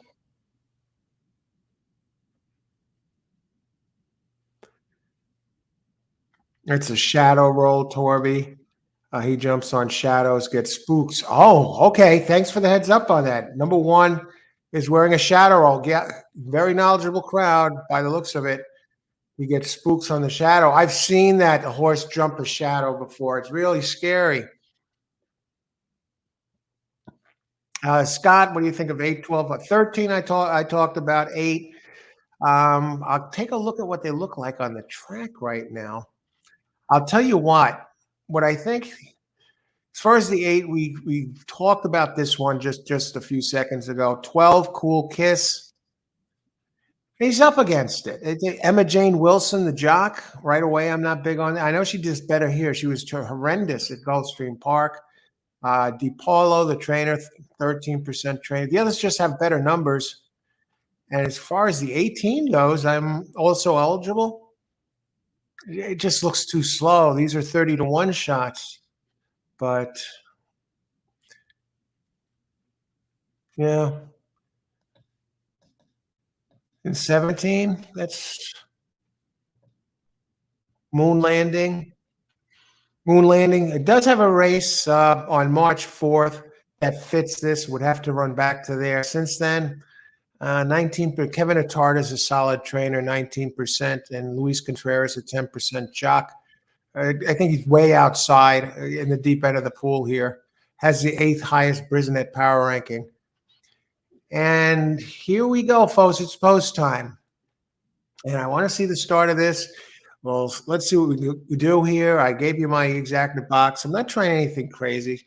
Just go with that. Have a little fun. I'm getting some nice prices. I like the horse. I like my entries, and they're all being bet down lower than what they opened at, except with the exception of the 15, which is higher. It opened at 6-1 and currently 9-1.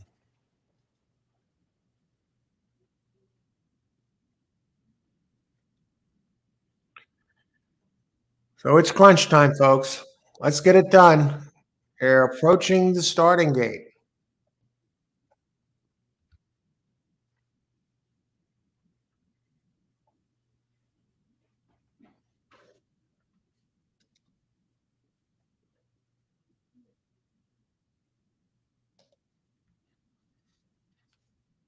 Okay, let's go. Good luck, everybody.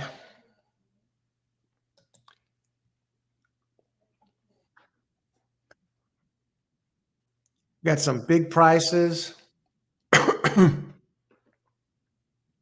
think even the exacta with Chad Brown is going to pay something. Chad Brown's favorite at is that 3-1, the 6.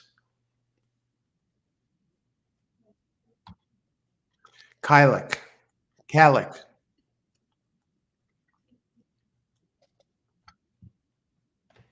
All righty. Look at this. The Bet 365 horse. Bet 365 wager selections that they said. They're like 2, 11, and 13, three of my four horses. They just showed it up on the screen. So now 6 has moved up a tick to 7-2. 11 dipped a little to 5-1. 2 is now 9-2. Cassie. Here's the 11, lightly raced, only has 2 races under its belt, but really close, strong, and they put up a big figure last time out, 93.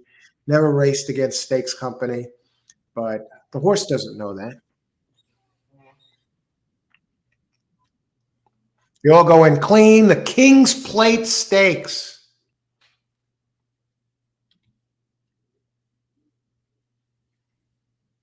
Good luck, everybody. Ice water in your veins. Enjoy the race.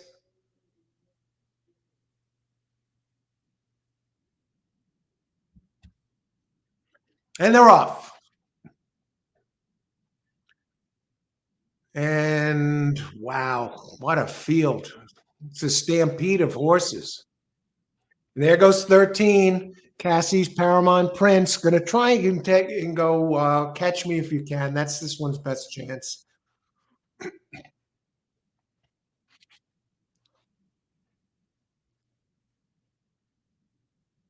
Mile and a quarter. All weather Tapeta track.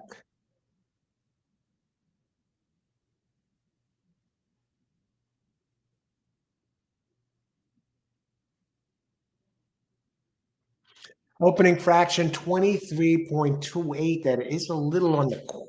Is that on? I think this maybe a little on the quick side for a quarter. Slowed it down a bit. Half 47 and 40.41. Moving easy. Silent Miracle second. 59-1. Here's my 2. Elijah and Field 9-2, running 5th right now.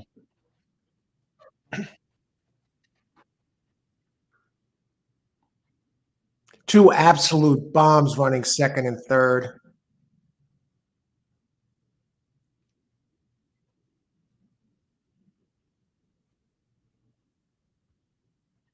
Is this a rabbit that's coming on the outside?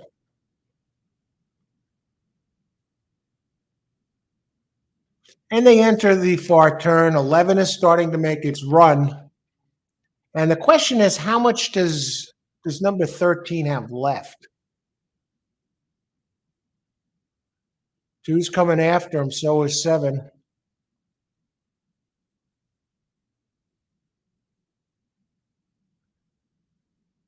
He's going to try. 13-2. I hope you played my exacta, everybody. You got it. Beautiful. And 1 did come in 3rd. So what is this 13-2 going to pay? I'll tell you right now. It's a winning day for me today, folks. We just did it. One race, Woodbine, and probables, exacta 13.2, 92.60. All right.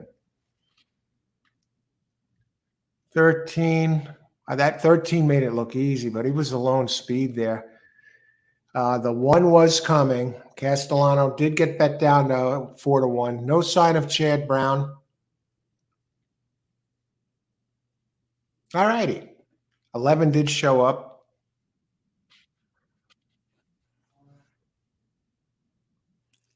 I don't see the 15 anywhere, but that's fine. All right.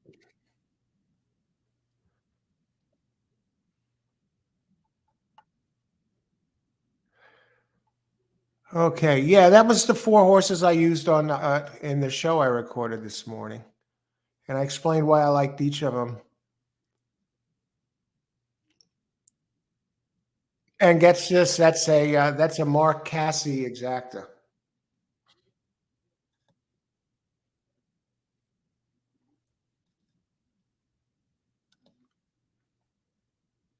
Okay. Just saving a picture. I took a picture of the starting gate for the King's Plate when the race started. Let's see, download King's Plate starting gate. But it's a frontal shot of the starting gate when the race started, and they all had just left the gate. Okay, King's Plate 2023. Nice. All right, let's go back. Let's see all the happy campers. I know some of you had 13, and I know some of you had the 2. The 1 did sneak into the try. I got to check out where are we at Saratoga. 2 minutes to post. I got to give you my Saratoga picks. 12-13 exact the box. Saratoga. Olga 9th. 12-13 exact the box. Got 2 minutes to post, folks.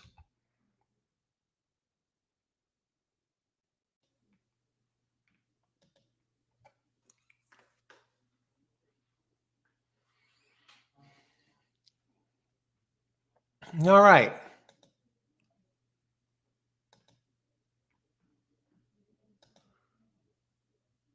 One minute to post at Saratoga. Leloy, 8, Bold Looker. I'm looking to see who got this here. Hopefully, I know I saw people with 13.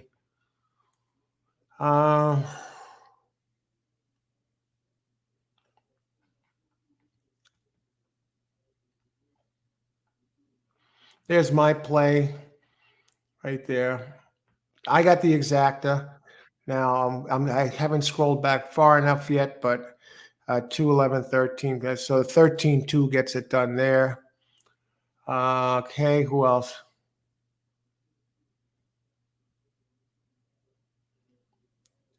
The exacta trifecta with, okay, I think we got, oh.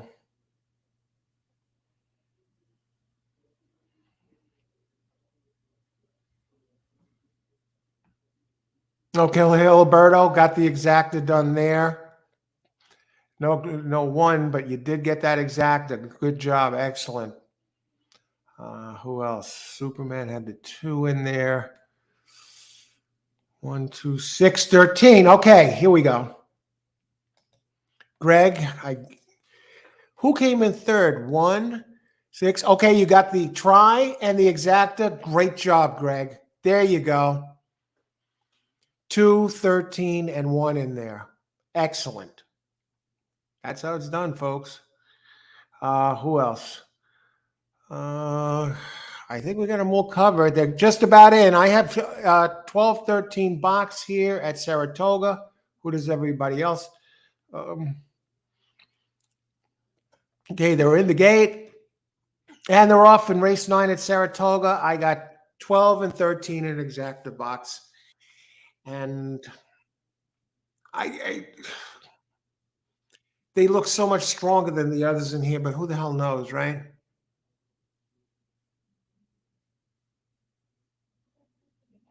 This is where they pull the rug out on you at Saratoga with some absolute bomb coming in.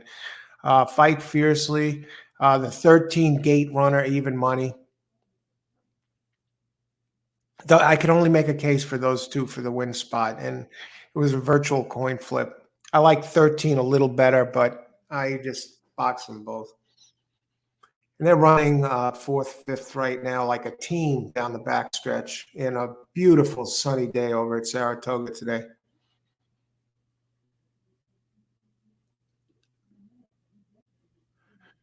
Fight Fiercely, the 15 is fighting fiercely.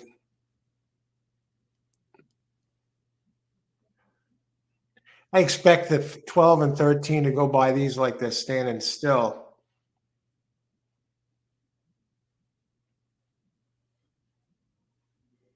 Oh, don't screw us up, man.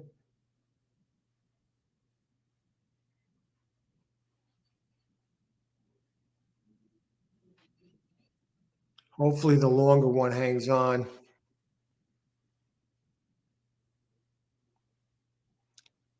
All right, get the exactor over here. Not quite as going to be as good a one as the one at Woodbine, but we'll take it.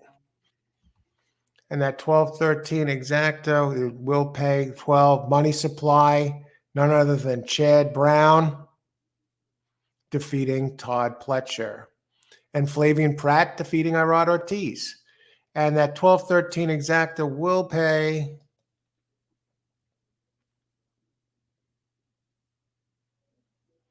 $10. So that is like a 4-to-1 exacta. And if it was the other way, it would have been 960. Okay. Let's catch up here.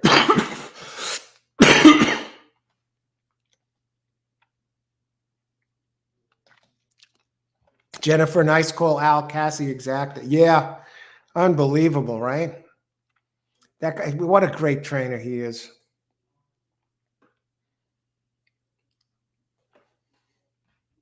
Shows up everywhere.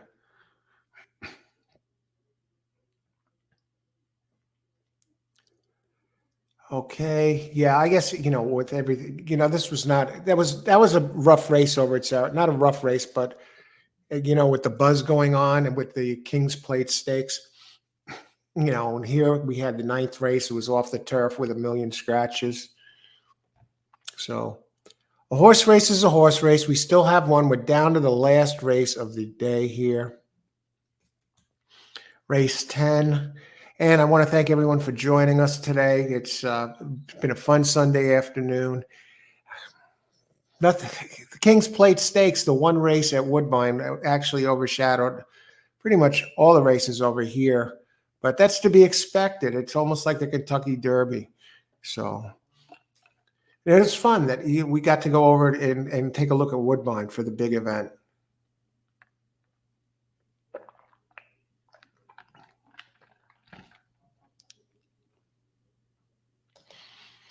Nine out of the race 9, 8 of 16 entry scratch. So I passed. And there were only two horses that really figured in the race at all.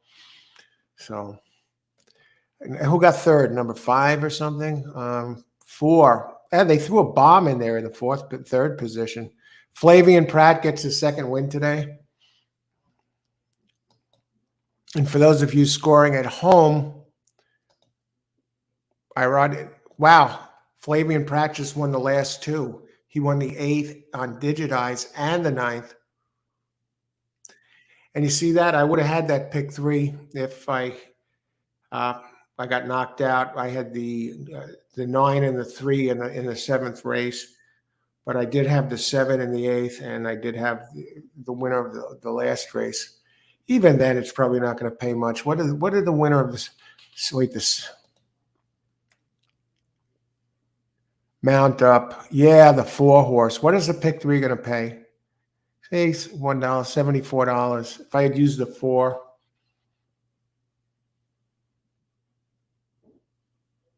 I lost 12 on the pick 3.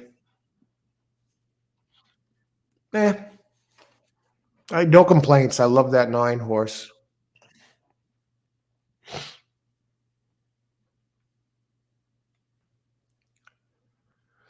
Hey, Bob. Bob, they just got back from Woodwine Result. Paramount Prince. Watch the video. Hey, Bob. Yeah,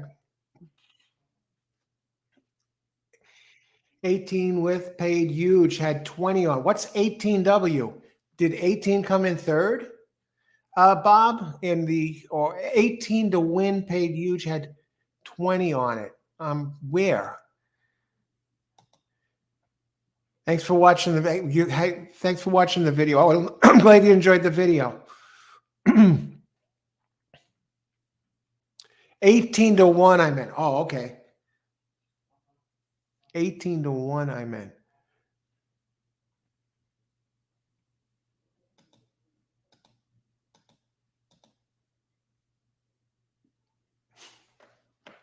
What a great race. The the King's Plate. Even a cool name. But we still have work to do, folks. It's not over yet. Where'd Chad Brown come in that race? That's what I want to know.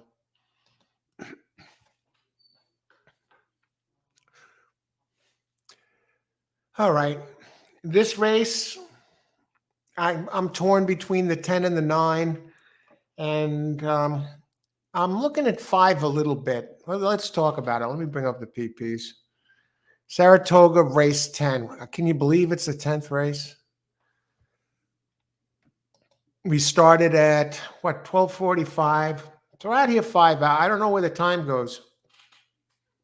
6 furlongs, maiden claim, 30,000. Purse, 43,000. That's a cheap race for Saratoga. For maiden 3-year-olds, upward fold in New York State, and approved by the New York State Bred Registry. 3-year-olds 119 pounds, older 124, claiming price 30,000. And that's about it. 6 furlongs. And as far as scratches go, 25 minutes to post. Scratch number 2, Conquest, and scratch number 3, 2 Chuckles. They went off at 9 to 2 and 10 to 1, respectively. And just to bring something up for a second, with horse racing, I say there's always another race. And all it takes is one. Now I'm going to finish having a winning day today because of one race. So that's how it, it turned it around. It can change on a freaking dime. So now we start looking at race 10. I am actually a coin flip between the 9 and the 10. That'll look a little bit closer. We got a ways to go before the race.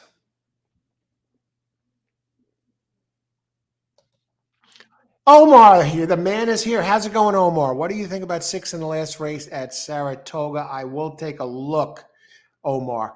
159.10 try box for me. Okay, that sounds good. Good luck, Stephen. Omar. Let's take a look at Omar's number 6.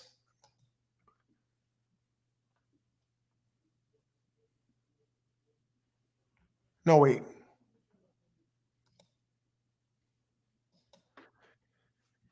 Now, that looks like a first-time starter here.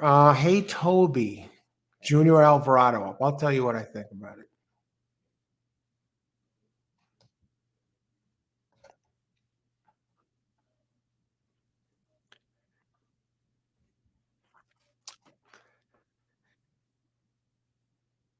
A relatively new trainer who's been hot lately.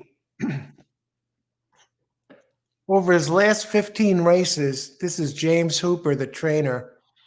Over his 15 races over the last 3 months, really, he's winning 27% with a 3.13 ROI.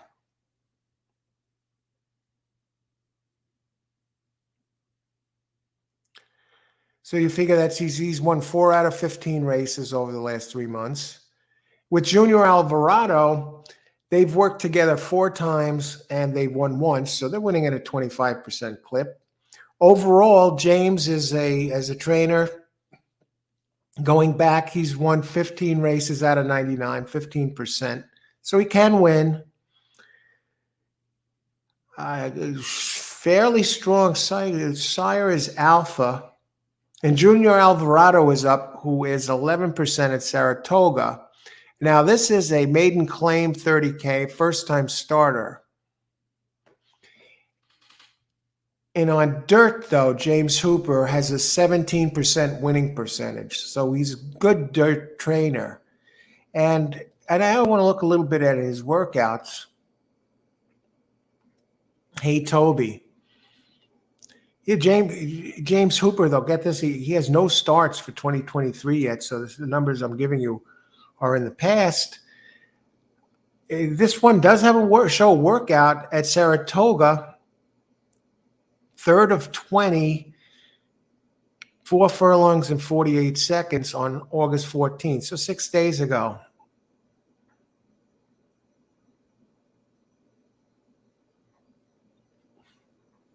I don't know, this is the mystery horse. That's a mystery horse, Omar.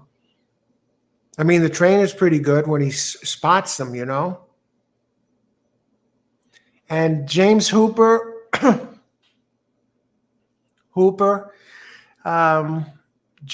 Susan and James Hooper, they're also the breeder. James is the trainer and also the owner. So he's bringing his own horse up here.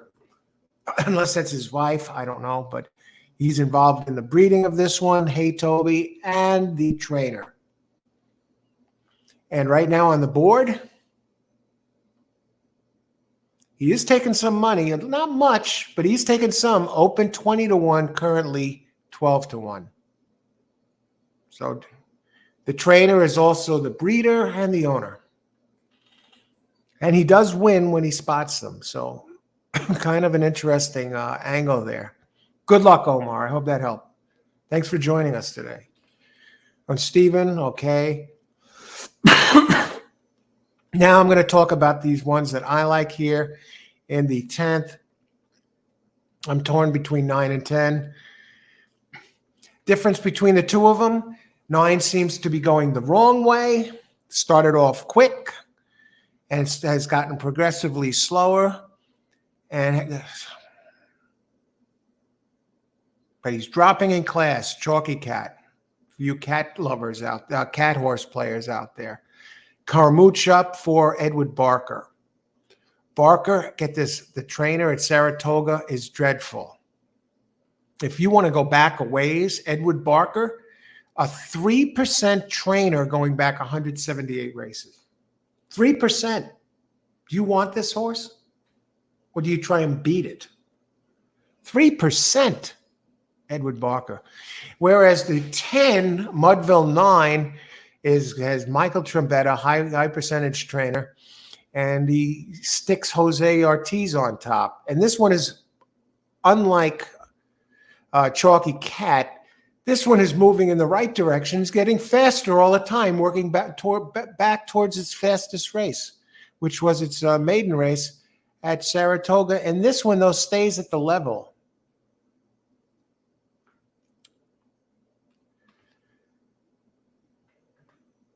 The 9 scares me, especially because of the trainer.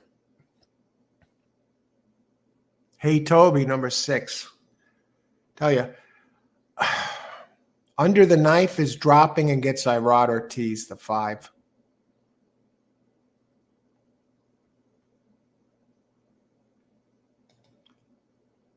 It's hard to like that. Omar. And we got Omar in the house. Thanks. You got it, my brother. Thanks, Tribox 91065. All right. Good luck, Omar.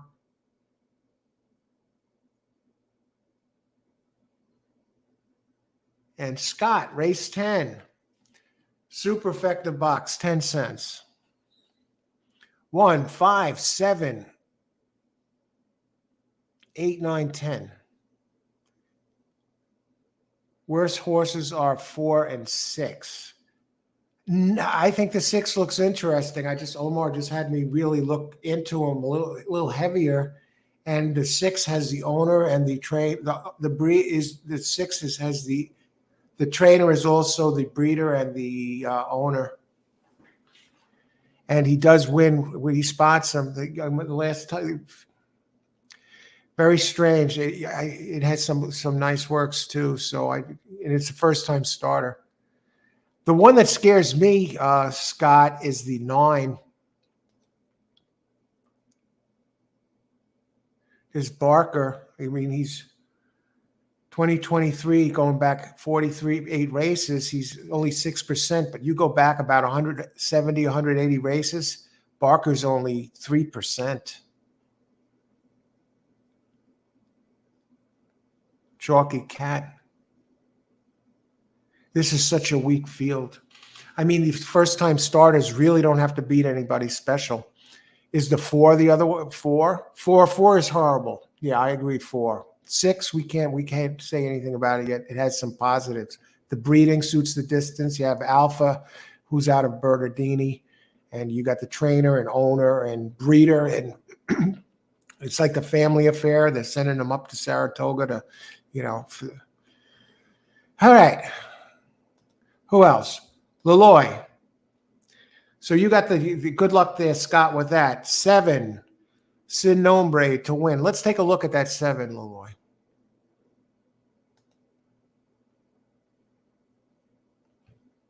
Dropping in class, making its second start. It ran into trouble the last time, Leloy.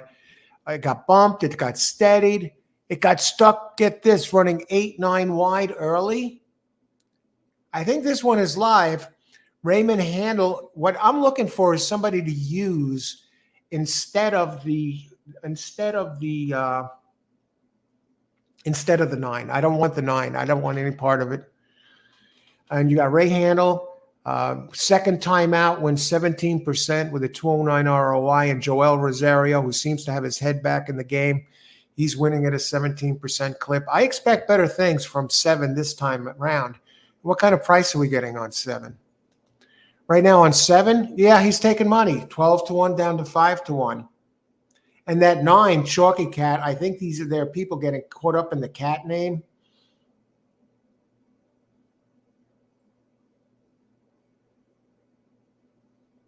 I think what I'm going to do is this. I'm going to just put 10 on top. I don't think I need more than 1 on top. I don't trust 9 to win, even though he's currently 7-2. And underneath, I'm going to put 5. And I'm going to use the 6, that first-time starter, Hey Toby. And 7.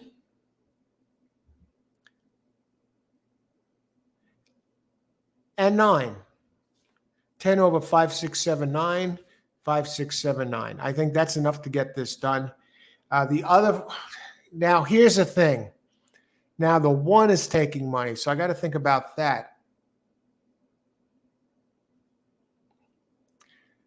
Let me just look at the 1 a second. 1 is a first-time starter for Michael Maker. Opens at 6 to 1. 30K purchase. Maiden claiming. The works aren't. It did have a good work 2 back. August 6th, 28th, 23rd out of 204, 48 and 3. And jockey and trainer Maker and Franco. Franco's much improved. I couldn't. His last 2 weeks, 6 races, 2 wins, a second and a third. He won today on that 2 horse, 6 to 1. I can't pick them all though. I don't want to go. I think this could get chalky. I think the 10 could.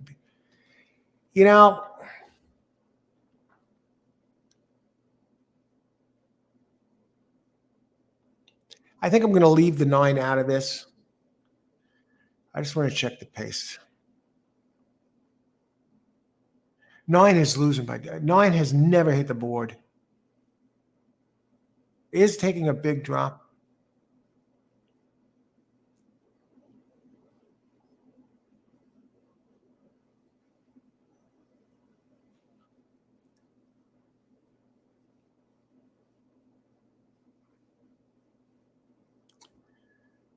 Okay, who else?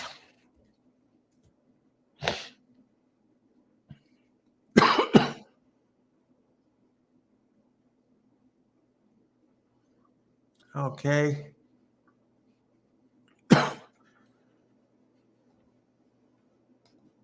Hiliberto, Exacta, Try, and Super 1, 6, 9, 10. This might not be as simple as it looks. The first-time starters are definitely dangerous. Win place on the 6. Hiliberto. Good luck, Hiliberto. All right, 6. Taking some play. 1, 6, 9, 10. That's what I'm thinking. I think I'm going to do something like that.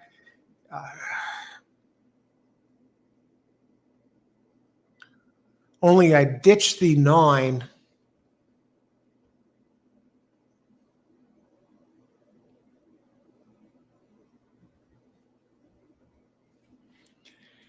And use, I got to think about this. 1 over 5, 6, 7.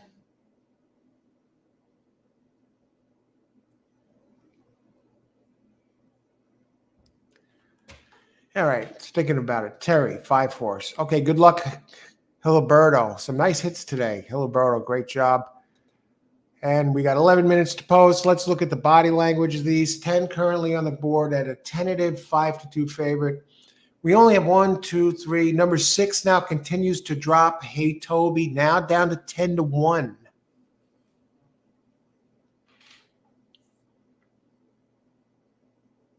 I'm not 100% sold on the 10 either. It's not like these are any of these are world beaters in here. I mean, Chalky Cat keeps getting worse.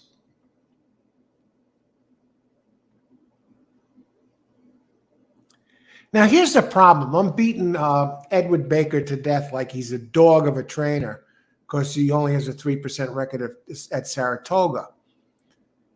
He can't, he's blind up here, 3%, 0.29 ROI. But overall, covering almost 1,500 races, he's a 12% trainer. But somehow, when he comes here, he's like Superman, getting splashed with kryptonite, and he just completely becomes unglued and can't do anything on this track. But otherwise, he's a capable trainer.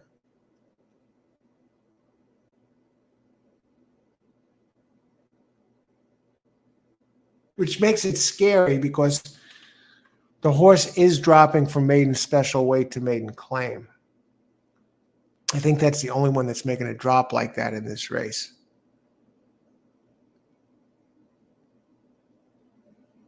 Yeah. It's the big class dropper, folks. They're doing anything to try and win one with this. Here's what I'm going to do. I am going to box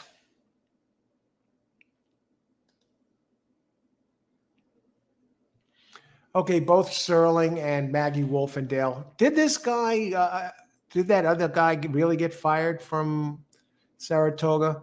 Both Andy and Maggie are on the 9 and 10. That's what we're going to do. I'm just boxing 9, 10. I'm not taking any extra chances. It's been a good day. I don't want to do so, waste. I think there's some intangibles here. I think the 6 is a little dangerous. I think the 6 is definitely dangerous, and I think the 1 is dangerous. Both first-time starters.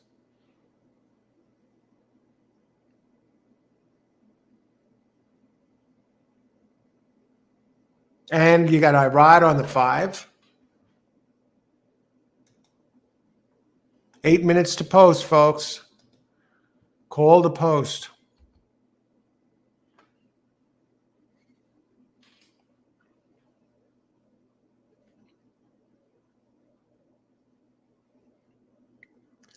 Okay, I'm glad at least I gave out a winning play on a decent winning play on the video today. The 4 launch shots who can win the Woodbine and King's Plate Stakes, and also played it and won it. So that's good. I did that with the Kentucky Derby and Kentucky Oaks Stakes.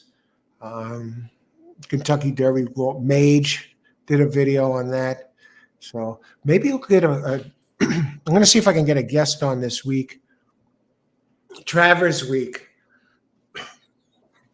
And maybe we can get John De Silva to join me for breaking down the Travers one of these nights, do a live show. He joined us for a live show before the Kentucky Derby. He's an official at Parks, and used to be the line maker at Parks, and wrote for 19 years for the New York Post as the lead columnist, racing columnist. And he joined us once. If you go to the live video shows and scroll down, you'll see right before the Kentucky Derby, I was joined by John. And before the, what stakes was it? I was joined by Sopranos actor Robert Fernaro. Some of you know, many of you know him if you see him as Eugene Pontecorvo. We were doing Pegasus Cup Day, I believe. Was it the Pegasus Cup we covered? Or was it the Derby? I think it was Pegasus. I'd have to look, but if you scroll down, you'd see he joined us, and we've done multiple shows in the past. And but yeah, maybe we can get John De Silva in here to talk some racing, and let him go through the horses who he one by one, and then I'll give my analysis who I like on the horses that he likes. And what we did was this: the last time he was on the show, we started from horse number 1 in the Derby and worked all the way down the card, right? All the way down, horse by horse. I said number 1, and I'd say something about the horse. I say, what do you use them, or you toss, or whatever. It was a fun show. We went one by one, and then we disagreed on some of the horses.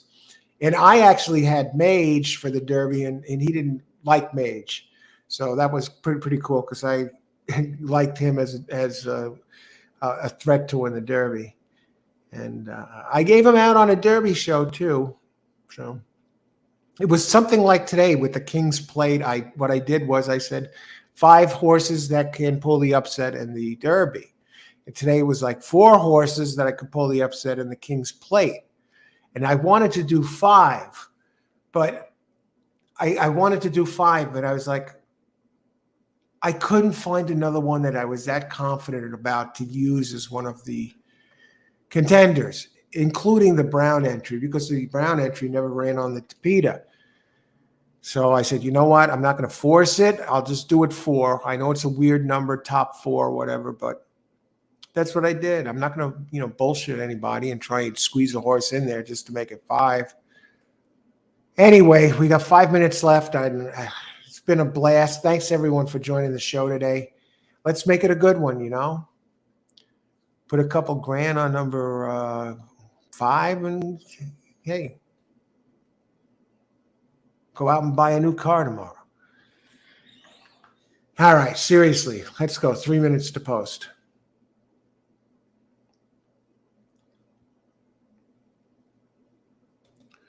Greg, Saratoga race 10 exacta, 9-10 over 158-9-10. 9-10, yeah, that's safe. 158-9-10. What are the odds on the 9 and 10?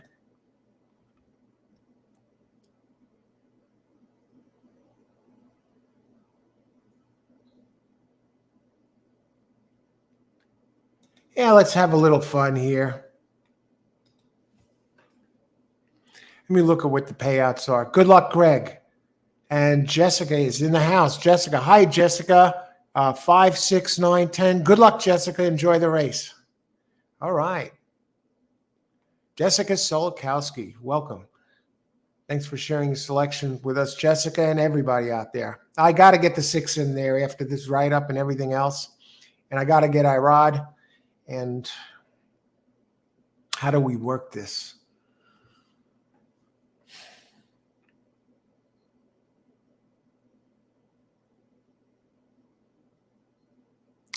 Those are the 4 I like best, actually, too. Jennifer, race 10, 71410, exacta box 14710, 14710. You'll get paid here, Jennifer. Get that 4 in there. And the 7 is dangerous.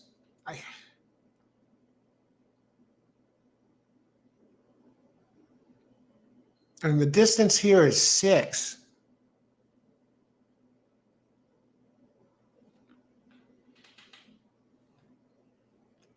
Let's go with the first time starters. Let's make something happen here.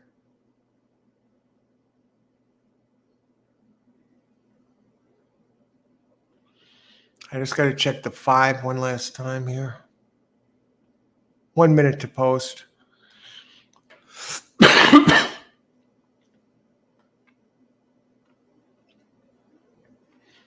Okay, the 10 is a must use.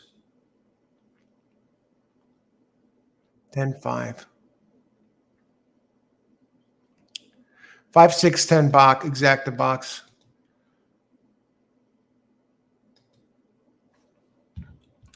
Race 10. Exacta box. 5, 6, 10. I don't like Baker's record here.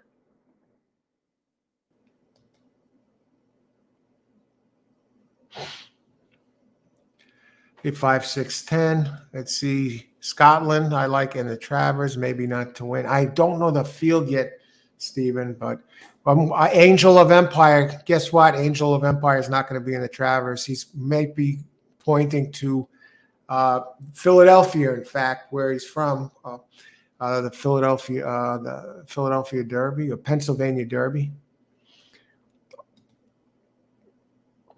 158. Good luck, Hiliberto.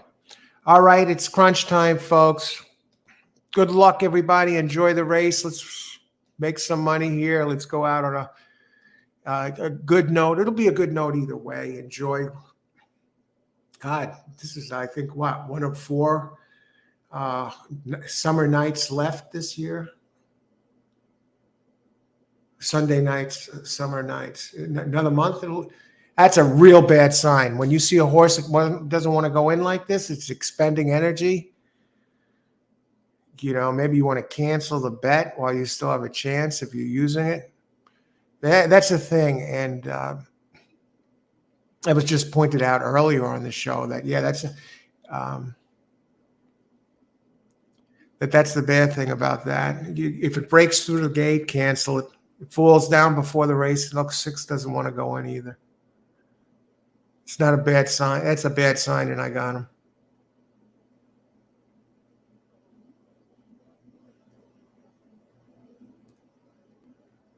If it gets any worse and he goes walking away from the starting gate, okay, got him in. I was going to say, you know, it's too late to. 10 is all lathered up. That does not look good, folks. It's all sweated up. That's a major red flag. And I know the weather can't be hot there because that's north of here, and it's been a pretty cool day. Let's see. Okay, good luck, everybody. Well, maybe it's 80-something degrees. I don't know. I'd have to check the Saratoga weather. Good luck, everybody. Enjoy the race. Thanks for joining us today on this Sunday at Saratoga. Mid-August, just like later August.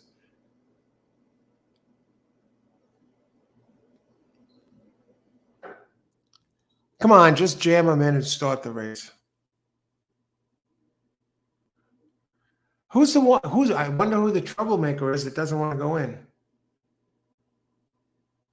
Maiden claimers, 30,000. 9 is making the big drop from maiden special weight to maiden claim. The only one making a drop like that in this race.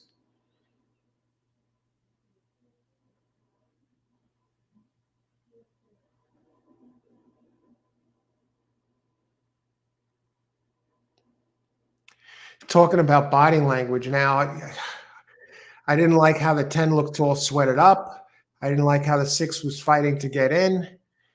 And but I left it, the 5, 6, 10 exacta box. And I'll tell you what, the 6, Hey Toby, is running second right now at 14-1.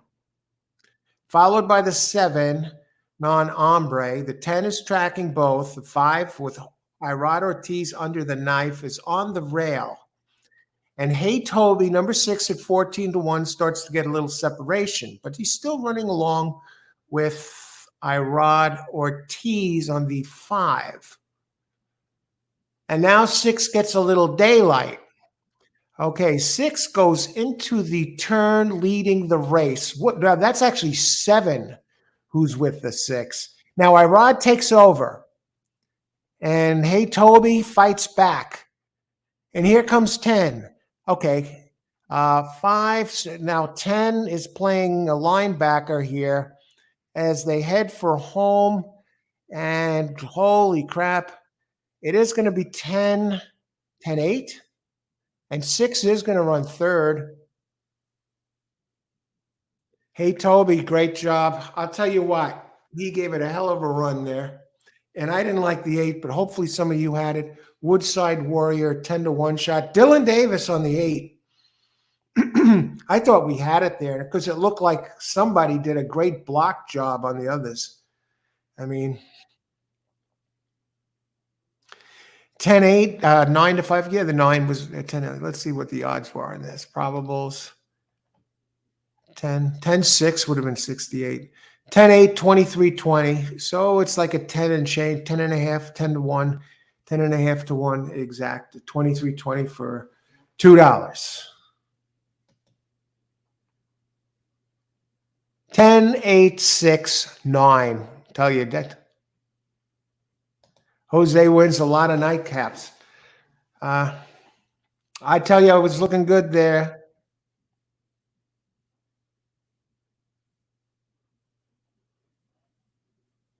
Mizzou was in the house. They want to say, hey, how's it going? Did you see my video today?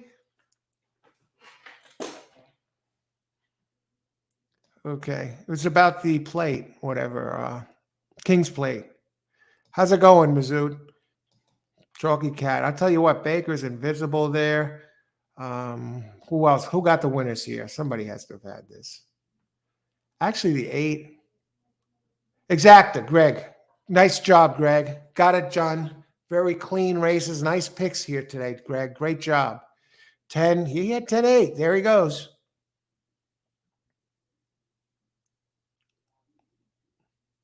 Made a little bit there. That's a good job. Exacta try in the other race. The good race. 5. 5 was right there, Terry. For a while, anyway.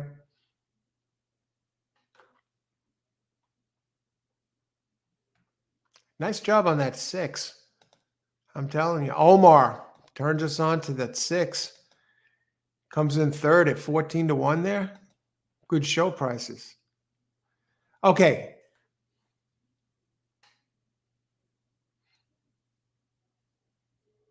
Okay, I think Scott might have something here. 10-8.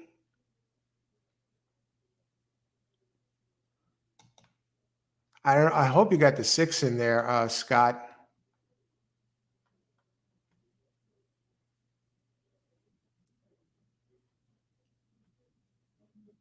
Omar close, no 8.